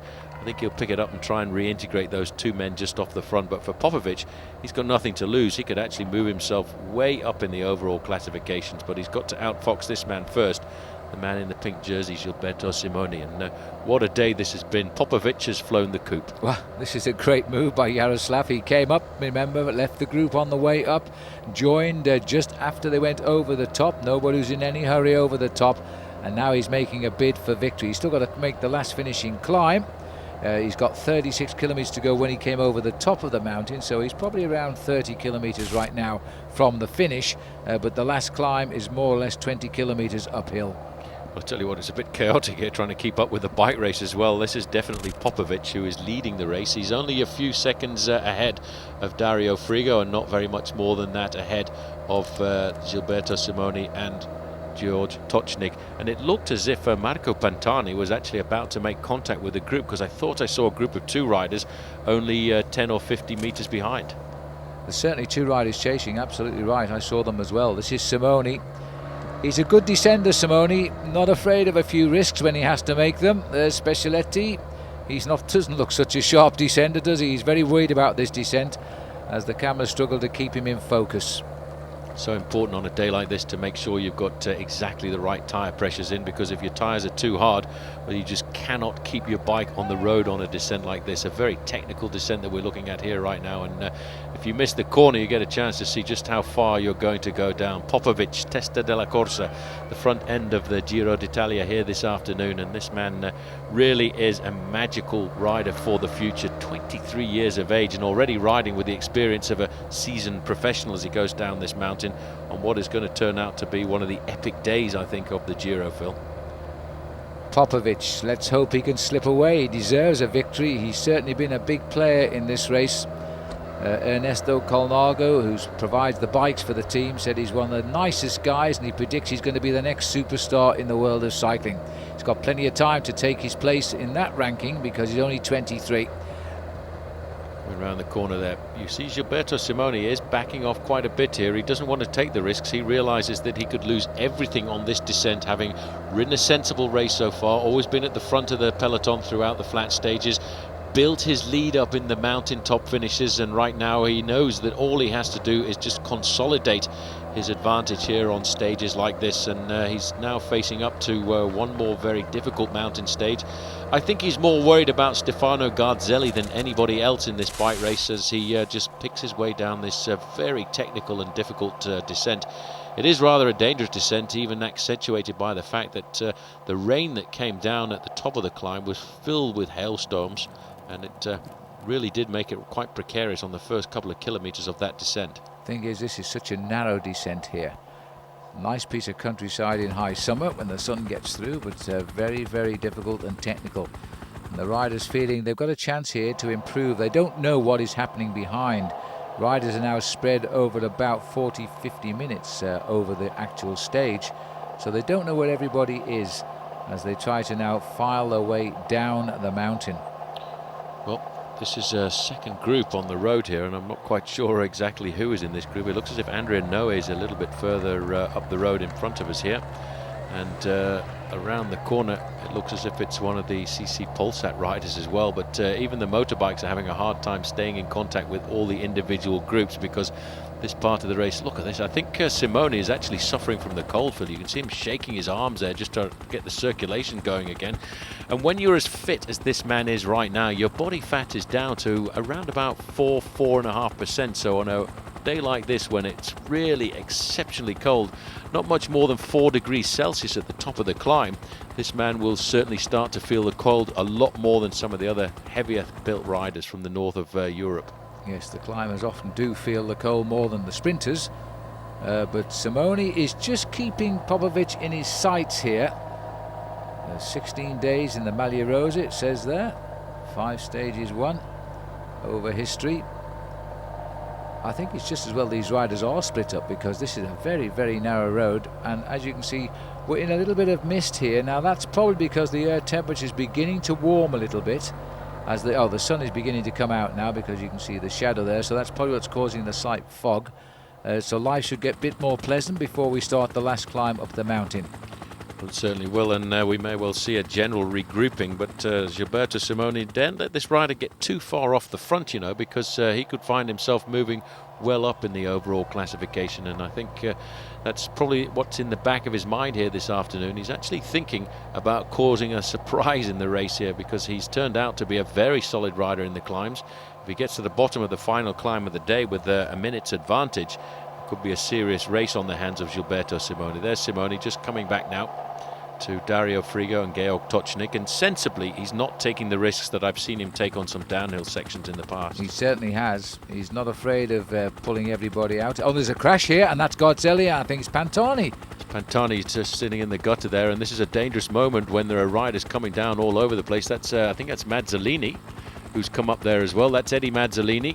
Yep. Well, Pantani looked as if he was pretty badly hurt there. Garzelli got up quite quickly.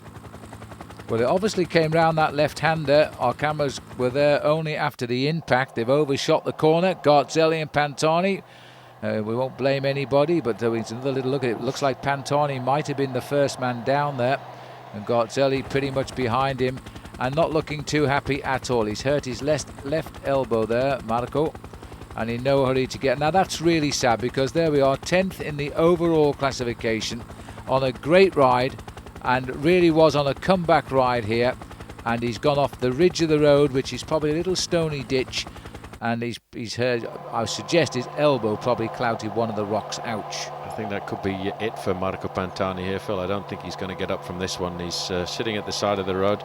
The race doctor will be down there in a few moments to check him out and make sure he's okay, as the team cars are going by. Marco Pantani, who, let's not forget, at the start of the day was 10th in the overall classification, and he was on a good ride. He was up with all the top men here, and I think the fact that he's taken his helmet off, and the tears starting to well up now for the Italian, who was hoping to prove to the crowds that he was still capable of finishing high up in the overall classification of the Giro d'Italia, still after a very long and illustrious career. There's his team car moving up alongside.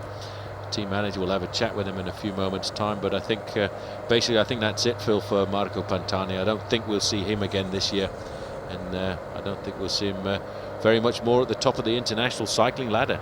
Well, I hope you're not right, but at the moment he's certainly in no hurry to remount here. Time moves on. There's still an awful lot of riders, of course, to come, but he was, as Paul has said, in 10th place overall, just over 10 minutes off the race lead, and riding a very solid Giro d'Italia. Looks terribly stiff on the left-hand side.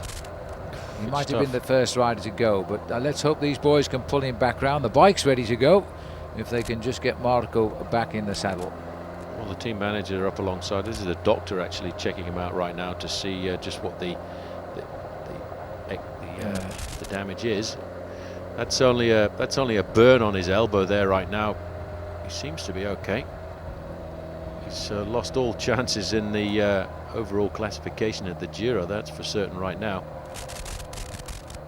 Tough to see a man go down like this. It really is sad, because he was riding a great race and he was up there all the time in the mountains, obviously not challenging Gilberto Simoni, but he was there and thereabouts on the most occasions. He'd lost himself only 10 minutes so far, which meant that he still had the chance of moving up to finish in the top 6 or 7.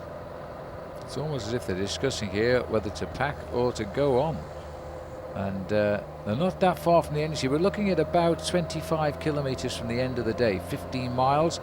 Most of it's uphill, of course, but not in the same weather conditions as they've tackled on this previous climb of Saint-Père. The roads you can now see beginning to show patches of dry creeping through. That's Tocznik and Simoni. And there's 2 riders up here now in front of Simoni. Well, that's going to be Popovic and Frigo. I would suggest Frigo has made the junction with the rider who leapt away just a little earlier on. There at 15 kilometres to go. There's not much difference between Gilberto Simoni and those 2 riders. As we go through that banner, the clock will stop and tell us that it's just 16 seconds. Simoni riding on the front. He's not getting very much help at all from Georg Tocznik, and I wonder if Dario Frigo is actually working in that group in front with Jaroslav Popovic. Well, Simoni will not want Popovic to stay ahead. He will not want him to gain any time at all, so he's going to have to try and join him here, because the gap is opening. Remember, Garzelli fell with Marco Pantani. We don't know where he's gone at the moment, except that he remounted pretty quickly, and Mazzolini was with him, which is a great help. There is Gilberto Simoni after the descent there. He's looking as though he's a little committed just now. Tocznik there did go through and give him a hand. This is further down the back of the race here. This is Garzelli and Eddie Mazzolini.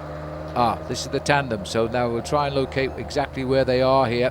Just look at the state of the racing jersey and shorts there of Garzelli, looking a little bit pained and a little bit concerned. Well, he's very lucky that he actually didn't damage the machine, because he was able to get up and get going quite quickly from the side of the road there, but that's always bad for the morale if you have an accident like that, and you've got to try and get your brain back into gear, and you also have got to try and get your body back into gear as well. Eddie Mazzolini was very quickly up alongside him, and he's got to try and pull himself back into this race, but they'll have a hard time to catch this man, who is currently chasing Dario Frigo and Jaroslav Popovic. The time difference between the 2 of them, well, there it is, 16 seconds. And just looking at the face of Gilberto Simoni, I think that cold has really wreaked havoc with his body here this afternoon, Phil, because he really does not look as comfortable as we've seen him over the first 10 days or so. No, but he just needs to think and imagine his position he's in. Everything is still good for him. He's gaining over everybody except Popovic. This again is Garzelli, and he looks to be in quite a bit of trouble now. He is not at all happy with the pace. He's struggling, and I think he's losing time. You can see a bit of blood just coming through the shorts there as well, so that must have been quite a hard crash, and we won't know until after the race who actually went down first, whether it was Pantani or whether it was Garzelli.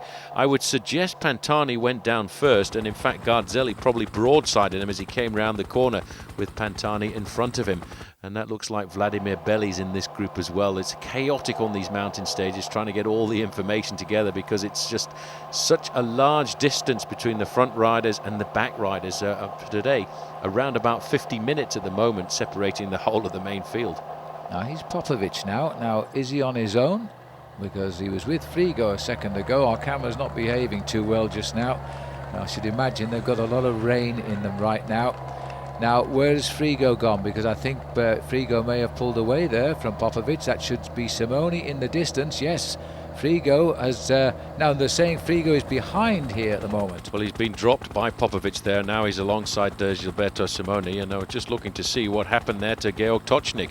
This is a very difficult start of the ascension here right now. Tocznik... I thought would have had the ability to stay with Gilberto Simone, but Simone now has decided, and he seems to be warming up a little bit. I think he did have a problem, Phil, with the temperature drop here this afternoon, because as I said, the climbers certainly tend to have a very low body fat, especially when they come prepared for a big 3-week Grand Tour. And if the temperature goes down like that, it really can wreak havoc with the muscles. Frigo wasn't able to follow the acceleration of Popovic. Popovic right now, Testa de la Corsa, is looking for the stage victory and looking to move himself maybe up into second place overall. I think first place is too far away from him at this moment, but in terms of the way this young man is riding, Phil, he's absolutely brilliant. Well, he loves the Giro d'Italia. He showed us that last year. He's done nothing at all this year. He's just been preparing for a great ride in this event. He seems to be doing it. He's chosen a day to take his chance. Well, he took it in the bad conditions on the Col di Saint-Père. Now he's on the finishing climb here, which is we're looking for 10 kilometres to go at the moment, and he's still clear. Not a long way clear, and I think you're right. Simone now... Oh, Simone's brought Frigo right up to him on the climb, and I was about to say, I think you're right. Simone is much happier now. The sun has come out again and the roads are drying, and they know now there's no descent at the top. Well, it's all uphill to the finish line this afternoon here, and as you can see there, Popovic, he tried the move, he went on the descent, he built himself up an advantage, and he now has been brought back into the fold, and Dario Frigo must be wondering what's going to happen next, because almost certainly Gilberto Simone, Phil, is going to try and set himself up for another stage victory if he can. There he is, commanding the front of the pacemaking, as he has done every time the race has gone uphill since we left the very foot of the Italian peninsula, which seems like months ago right now. It really is a very long bike race, and these riders, though, finally are starting to see and feel that Milano is not far away on the horizon. Georg Tocznik is in fourth place on the road, and if we could just look forward, he may well also be recovering from that acceleration of Gilberto Simone and probably pulling himself back up into the leading group, and that'll make 4 men at the head of the race. Interesting 4 men it will be too, because Stefano Garzelli is apparently over 2.5 minutes behind at the moment and is losing ground, so this could be a huge coup today for Simone. And yes, Garzelli crashed, but he was already in trouble. He didn't like that cold climb either, and this could be a big coup now. Simone could have a big lead by tonight, and then he may only have to worry about the whereabouts of Popovic, and he's right in front of him just now.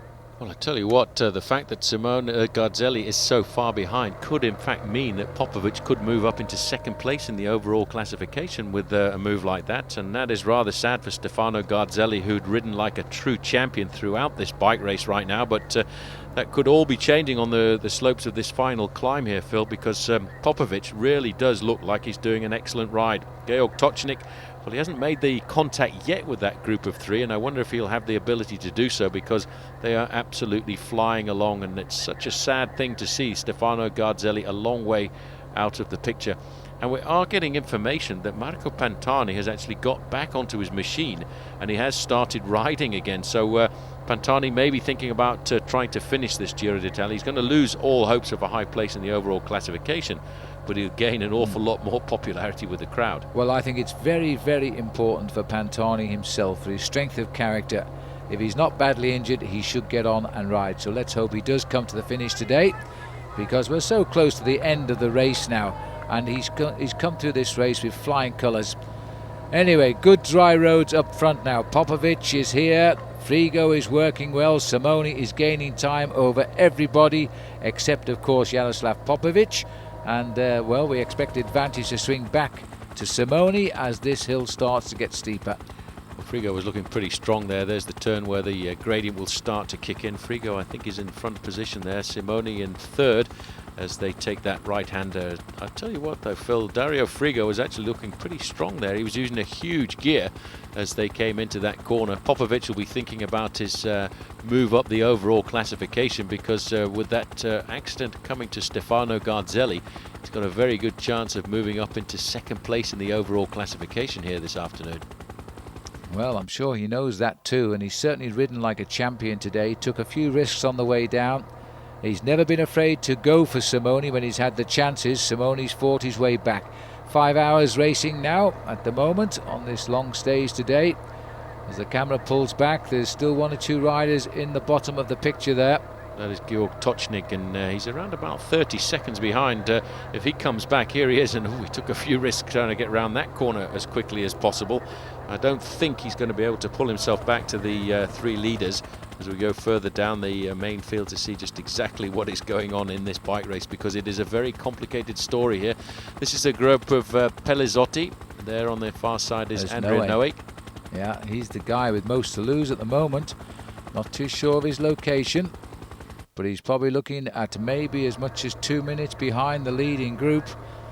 He conceded his third place to Popovic in the time trial. Rumsas is in this group as well, but Garzelli is not here. Garzelli could pay dearly today for that crash.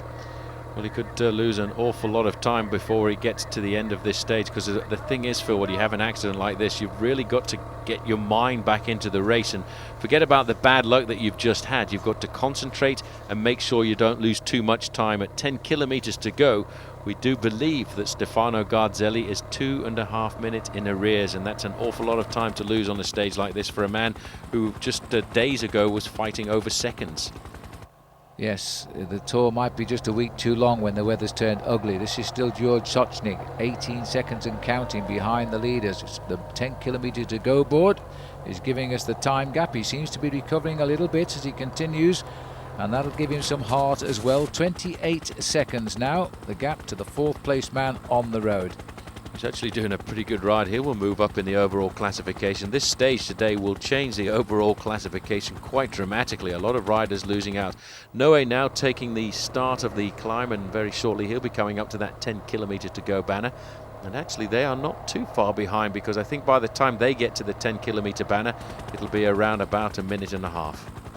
It might be a bit more than that actually, but Noe's finding he's having to do all of the work himself now. Because Pellizotti has tried to help him. Our camera getting a little bit close there. We're not waiting for the time check at 10k. We've gone back up. Where is he? Oh, he's popped at the back. Well, he's done so much attacking today. Now he's still a long way to go to the summit here. All of a sudden, Gilberto Simone's been presented with the chance to gain time on Popovic. There's the move. He noticed Popovic came off the wheel of Frigo. Hasn't really attacked Popovic. He's just gone round him and left him to lose time.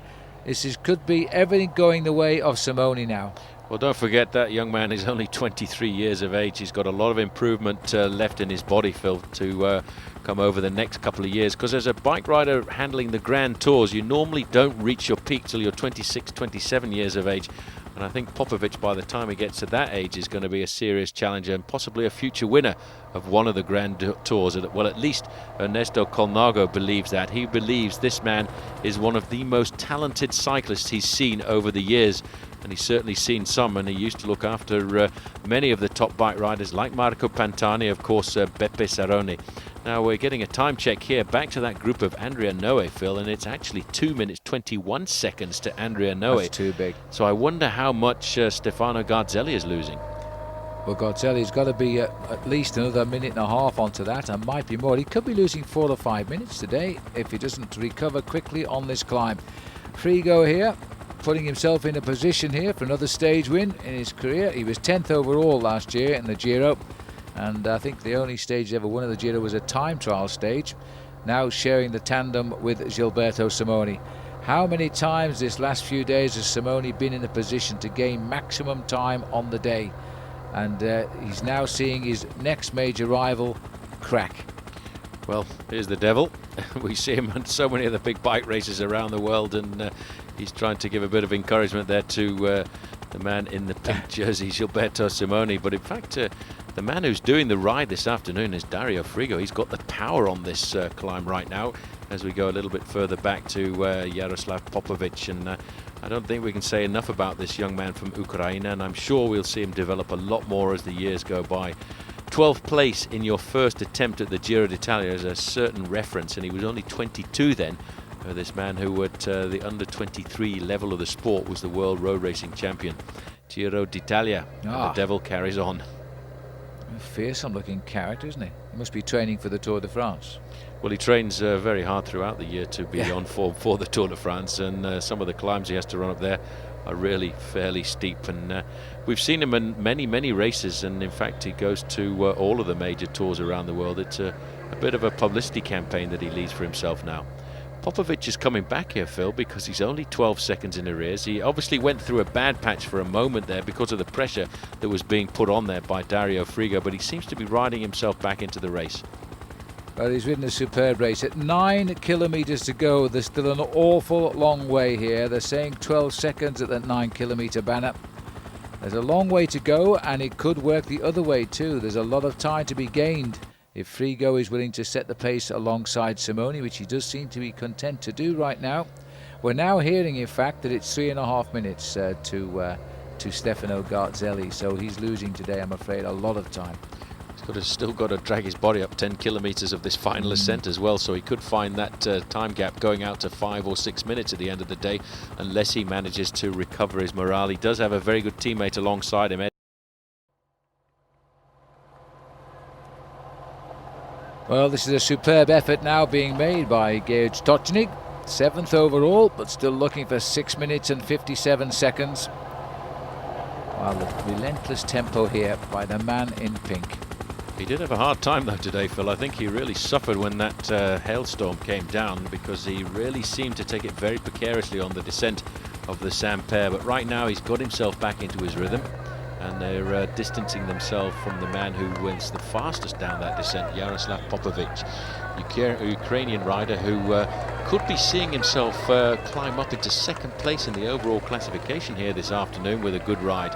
He was put into difficulty not by Gilberto Simoni, but by the acceleration of Dario Frigo, and that was at the very bottom of this climb. But this man won't give up, and I'm amazed to see the way he rides at 23 years of age. And this is going to be a rather strange rule to get used to over the next few months, Phil. This helmet's off on the final climb of the day, and I think it could be something that could actually provoke a lot more accidents than there were before when they didn't have the helmet rule. Well, you know, this is the first time the rule has been applied with the Giro d'Italia. It's all been brought in following the death of Andrei Kovalev in Paris-Nice. But looking now at Gilberto Simoni, sitting there, relentless tempo by this rider, the long straight road, all steadily uphill. The weather still looking a little bit concerned, but at the moment the weather conditions are good for the ascent of the mountain. Certainly is a good road surface here as well for these two riders. Tocznik, he really is digging deep into this, trying to pull himself back into this race, and he too, Phil, with a ride today and the confusion of all the crashes out on the course, could find himself also moving up in the overall classification. 7th at the start of the day, and with a ride like this he certainly could climb up 1 or 2 places. Now Gilberto Simoni's turn to try and get rid of that helmet. He doesn't want to throw it off to the side of the road, because that's a special pink one that's been made for him to match with the pink sunglasses, and of course to match the pink racing mitts as well. 8 kilometres. Tocznik finished 7th overall last year in the Giro, and that's where he occupies just now. As Popovic here, this has been a magnificent ride by him. He must be tired right now, Jaroslav Popovic, because he's been on the attack. But just look at the makeup of this man, a real solid bike rider. Looks a lot older than his 23 years on that bike. His body looks a lot stronger too. But he's still riding just off the pace, but still well ahead of his rivals, and he could be looking for a 2nd place overall, because Garzelli is still losing ground apparently. We've seen nothing of him since he started or restarted from his crash. Pantani is riding, by the way, and that's good news. Well, I honestly thought, Phil, that Pantani was going to say goodbye to the Giro d'Italia there at the side of the road. He really looked stunned for a few moments, but then I think he probably in the back of his mind realised this could be his last Giro d'Italia, because I can't believe that he's going to continue racing. This was the year of goodbyes, I think, for Marco Pantani, because I would be surprised to see him come back in years to come. But you never know with Marco Pantani. He's had so many comebacks in his career, and so many riders these days seem to threaten retirement and then come back into the sport, like a certain Mario Cipollini did last year. That's right. Well, there's the latest checks. Popovic is only just over half a minute back, 1:05 to Tocznik. They're the top 4 riders on the road. The big difference about this stage for Simone is he's made his move early. He made it on the previous climb and is now really hammering home a big advantage over everybody. And by the end of this day, I think he's going to have a huge overall lead. And of course, he doesn't want to get tangled with them on that last time trial in Milan. So I think he's probably quite conscious of that. This is Pelazzotti here. And that means that Andrea Noe, his team captain, isn't very far from his side, or shouldn't be at least. Pelazzotti doing some work to keep Noe in touch. Noe is still up there in the top 4 riders overall. For the moment at least, he too will be closing in on Garzelli just now. Yeah, well, look at the gear here that Dario Frigo is using. He's using a monster gear. Admittedly, the gradient is not that steep at this point in the climb, but he is absolutely flying along there, Dario Frigo. And a bit further down the slopes, this man is trying to climb up into 2nd place in the overall classification, Jaroslav Popovic. Garzelli. There he goes. Well, this is a tough bike rider, you know. He was well up. He started the day in 2nd position in the overall classification. He got up from that crash quite quickly, but if you look at his shorts there, Phil, I think he obviously has been grazed on both sides of his body. Nasty roll. You saw his elbow. His elbow actually got a lot of dry blood on it too. No, that was a nasty prang with no two ways about it. And he's also running quite a way down the mountain right now. He's about 4 minutes back at that point, I think. Looking down across this reservoir, and slowly but surely these boys are opening up the time gaps. They haven't really slowed down. Frigo always willing to work with Simone, so they're not shirking the work at all at the front.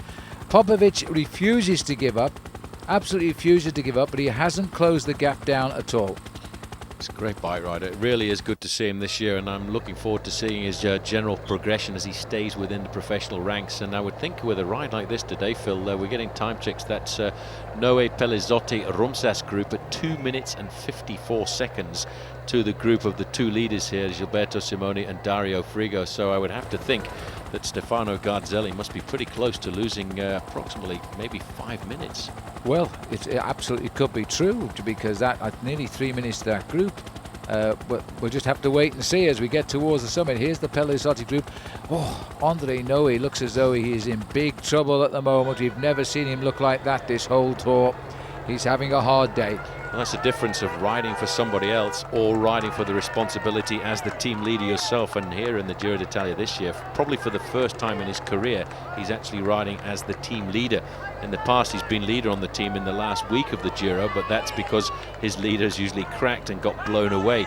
We're right now joining the 3rd man on the road, Jaroslav Popovic. Oh, there we are. 4 minutes, that's not too bad. He's actually pulling himself back into the bike race. 4:05. I think with the steep part of the climb to come, Paul, he could lose another minute easily.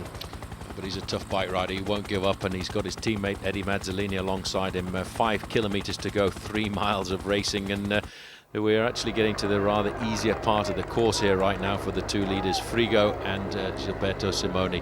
We get a specific time check now here on this man, Jaroslav Popovic, the Ukrainian rider, who really is the revelation of the last 2 Giros. 12th overall in his first participation is a remarkable performance.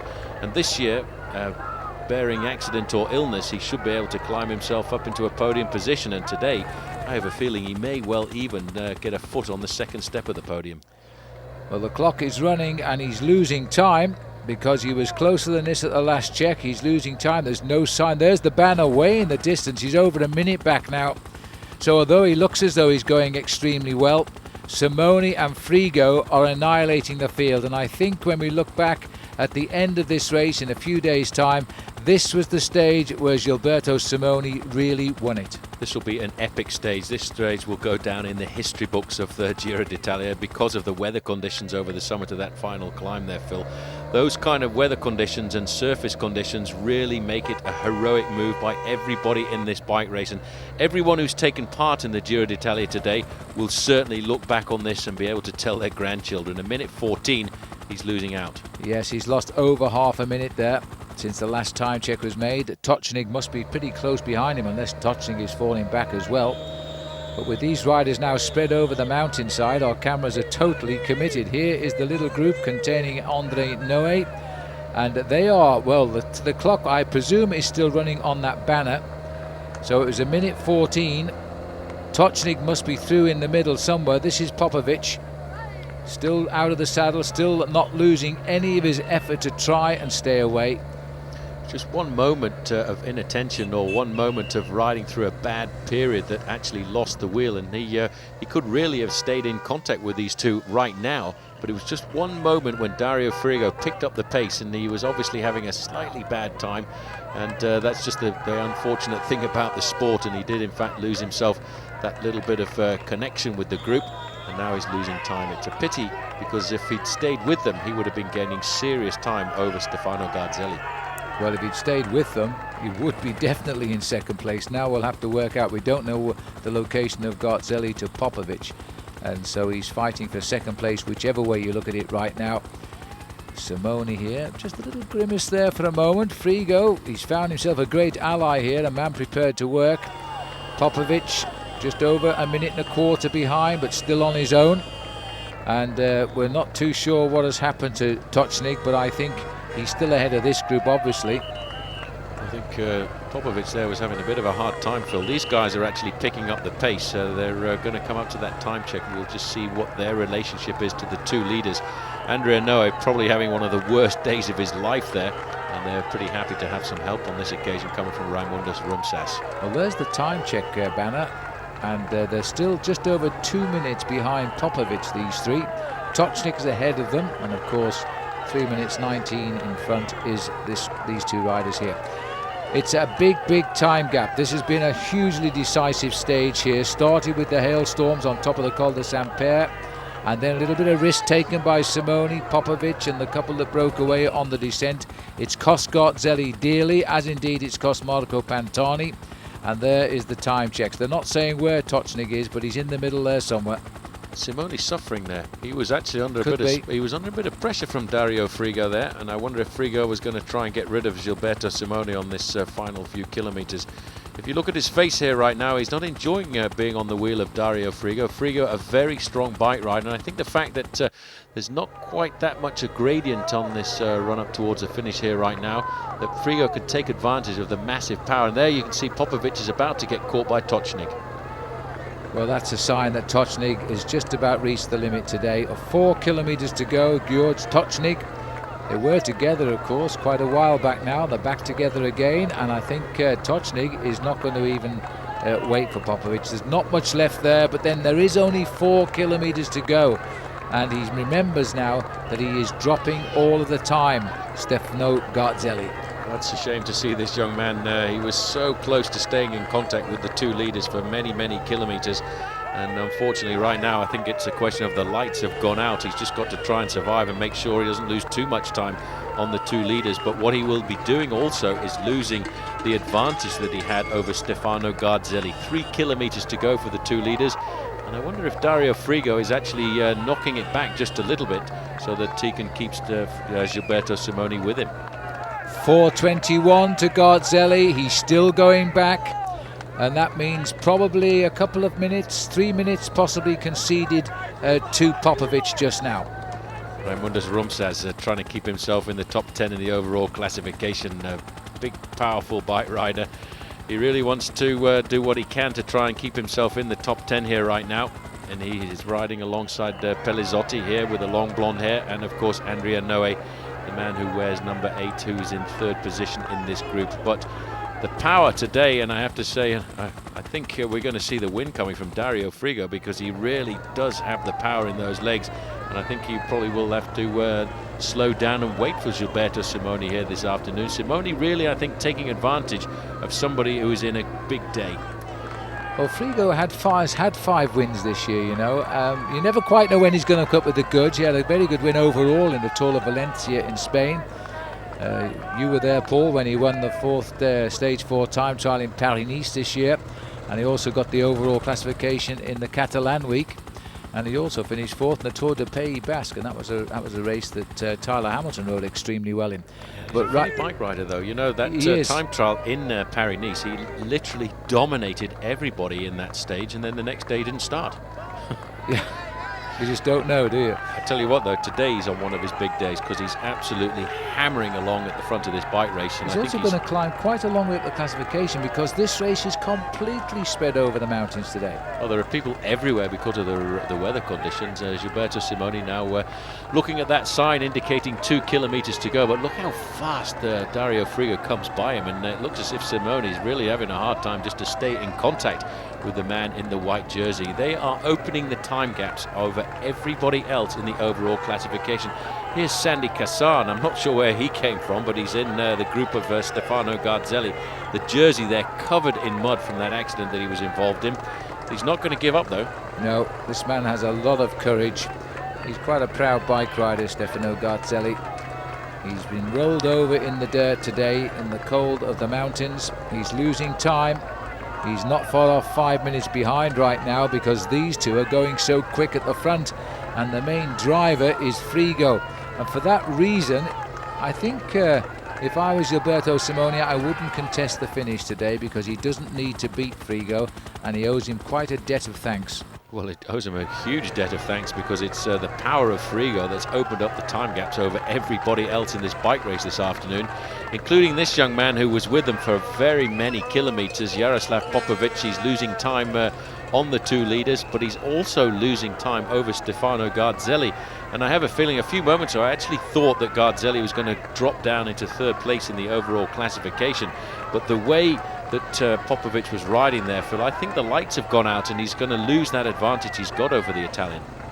Well, Romsas is also in trouble here. Pelizzotti's doing a sterling job as a super domestique for Noe, because Noe is very definitely in a dark room. The last kilometre now for Gilberto Simoni, inspired again by a red kite and the mountains all around him. He's now out of the saddle. Frigo is right with him. I can't see Frigo losing this, simply because he's also a very fast sprinter anyway when it comes to a sprint, and Simoni wants time. He's getting big time today. I think this will win in the Giro, but of course he's still got a ride to the finish in Milan, and he's still got more climbs and a time trial to come. But he's going to have a big lead tonight, and we won't know what it is, of course, until all of the riders start tripping over the finishing line. And I think we're going to see an awful lot of riders out of the race too. Well, Frigo's not giving up. He's accelerating. He's out of the saddle here right now, and Simoni's just grappling to stay on the back wheel of the man in the blue and white jersey of Fassa Bortolo. Frigo just looking underneath there to see if he can feel the shadow of Gilberto Simoni coming forward. Simoni coming through now to do a final turn, and that puts Dario Frigo in the position he would probably enjoy being in, Phil, because he would like to sprint here from 2nd place. They're looking now at 450 meters to go, but this is the day that the man in the pink jersey has really crushed all of the opposition. He's opened up the time gaps here this afternoon, probably to unassailable levels. But right now, he's got to try and see if he can do anything to outfox Dario Frigo. And I think Frigo, he's going to get this one in the bag quite easily. Well, this has been another wonderful display by Gilberto Simoni. He's steadily but surely put himself up as the top man in the Giro, but he's not going to be the top man of the day. Not a lot of resistance left there. Almost 5.5 hours away. And look at this now. Frigo is going to be allowed a lone finish at the top of the mountain and a very inspired sprint. He's taking time out of Simoni, doesn't matter. as he gets his stage win. That'll be win number 6 for him this year for the 30-year-old. Tell you what, that was tough for Gilberto Simoni though, Phil, because he admittedly sat up just a little bit in the last few hundred metres, but look at that face. It's been marked by what has been probably one of the epic days of the Giro d'Italia history. Well, when he looks back at the time gaps, I think he's going to be pretty happy. It'll take a while to recover. I would think he's pretty cold. He looks pretty miserable, but he should be feeling pretty warm inside. This is Popovic. Now he's the 4th man on the road here. Tocznik is somewhere in front of him. Flew away from him on the climb, and the clock's still running, but I think he's losing quite a lot of time now. It's a question of whether he's gaining time on Garzelli behind him, but either way, Simoni is opening up the time at the top.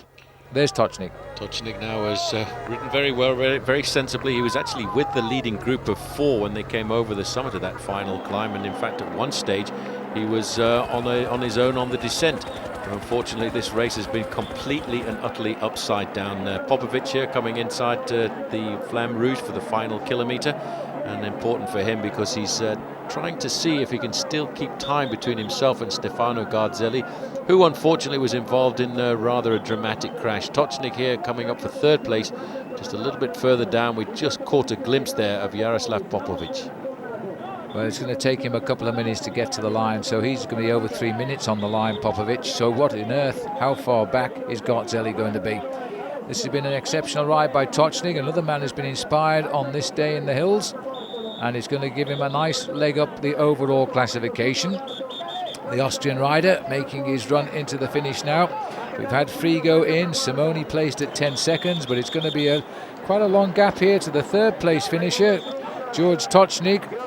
The Austrian on the Gerolsteiner team is going to be over 2 minutes back here. It's an awful long run into the line, and Popovic way in the distance. He'll be over 3 minutes lost in the end. So these last few kilometres, those 2 up front really did keep the speed up, while everybody else appears to have slowed down. Tocznik racing for every second he can squeeze out of this race right now, because he knows that it's going to be a nice ascent of the general classification, and he's no idea where, of course, everybody is behind. So look at that, he comes up to the line just over 2.5 minutes later than Dario Frigo. He can take off 10 seconds for Simoni. I'll tell you what, that's the difficult thing about a stage like today, because riders have been spread all over the place. Well, there is the stage result as it all came in. Popovic 4th at 3:12. Rumsas was in 5th place, and Andrea Noe still managed 6th place. As we watch Dario Frigo here, Stefano Garzelli managed to cross the line in 8th position, but he was 5 minutes and 8 seconds behind. And this is the overall. Look at that, Paul. He holds 2nd place over Popovic by 11 seconds. Now that's going to be a real fight for the rest of this race. It's going to be difficult going down to the individual time trial, and of course let's not forget tomorrow there is another mountain top finish, and that could be a huge battle between Stefano Garzelli and Popovic. The battle for the podium positions is certainly far from over, but I think now we are looking at the man who's going to win this bike race, Phil, because he really has opened up the gaps. Well, as we move on now to stage 19, a massive elimination took place on that stage, by the way, and a number of riders eliminated, including Alessandro Petacchi, the very last rider to finish. He crossed the line in tears. Picking up the action now as we head towards Formazza on a 239-kilometre stage, the longest of the Tour. And the most difficult finish as well, the Cascata del Tocce, the magnificent waterfall at the summit of this climb, is where the riders will be heading up to. You can see here on the front, it's the teammates of Stefano Garzelli trying to sort something out. I think Garzelli would like to go into the final individual time trial with a bit of a buffer over Jaroslav Popovic, which is why I think today they're trying to set up the possibility of a last-minute attack. Rinaldo Nocentini has been out on the attack once again, trying to get himself an advantage, and that's where the riders will be going a little bit later on in the afternoon, well up to the summit of one of these waterfalls, which are very abundant in this area. Well, this has been a beautiful day today for scenery. At 88 kilometres, 10 riders established a big lead here. And again, Maggie Backstead's been in the thick of the action, looking for those Inter-Giro points. But the field themselves aren't too worried about the breakaways, because the best place was Adolfo Garcia, 18th, more than half an hour down. There's the new wearer of the pink jersey, taken off the shoulders of Pataki, and that's Garzelli. Well, Garzelli wearing also the same kind of bandages that Pataki was wearing. Yeah, he probably traded those as well. Feel sorry for Pataki having to abandon the race like that, because this had been a dream Giro d'Italia for him. And there's Marco Pantani as well. He did get up and he did finish the stage, and really was rather a shame, Phil, because with a ride like that yesterday, he too could have moved up into 6th or 7th place in the overall classification if he hadn't come down. Yes, it was a real shame that. Bike racing, I suppose, but at least he had the courage to finish the stage, and I hope now he gets to Milan. The last day won't worry him too much, the time trial. Look at that. In fact, despite the fact that he was sitting at the side of the road for a long time, he's still in 14th place in the overall classification. Well, the gaps were big, you see, and a lot of riders lost huge time yesterday. They eliminated a massive pack of riders that came in almost 50 minutes behind. Baranovsky there wearing number 12 rode for many, many years for the Ibanez team, as did his teammate Thomas Broznia. These are the remnants of the leading group right now, and it's not really surprising to see our good old friend Constantino Zabaya in the breakaway once again. He's a kind of bike rider. You know, he hasn't won very many races in his career, but I tell you what, if we were to add up the number of kilometres he'd been in the breakaways, he'd be well up there in the overall league table. He would absolutely be. The pink jersey bunch are not that far behind, within 2 minutes to the leading groups. And these 10 riders getting away at around about 88 kilometres. 1 or 2 have been dropped. Noscentini is the aggressor now. This is the main field. I should imagine after the chill air of yesterday, a lot of them want an easier ride. But with only the weekend to come now before the race ends in Milan on Sunday, it is going to mean a lot of riders still want a result. These are the 4 riders who are surviving of the original 10. Before there, Denny Lunghi. And this is Adviev, the rider from Landbau Credit. He's a teammate of the man who climbed up into 3rd place in the overall classification for 11 seconds yesterday, Phil. That really was an incredible battle. It's good to see this man, though, wearing the Ciclamina jersey as leader of the points competition right now, bearing bandages on both sides. In fact, on his hip as well on the left-hand side. He was fairly badly injured yesterday. He's got a great team around him right now. He wants to try and see if he can open up the time between himself and Jaroslav Popovic, because he really does, after that big battle, want to try and finish in 2nd place in the overall classification of this bike race. Well, he knows now he's not going to win the race. More than 7 minutes behind Gilberto Simoni, but he's only a few seconds in front of Popovic, 11. So his race for 2nd place is now of huge concern for him. To finish 2nd would be an absolutely remarkable achievement after spending a year out of the competition. 32 seconds is still the gap. These boys had at one stage a lot more than this, over 2 minutes. So the groups are slowly pulling them back in. Well, a defensive ride I would expect from Gilberto Simoni here this afternoon, because his lead in the overall classification right now is fairly unsurmountable. As the devil pops up once again. Strangely enough, it's only in the Giro d'Italia they give him quite that much coverage, because I've noticed in a lot of the other races around the world that they tend to ignore him. This man is at the final 20 kilometres of almost every international bike race around. So at least the riders know where they are, as the riders on the left of the picture here keep the pressure on. That's Noscentini at the rear of the group. Not too far to go now for the last rendezvous. The Del Tocci is where the Cascada with the waterfall. That's where we go to the finish at 5,500 feet when we get up to the line today. We've got Zelli is thinking about trying to get himself the stage victory here this afternoon. It's a very difficult climb. It's not one of the most difficult climbs of the race. It goes up for around about 11 kilometres as we go back. There's his bike on the side, Paul. Yeah, it's a rather a strange machine that he's got there. He'll have trouble reaching the pedals. Well, he's stepping out. He's getting very fit with his trident as we leave the devil behind. He is, in fact, a German gentleman, and he doesn't speak any English.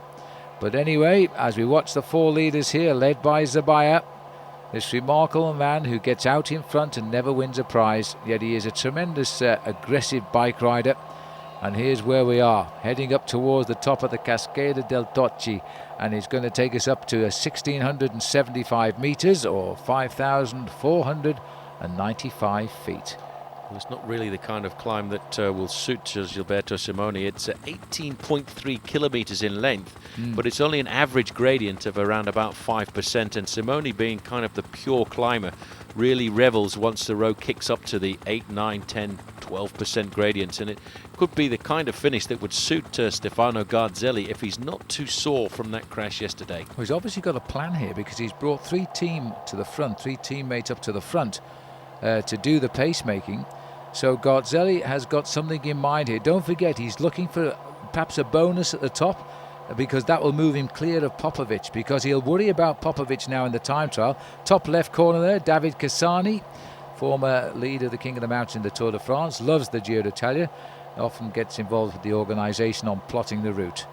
And it's always amazing when an ex-bike rider plots the route, because they try and make it as hard as possible. And why do they do that when they would have hated the route if they designed it for themselves? Well, I wouldn't for sure. I'd try and have as many flat races as possible. Right, well, these are still the leaders, but don't look too far down the road, because just look at that. They've wiped them out. The last survivors of a 10-man breakaway that's been out front an awful long way today. But slowly but surely, it's going to be a group here. So Lunghi, Nocentini, Zabaya and Advayev are all coming back into the pack here. Oh. Now, I wonder if Garzelli has a chance, because there's a 20-second bonus on offer now. Well, I think what he probably would like to do is see a group of 15 or 20 riders come together to the summit of this climb, and he's probably the fastest sprinter of all the top men in the overall classification. That must be the plan that he's got with his boys alongside him here this afternoon. He's got all of them on the front end of the main field, and we must have got to the hats-off point in the course. There is actually at the Giro d'Italia a sign at the side of the road which indicates from the organisation that now it is legal to remove helmets, and it really is quite a strange situation. There's Julian Wynne at the back there at 13 kilometres to go, the British national champion, and he's going to see Milano in his first ever attempt at a 3-week Grand Tour. I think he's ridden very well. We haven't seen a lot of him, but he's been very strong. He almost got a stage win. He's been getting in where he can and mixing in with the fast boys, and for him it's a huge step forward after a domestic racing scene in Britain. He comes from Wales, and he's really done his British national jersey honour over this last 3 weeks. There's Mazzolini with the helmet off on the far side. You can see Stefano Garzelli. He certainly is asking a lot of these riders right now with 13 kilometres to go. We're basically just beginning the climb, which is a 13.8 kilometre climb. It should take them around about 35 minutes to get to the summit, as Popovic is right there in the middle. The plan, I think, Phil, is either to get the stage win or to try and crack Jaroslav Popovic, a 23-year-old who really went through all kinds of hell yesterday to keep himself high up in the overall classification. Rumsas on the far side. Helmets are being taken off rapidly in this leading group here right now. I thought Andre Noe actually offered you that one there, Paul. Not my size. Now a bit further down, this is the rider who was in the breakaway earlier. Oh no, it's not, it's Scarmadella who's slipping off the back there for Lambau Credi. Secchiari coming off the back. He's not too worried about the climb up to the summit of these mountains, and this small team of Tenax also losing one or two riders. Gianluca Tonetti going off the back end of the group, and you can see now the damage that is being done. Marco Pantani riding towards the front end, and the red and black jersey there of Team Factor, that's being worn by Scott Sunderland. We haven't seen him since the first week, and I tell you what, Scott is actually pretty high up in the overall classification. I would say this is one of his best ever rides in a Grand Tour. Absolutely, and if he hadn't had a bit of bad luck, I think he would have been even higher up the overall classification. But this is the tail, this is the carnage at the rear of the race here as riders start to slip away now. You can always tell when it starts to get a bit tough at the front, and all of it being done here by Garzelli, the tempo being set by his team.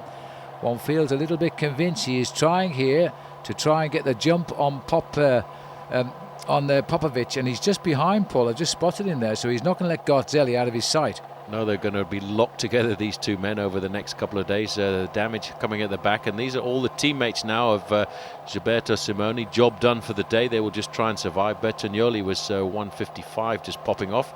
But everybody is interested in Stefano Garzelli, and I had to say, Phil, I honestly thought he was going to crack in the last week of racing. The Giro d'Italia always has a sting in the tail, and this Coscato, the waterfall. Oh, the cascade, okay. Yeah, well, we'll probably see it again very shortly, because we're heading up towards it right now. But I don't know if you saw the tail of that bunch fast tempo riding at the front and the riders at the back slipping off one after another. This is going to be a very fast climb to the finish today. Very different climb to the last few climbs that we've had. Might not suit Gilberto Simoni, although he's got over 7 minutes in hand now. And it looks to me as though Garzelli is thinking of a plan today. He's been riding extremely well. He knows he needs more time over the rider on his right shoulder there, Popovic, simply because he knows what he lost in the last time trial, and there's another one of the same distance to come, and so he's going to have to watch out. Riders now just holding on to the tail of this group. This looks like Ignacio Gutierrez, who's about to get dropped for Team Kelme. Just in front of him, Scarponi. This is a very small group now, and it's all really because of the work being done by Vinny Calderola, the team of the man who leads the points competition, Stefano Garzelli. There he is. Eddie Mazzolini, only 2 wins as a professional bike rider, has been professional since 1995, and he too is pretty high in the overall classification. There on the far hand side there is Raimundas Rumsas. Gilberto Simoni today, Phil, seems to be taking a bit of a back seat. I think he realises now he's got the Giro pretty much sewn up. Well, you could be right. The man who's doing that great tempo riding is Steve Zampieri on the Vina Calderola, and he looks as though he's almost enjoying it as we go up the dizzy switchbacks here of the climb to the Cascata del Tocci. And I wonder if Garzelli will try to sprint off the front of this group and snatch those, what would be absolutely invaluable, a 20-second win bonus today. 20-second might be all that he needs at the end of this 3-week bike race, because he now leads the man in 3rd position by just 11 seconds. And this has been a very fast race here this afternoon as well, 38.6 kilometers an hour. That's around 24 miles an hour average speed. And the stage yesterday was run off at about 32, so completely different kind of speed that these riders have been facing up to. And that group now is becoming a very select group of riders, the men who have dominated the front end of the overall classification. Andre Noe also seems to have recovered from what was a terrible ride for him yesterday. He was in bad trouble, but this is a day, longest stage, going to be over 6.5 hours today for the riders. And that means that if they didn't recover from yesterday, they're going to be in big trouble by the end of this day. And the Vina Calderola team, they're down to just those 2 men trying to help out Stefano Garzelli. As we look now, they've identified Steve Zampieri on the front now, and he's done a marvellous piece of pacemaking here. Only 4 wins as a pro, but he's got time on his side as he continues on what is a lovely road surface here. Brilliant for fast tempo riding, and let those hang on if they can. It's only his 2nd attempt at the Giro d'Italia this year, but he's obviously been asked to do an awful lot of pacemaking here by the team. This is still a very large group of riders as we get closer to the summit of this very pretty climb of the Cascata del Tocci. And when we get up to the summit, you will see one of the most magnificent waterfalls that abound in this area, where a lot of the fresh water comes from and is pumped down to Milano in the pumping system that has been brought into place here in this part of Europe. This is basically, there you get a chance to see that. It really is quite remarkable, that waterfall, the summit of the race, and that's where we're all heading for right now. We're just due north of Milan right now, quite a way due north, but due north of the big city, and it'll take us a couple of days to get down there, and then it'll all be over. Barring accidents, Simoni can't lose this race, I don't feel now, but riders never feel confident of victory until they get to the finishing line. So 1 or 2 of the riders taking the rough route off that corner, as Zampieri continues to set the tempo here, stopping any counter-attacks. The danger man has got to be Garzelli in 2nd place. He now rides in the points leader's jersey because of the elimination of Alessandro Petacchi, who was desperate. He crossed the line in tears. He couldn't believe his tour was over, but a lot of riders went with him. There you can see Popovic on Popovic's left-hand shoulder. You can see Raimundas Rumsas as we pick our way through the trees, and the gradient now starting to kick in. This is the longest stage of the Giro at 239 kilometers, and it really does provide a sting in the tail with the final big mountain of the race as well.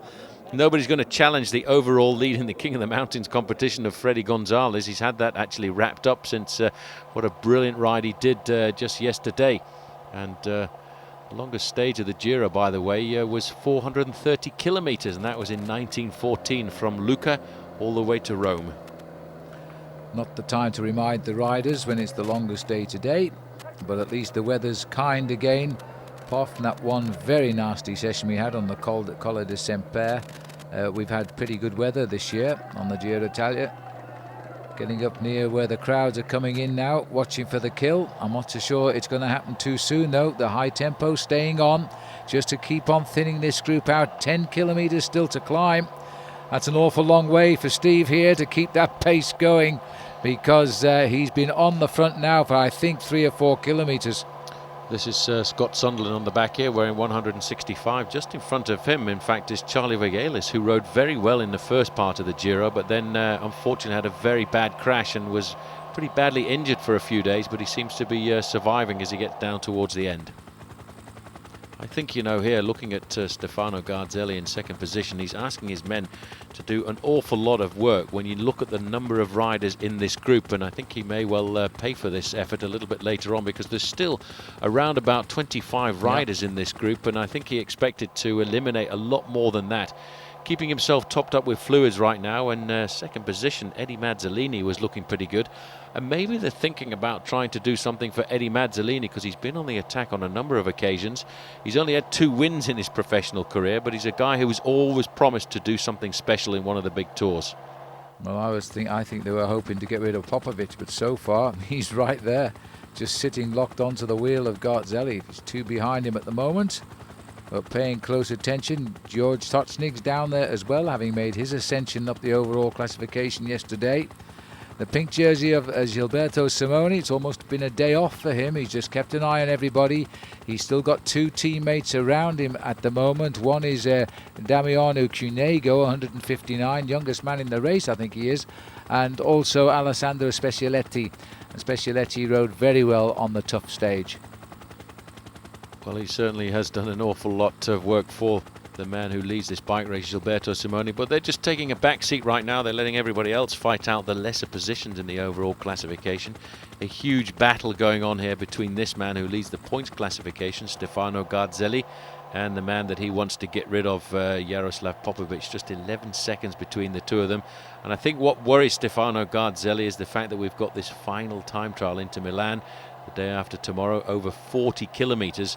And having been in second place for such a long time, I think he really would like to come out in second at the end of the day after 3 weeks, and something that he really could not have hoped for before the start of this Giro, because after all he was 12 months out of competition.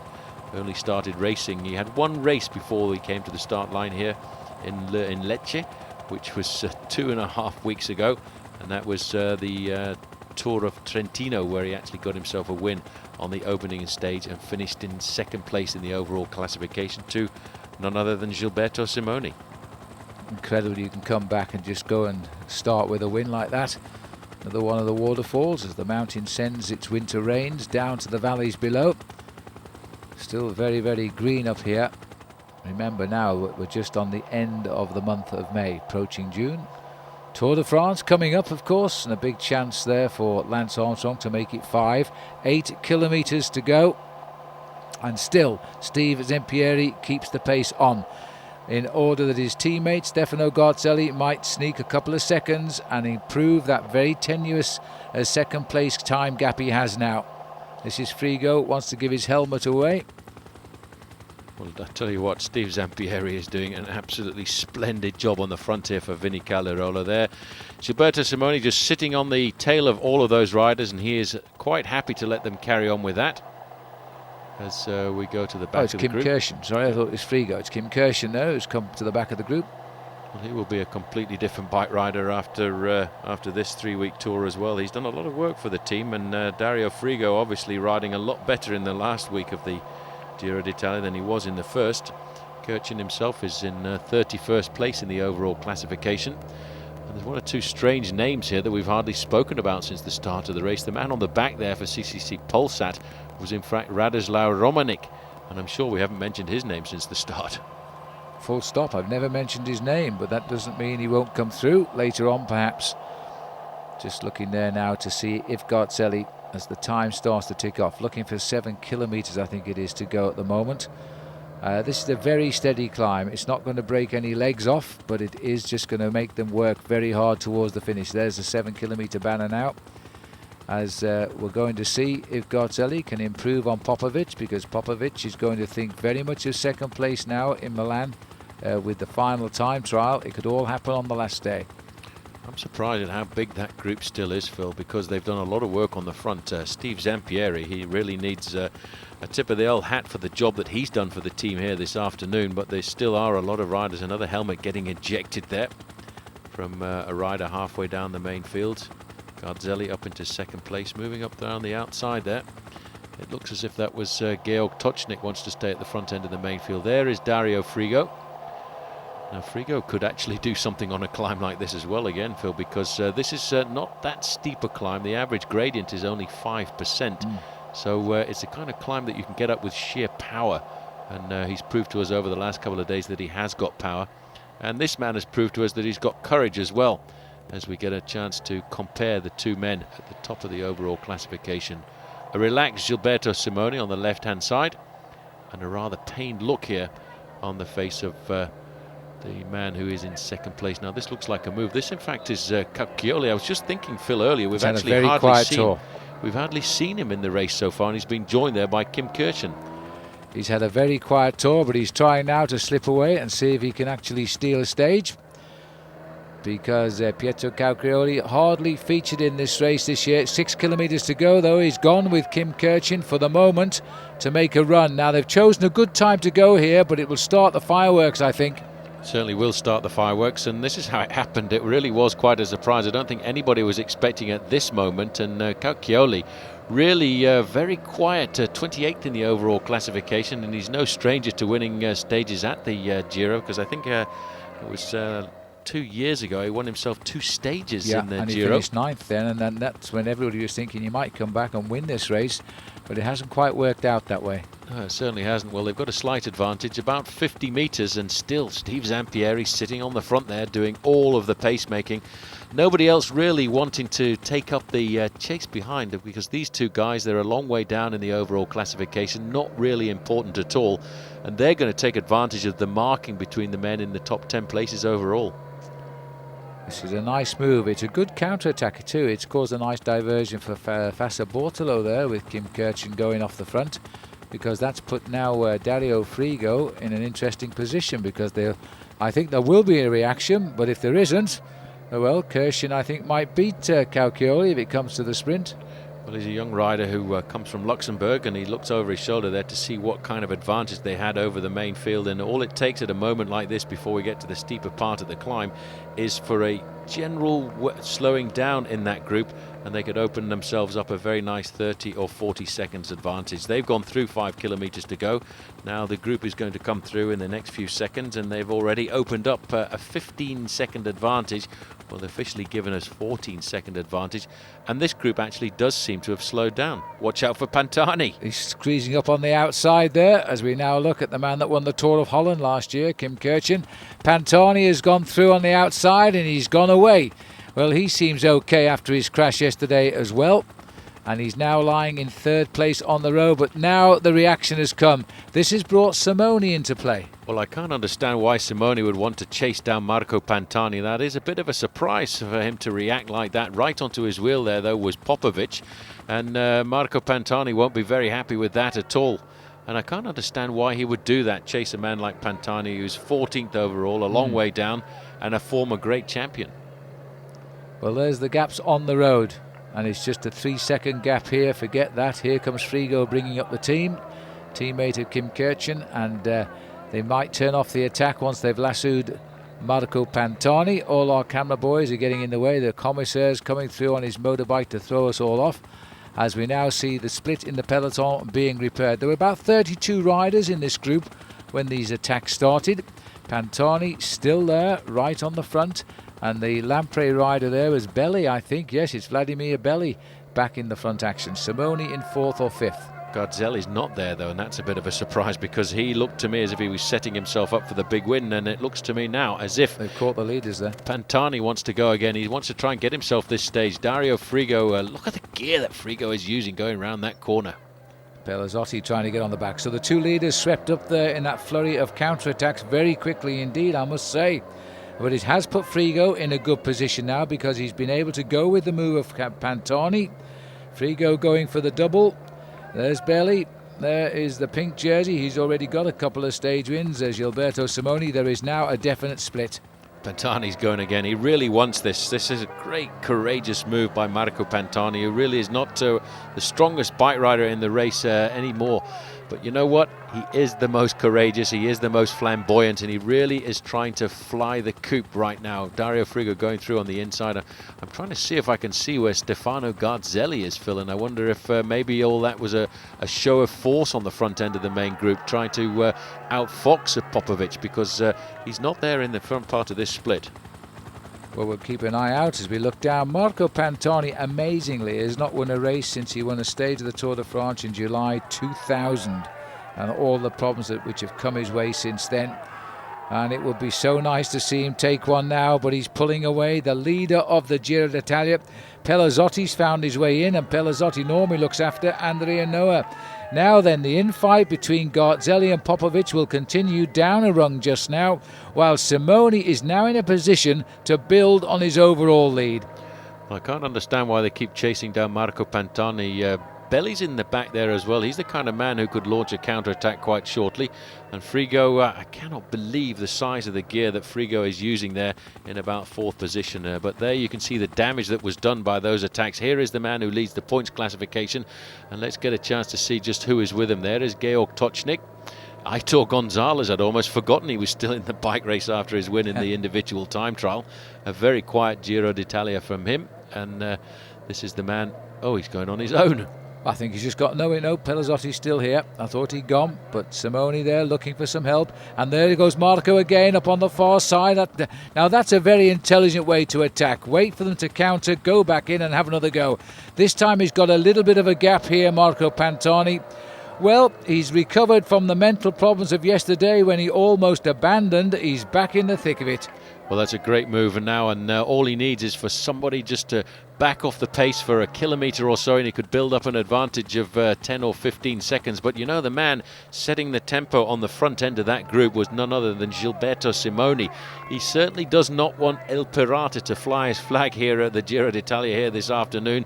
He looks over his shoulder just to see who's in contact. There is Pellizotti, followed by Frigo. A little bit further back, Kirchen has actually managed to stay in this group after starting all the hostilities. Yeah, and Garzelli's got back. He's closed the gap too, so they're all together again here now. Just the Pirate off the front. There's Garzelli going through. Remember, he's the leader of the race on points now. Aitor Gonzalez, last man in the front group, of course.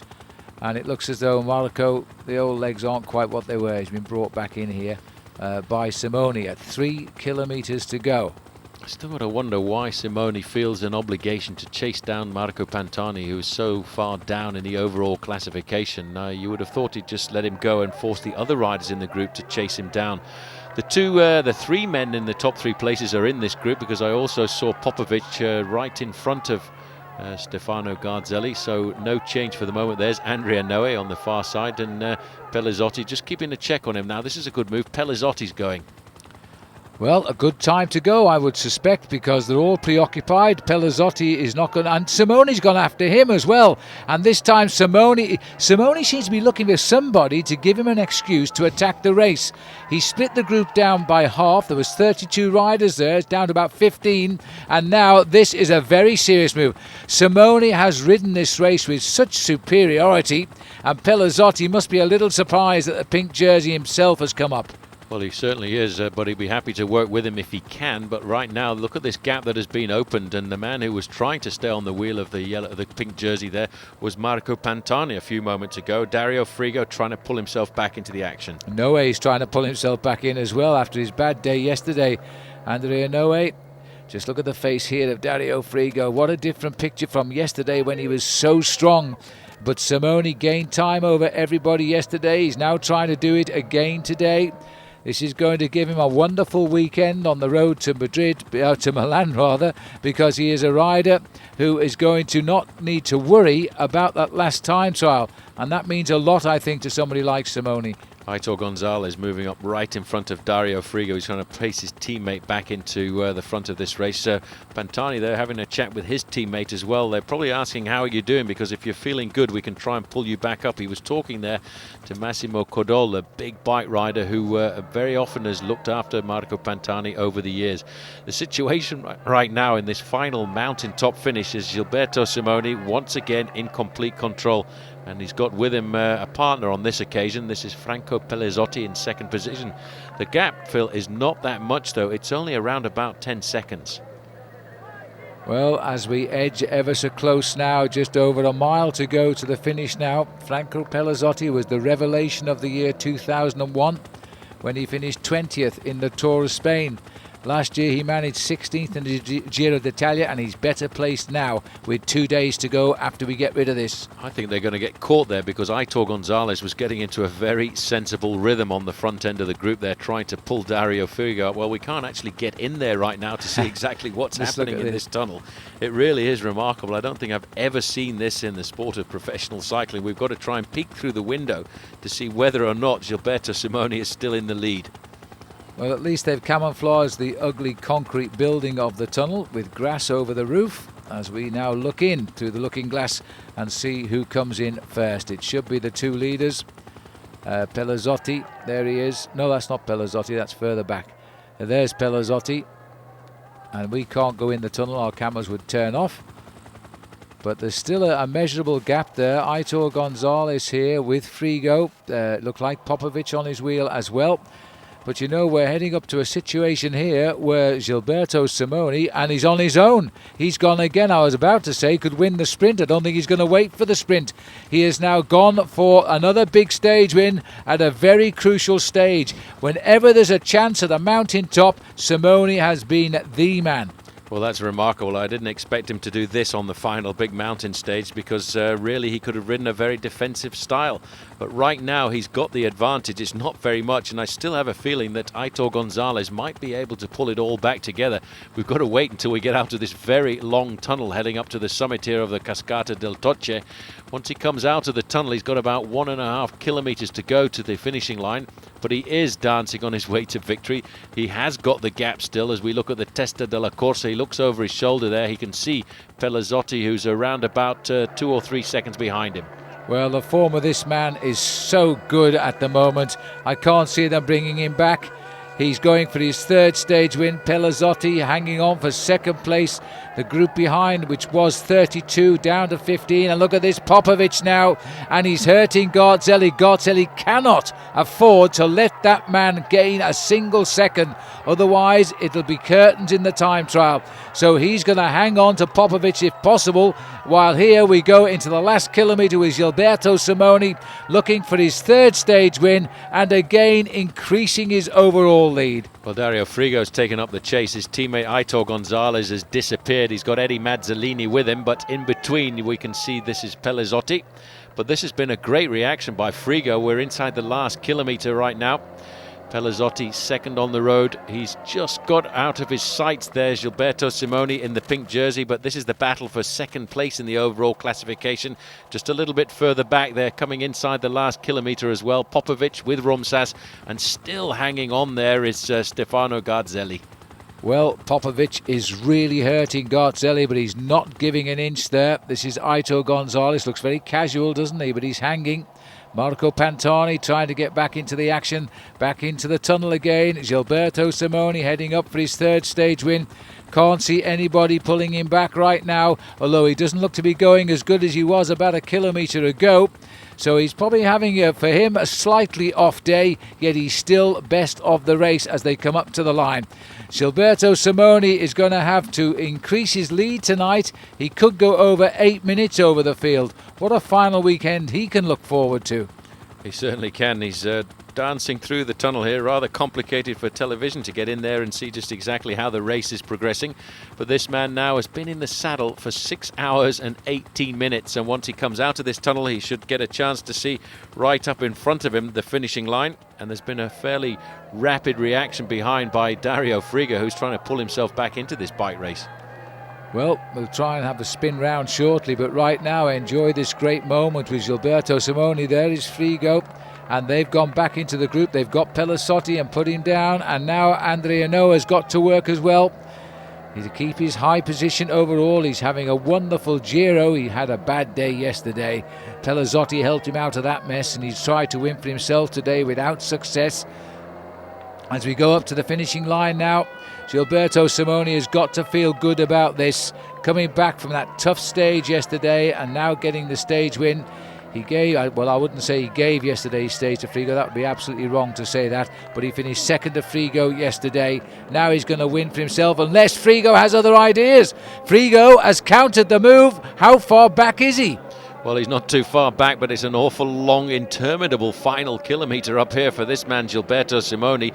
The race organizer, Castellano, is right in the car behind. He's trying to make sure what is going on in this bike race. Gilberto Simoni looks over his shoulder right now, but look at the speed of Frigo there. And Simoni will have missed him. He looked over and looked back just as Frigo came into sight, and I think that was Eddie Mazzolini with him, but it's all good for Gilberto Simoni. Increases his lead again, third stage win.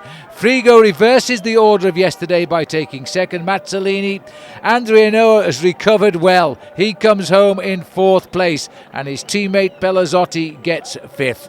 And then the gap's open. Well, the most important thing we've got to keep an eye out for now as we look further down. This looks like Belly coming in. I want to see the relationship between the two men in first and second place in the overall classification, and that looked as if Popovic just came in there.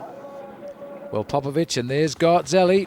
Now, was that Popovic who just came in? Yeah, it was Popovic, and what we're going to have to do is see the time difference between Popovic and Stefano Garzelli, because I have a feeling that it's going to go to a comeback again. Well, if you've got a few seconds, there's that wonderful cascade here as we come up to the finish. There's Marco Pantani in. It looks as though we're going to have a very, very close situation in the overall classification. Popovic has gained how many seconds? He was 11 in arrears. Here's the stage result. Popovic, how annoying, stops at position number 8, has come in 27 seconds down. Garzelli was immediately behind him, but there was definitely a time gap. Simoni, of course, gets the stage. His third win while he's been wearing that leader's pink jersey. That's got to be a fantastic feeling for him. And there's no doubt now he's going to win this race. Not very great average speed, but this was a tough day today, and a long one at that. Certainly was a very long day in the saddle for this man, but he did exactly what he wanted to do, go out and look at that, Garzelli 2 seconds. At 8:04 and 2 seconds to Popovic. This is going to be some time trial now between those two. Garzelli tried to open the gaps, and in the end they closed down. Well, there's the rider in pink, Paul. He's held the lead now since the 12th day of this race, since he conquered the Zoncolan. He's got a short flat stage. Sorry, stage 10 he got the lead, yeah. He's got a short stage tomorrow, 120 kilometres to try and defend his lead, and then the final individual time trial to come. On we go then to Cantu, 133 kilometres. Nothing to worry the riders today. Freddy Gonzalez can trip into the finish tomorrow as King of the Mountains of this race. That's a repeat title for him. And the race itself throwing up nothing untoward. And Alessandro Patacchi, I can assure you, will not be winning the stage today. Rather sad for him, and as we head into town now, this is rather an interesting little group that's just managed to get off the front end of the main field, and one man has jumped into the group, and this is Giovanni Lombardi. They're about 32 seconds over a group containing Marco Pantani, and that was really quite a surprise. Pantani looking for the gap on the run into town here this afternoon, and he's been joined there by Marco Velo. Well, an interesting break indeed. At last, Lombardi has been incited by a good move here. They had to work very hard to get away from the group, and it's certainly not over yet. 32 seconds is not a winning gap. This is Eddie Mazzolini trying to pull himself back into the move as well, with Giuliano Figueras wearing number 21 at the back, the leader of the Ceramica Panaria team. And I think they're actually going to make the junction again, and that will make a 4-man group, but not too far behind is a group containing Marco Pantani, and there he is, and they are off the front end of the main field. Well, there's nothing to worry about as far as the overall league goes. That should go the same way and take us into the final time trial tomorrow with all the time games intact. These boys now looking for the stage win. The group Maglia Rosa of Gilberto Simoni at 1 minute and 36 seconds. Well, Marco Velo, now this is a move by Mazzolini. Good move, and we've gone back to the group of Marco Pantani. Oh, we're back now as Mazzolini has taken the bull by the horns and has jumped clear. I think there was a reaction there from Giovanni Lombardi. Although he is an Italian, he lives actually in Spain, and he speaks both languages fluently, of course, so he's now looking to do something in his home country. Well, they've got to catch this man, and Eddie Mazzolini, to my knowledge, has only ever won 2 bike races in his career, but he's always been a man to finish high in the top 10, and Lombardi looked across there, tried to get out of the saddle, but he just put in a very long effort with Marco Velo and probably doesn't have the acceleration left in those legs. Right now, Eddie Mazzolini is looking at his first possible victory in a stage of a Grand Tour. Well, somebody's got to win sometimes, and that was a well-taken move by Eddie Mazzolini. The other two haven't given up. This man doesn't really care what's going on up the road today. A little wry smile off Gilberto Simoni.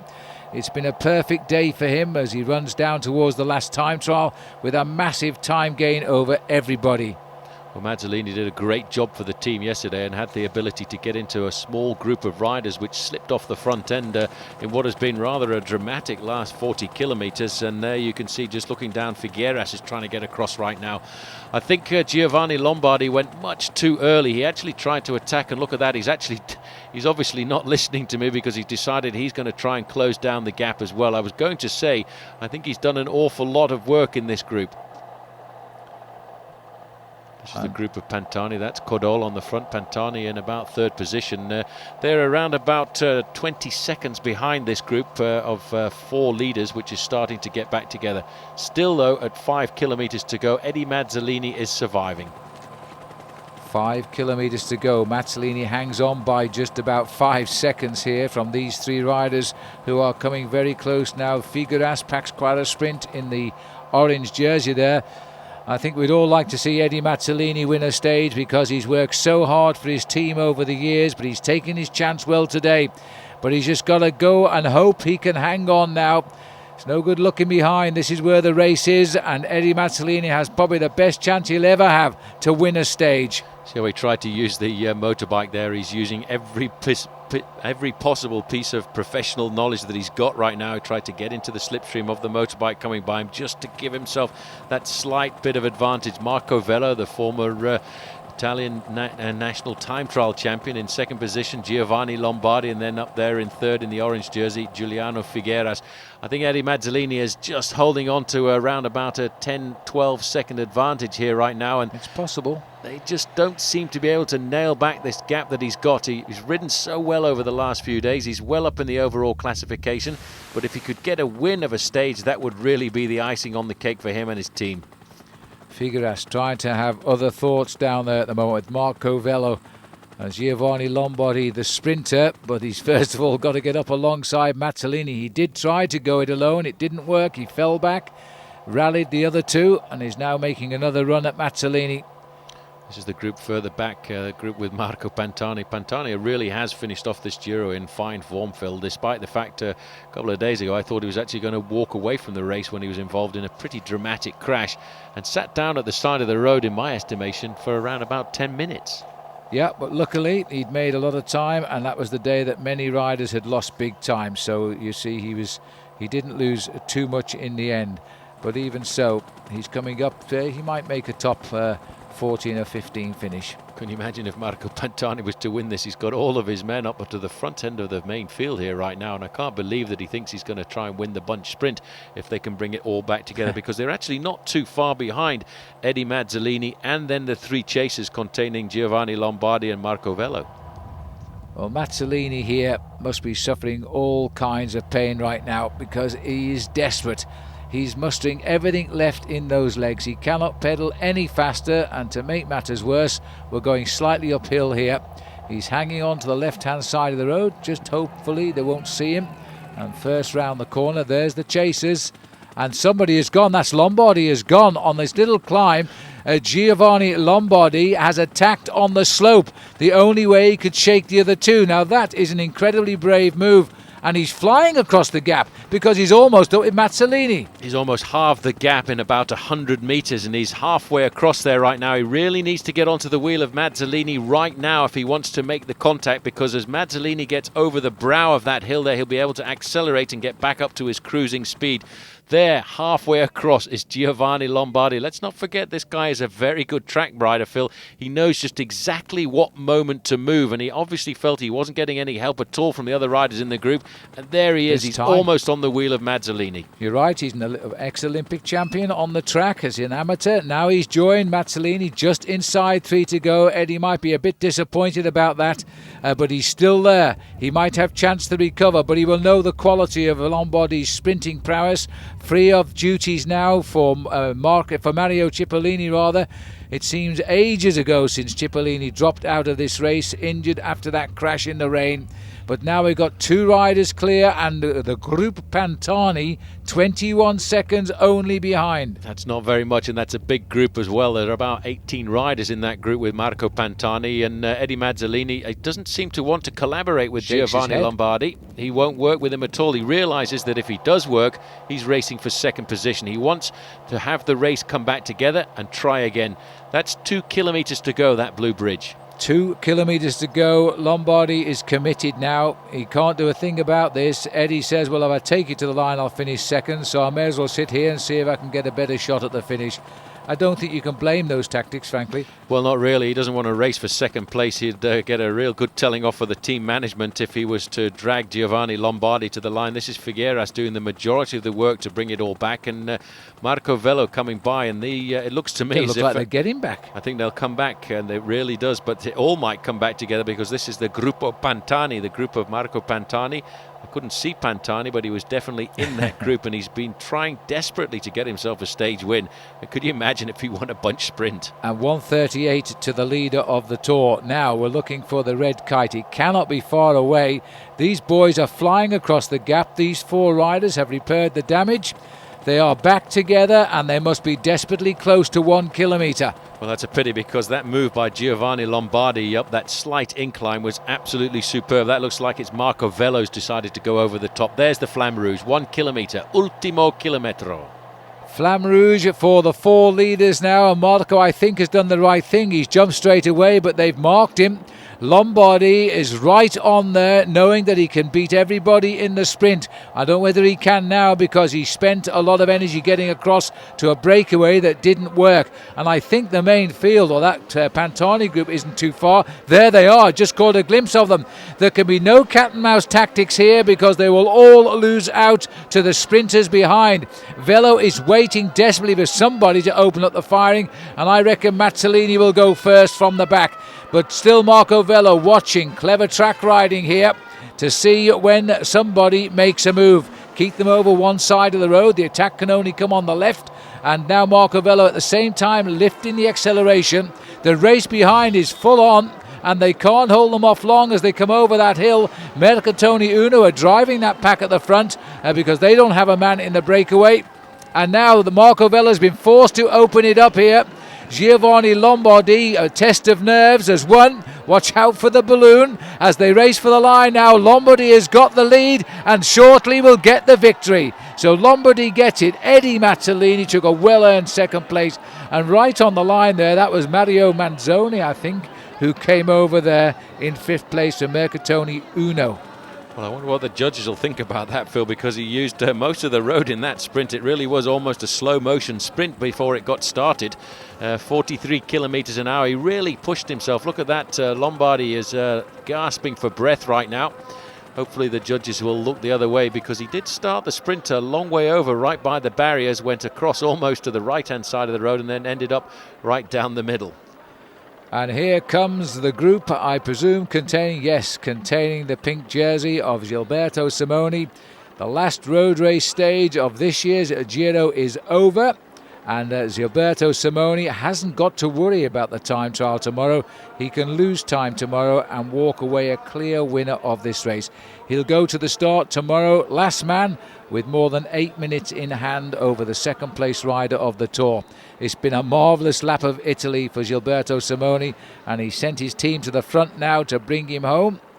and they're going to feel pretty proud of the job they've done, I must say. Not the same can be said of Garzelli and Popovic. They go head-to-head tomorrow in the time trial, and that is going to be pretty dramatic. Just a couple of seconds between the two of them. Just 2 seconds. I would think Stefano Garzelli must be very worried this afternoon about the final time trial, because he really never has been the great individual time trialist. But he'll have to do something special if he wants to keep in second place in the overall classification. It will be a huge battle between those two riders as the main field comes in. The pink jersey right in the middle there. And they're all going to get themselves lined up now, Phil, for what is going to be the final test. As we look here, it's amazing the way that blue went right across the middle of the sprint. Giovanni Lombardi looking down underneath his elbow there to see if there was going to be any challenge at all coming from Figueras, and no, not really. This is the man who normally sets up the sprints for Mario Cipollini, but given his own chance, he's a pretty good sprinter himself. His first win of the year, and his first win since he won into Santander, stage 13 of the Tour of Spain last year. But a win is a win, and it always feels good. I make it his 44th victory of his career, and a clear win. He knew he could win if he could get to the line ahead of the rest, of course, because he is the fastest sprinter, but he almost messed it up. Nonetheless, Mazzolini, the unlucky man, he got second in the end, despite being caught. Figueras taking the third place. Giovanni Lombardi. I wonder what Mario Cipollini thinks of this. I'm sure he's watching it on television. His lead-out man getting the victory on the last road race stage of this year's Giro d'Italia. It's quite strange how many times Giovanni Lombardi has actually won stages of the Grand Tours when Mario Cipollini has pulled out halfway through. And I think he's pretty happy with that one. And I obviously thought that he'd done a little bit too much early on, because he really did chase everybody. But this is a classification, Phil, going into the time trial. And there it is. That's how they'll start tomorrow. Simone last to go, chasing Garzelli in the time trial. And the overall distance of the time trial, 33 kilometres in Milan. A little bit shorter than advertised, but nonetheless, I don't suppose Gilberto Simoni will be worried too much about that. And that's just over 20 miles of racing around the city of Milan, which many people forget is actually the capital of Lombardia. Now let's have a look. I'm going to pick up the action here. Best time in at the moment is Bertagnoli, 39.22. It's about to be improved upon. The arrival of Brucegin. He had a very solid tour, almost had success in the mountains, didn't quite make it. He was wiped out, so when Simoni took over, but at the moment he's got the best time, 38.23. That's a very good ride. Pretty impressive average speed as well, 51.5 kilometres an hour. This is a man who is looking to get, I think, his first ever professional win if he can, and he goes to the top of the leaderboard here, and the man who might knock him off here is Aitor Gonzalez, his own teammate. And the winner of the only other individual time trial, and Aitor Gonzalez should challenge his teammate Brucegin here, 38.20. It's going to be close. My goodness me, it's going to be close. He'll have to put his head down if he's going to go second. He's gone second by a second. Now, I think that is a turn up for the book. Gonzalez beaten there by Brucegin. Well, the last man to start, all in pink, pink bicycle, pink disc wheel, pink helmet, pink everything right now for the man who is going to walk away with overall victory in the Giro d'Italia, but he's still got to ride this time trial, and it's still going to hurt. He's going to ride the time trial, but it's a wonderful feeling. He's showing his colours off to the crowd right now. This is Sergei Honchar, former champion, at 20 kilometres there, while Sandy Cazar is arriving at the finish line. Bertagnoli is sitting in third place. The other two riders' times have passed through. And Sandy here turning in a good time, really, showing he's leaving this race strong and will no doubt now prepare for the Tour de France. Now, Stefano Garzelli, he's not going to win the Tour now, but is he going to finish second? Well, this is the big battle between him and the man who started in front of him, and we go down to the finish line. Dario Frigo is also not going to get past his teammate either, because at the outside time checks there, he was a long way off. Yeah, Pantani coming in, 40 minutes the time for Pantani, so he's a little bit away from it, but it doesn't matter. Marco Pantani, we hope, is back. He had literally an up and a down tour, but he's come strong at the end. This isn't a bad time to have a Pantani, 16th at the moment. 48 kilometres an hour as we go out here to Sergei Honchar, who's actually been setting some very fast times at the intermediate time checks, but he's never been very good at handling his bike. Well, I tell you what, he nearly clouted those barriers, but he's still looking like it could be the best time thus far here. He's looking at Brusagin's time of 38.23. He's not going to get inside 38 minutes, but he is going to put the best time on the board. And he's won time trials in the Tour of Italy before. Honshaw now is the man to beat. 38.04. He's gone 19 seconds quicker. Well, that time of Brusagin was looking like it was going to be very difficult to beat, Phil, when you see Aitor Gonzalez and the riders like Bertagnoli well outside that time. But this man is a former world champion at the individual time trial. Andrea Noe just riding through the 20-kilometre point. A minute off the mark at the moment, but 12th place at that point for him. But the big battle for me is between this man and the man who started behind him, Stefano Garzelli. And I'd like to see the time checks when we get to the first time check here for this man, Jaroslav Popovic. And the man that doesn't care is the pink jersey, swooping away with a lovely lead of more than 8 minutes over the second rider. You can't lose 8 minutes in 20 miles of racing. I don't think if you tried hard to do it. And so he knows he's only got to complete the course to win, out at kilometre 20. Now at 11 kilometres, Popovic and Garzelli were exactly the same time. Now Popovic has gone through 23.31. We need to see what Frigo comes through. They were exactly the same time at 11 kilometres, waiting for Garzelli. Let's go to see Frigo come in. Frigo again has turned in an excellent time trial. We sort of expected this, but it's not the best time. 38.30, fourth place. Well, that was amazing, really, when you look at the times being set out on the course. And Brusagin must be really kicking himself right now because he's beaten his two teammates who are the better time trialists, Aitor Gonzalez and Dario Frigo. Last man out on the course in the pink jersey, and a remarkably pink bicycle as well for the occasion. He's not too worried about the time checks. All he has to do is ride around and make sure he doesn't lose too much time as Raimundus Rumsas comes up to the line here right now. And Rumsas has actually put in a pretty impressive performance himself. Well, he finished third in the Tour de France last year, and he's never gone back to France. He's a little bit in disgrace there, but he's still putting in a good performance in Italy. 39.07, a 50 kilometre. Now at kilometre 20, this is Simone. What I can tell you is that Garzelli has gone through 1 second slower than Popovic. So it's all down to the finish sprint in the battle for second place. Well, Popovic has pulled back 1 second of his disadvantage over Stefano Garzelli. It is all going to go down to the last few kilometres. He really is getting down into as aerodynamic a position as he can there as we look at Georg Tocznik coming up to the finishing line. Not a bad ride by him. He's going to get himself inside of the top 10. Tocznik, 8th time for him. That's a good ride for George Tocznik. Now, this rider is riding for his life here.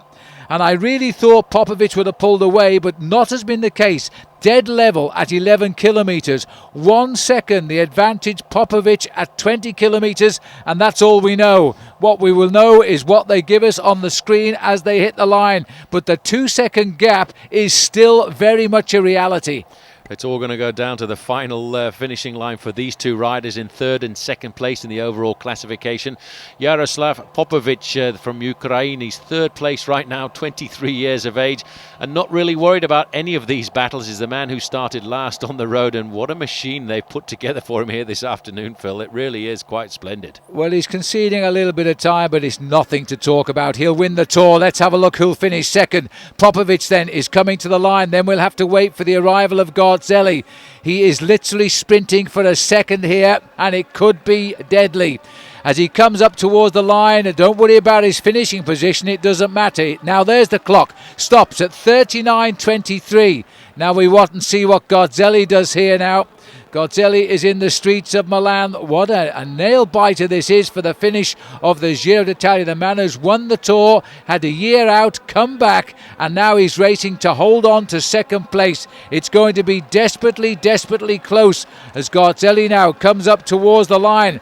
As he saved the day, and I think he might. It's going to be a heck of a sprint, this. Stefano Garzelli, and I thought he would have lost it. He's going to hold on. 39.20. He has won, or he's beaten Popovic, and he will have just prized out a couple of more seconds. 3 seconds to be exact, and that really was a remarkable finish.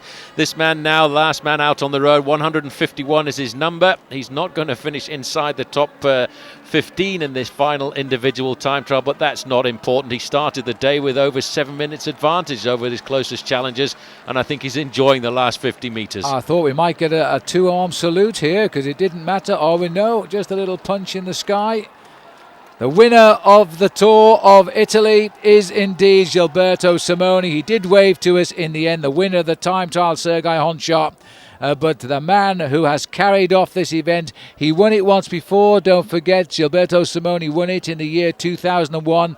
Sent home in disgrace last year and later exonerated. Now he's come back as the winner. There's the result of the time trial for you.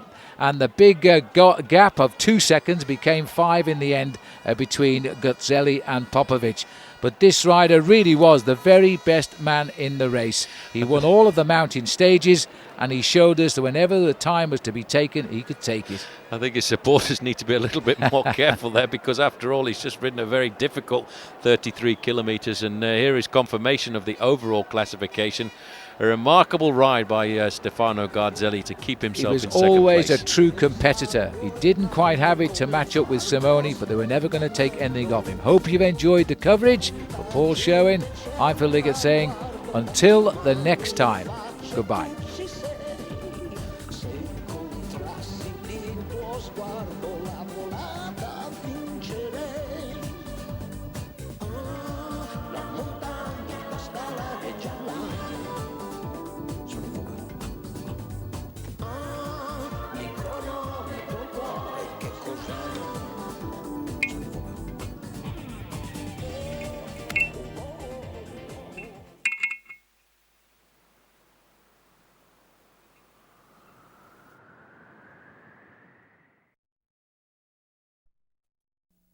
Colnago is one of the perennial favourites of riders on the pro peloton. Why? Because Colnago bikes win races. Over history, Colnago bikes have been ridden to victory in the Giro d'Italia, in the Tour of Flanders, and a record-breaking 5 times in Paris-Roubaix. In fact, they've won the last 5 out of 6 editions of this great event. Now that's one amazing bike. World Cycling Productions is the exclusive catalogue distributor of Colnago frames in America. To see more about these magnificent frames, simply call the numbers on the screen for a World Cycling Productions catalogue, or visit our website at www.worldcycling.com. WCP is one of the largest Colnago dealers in North America, with selection and pricing to ensure that you can own one of these magnificent bikes.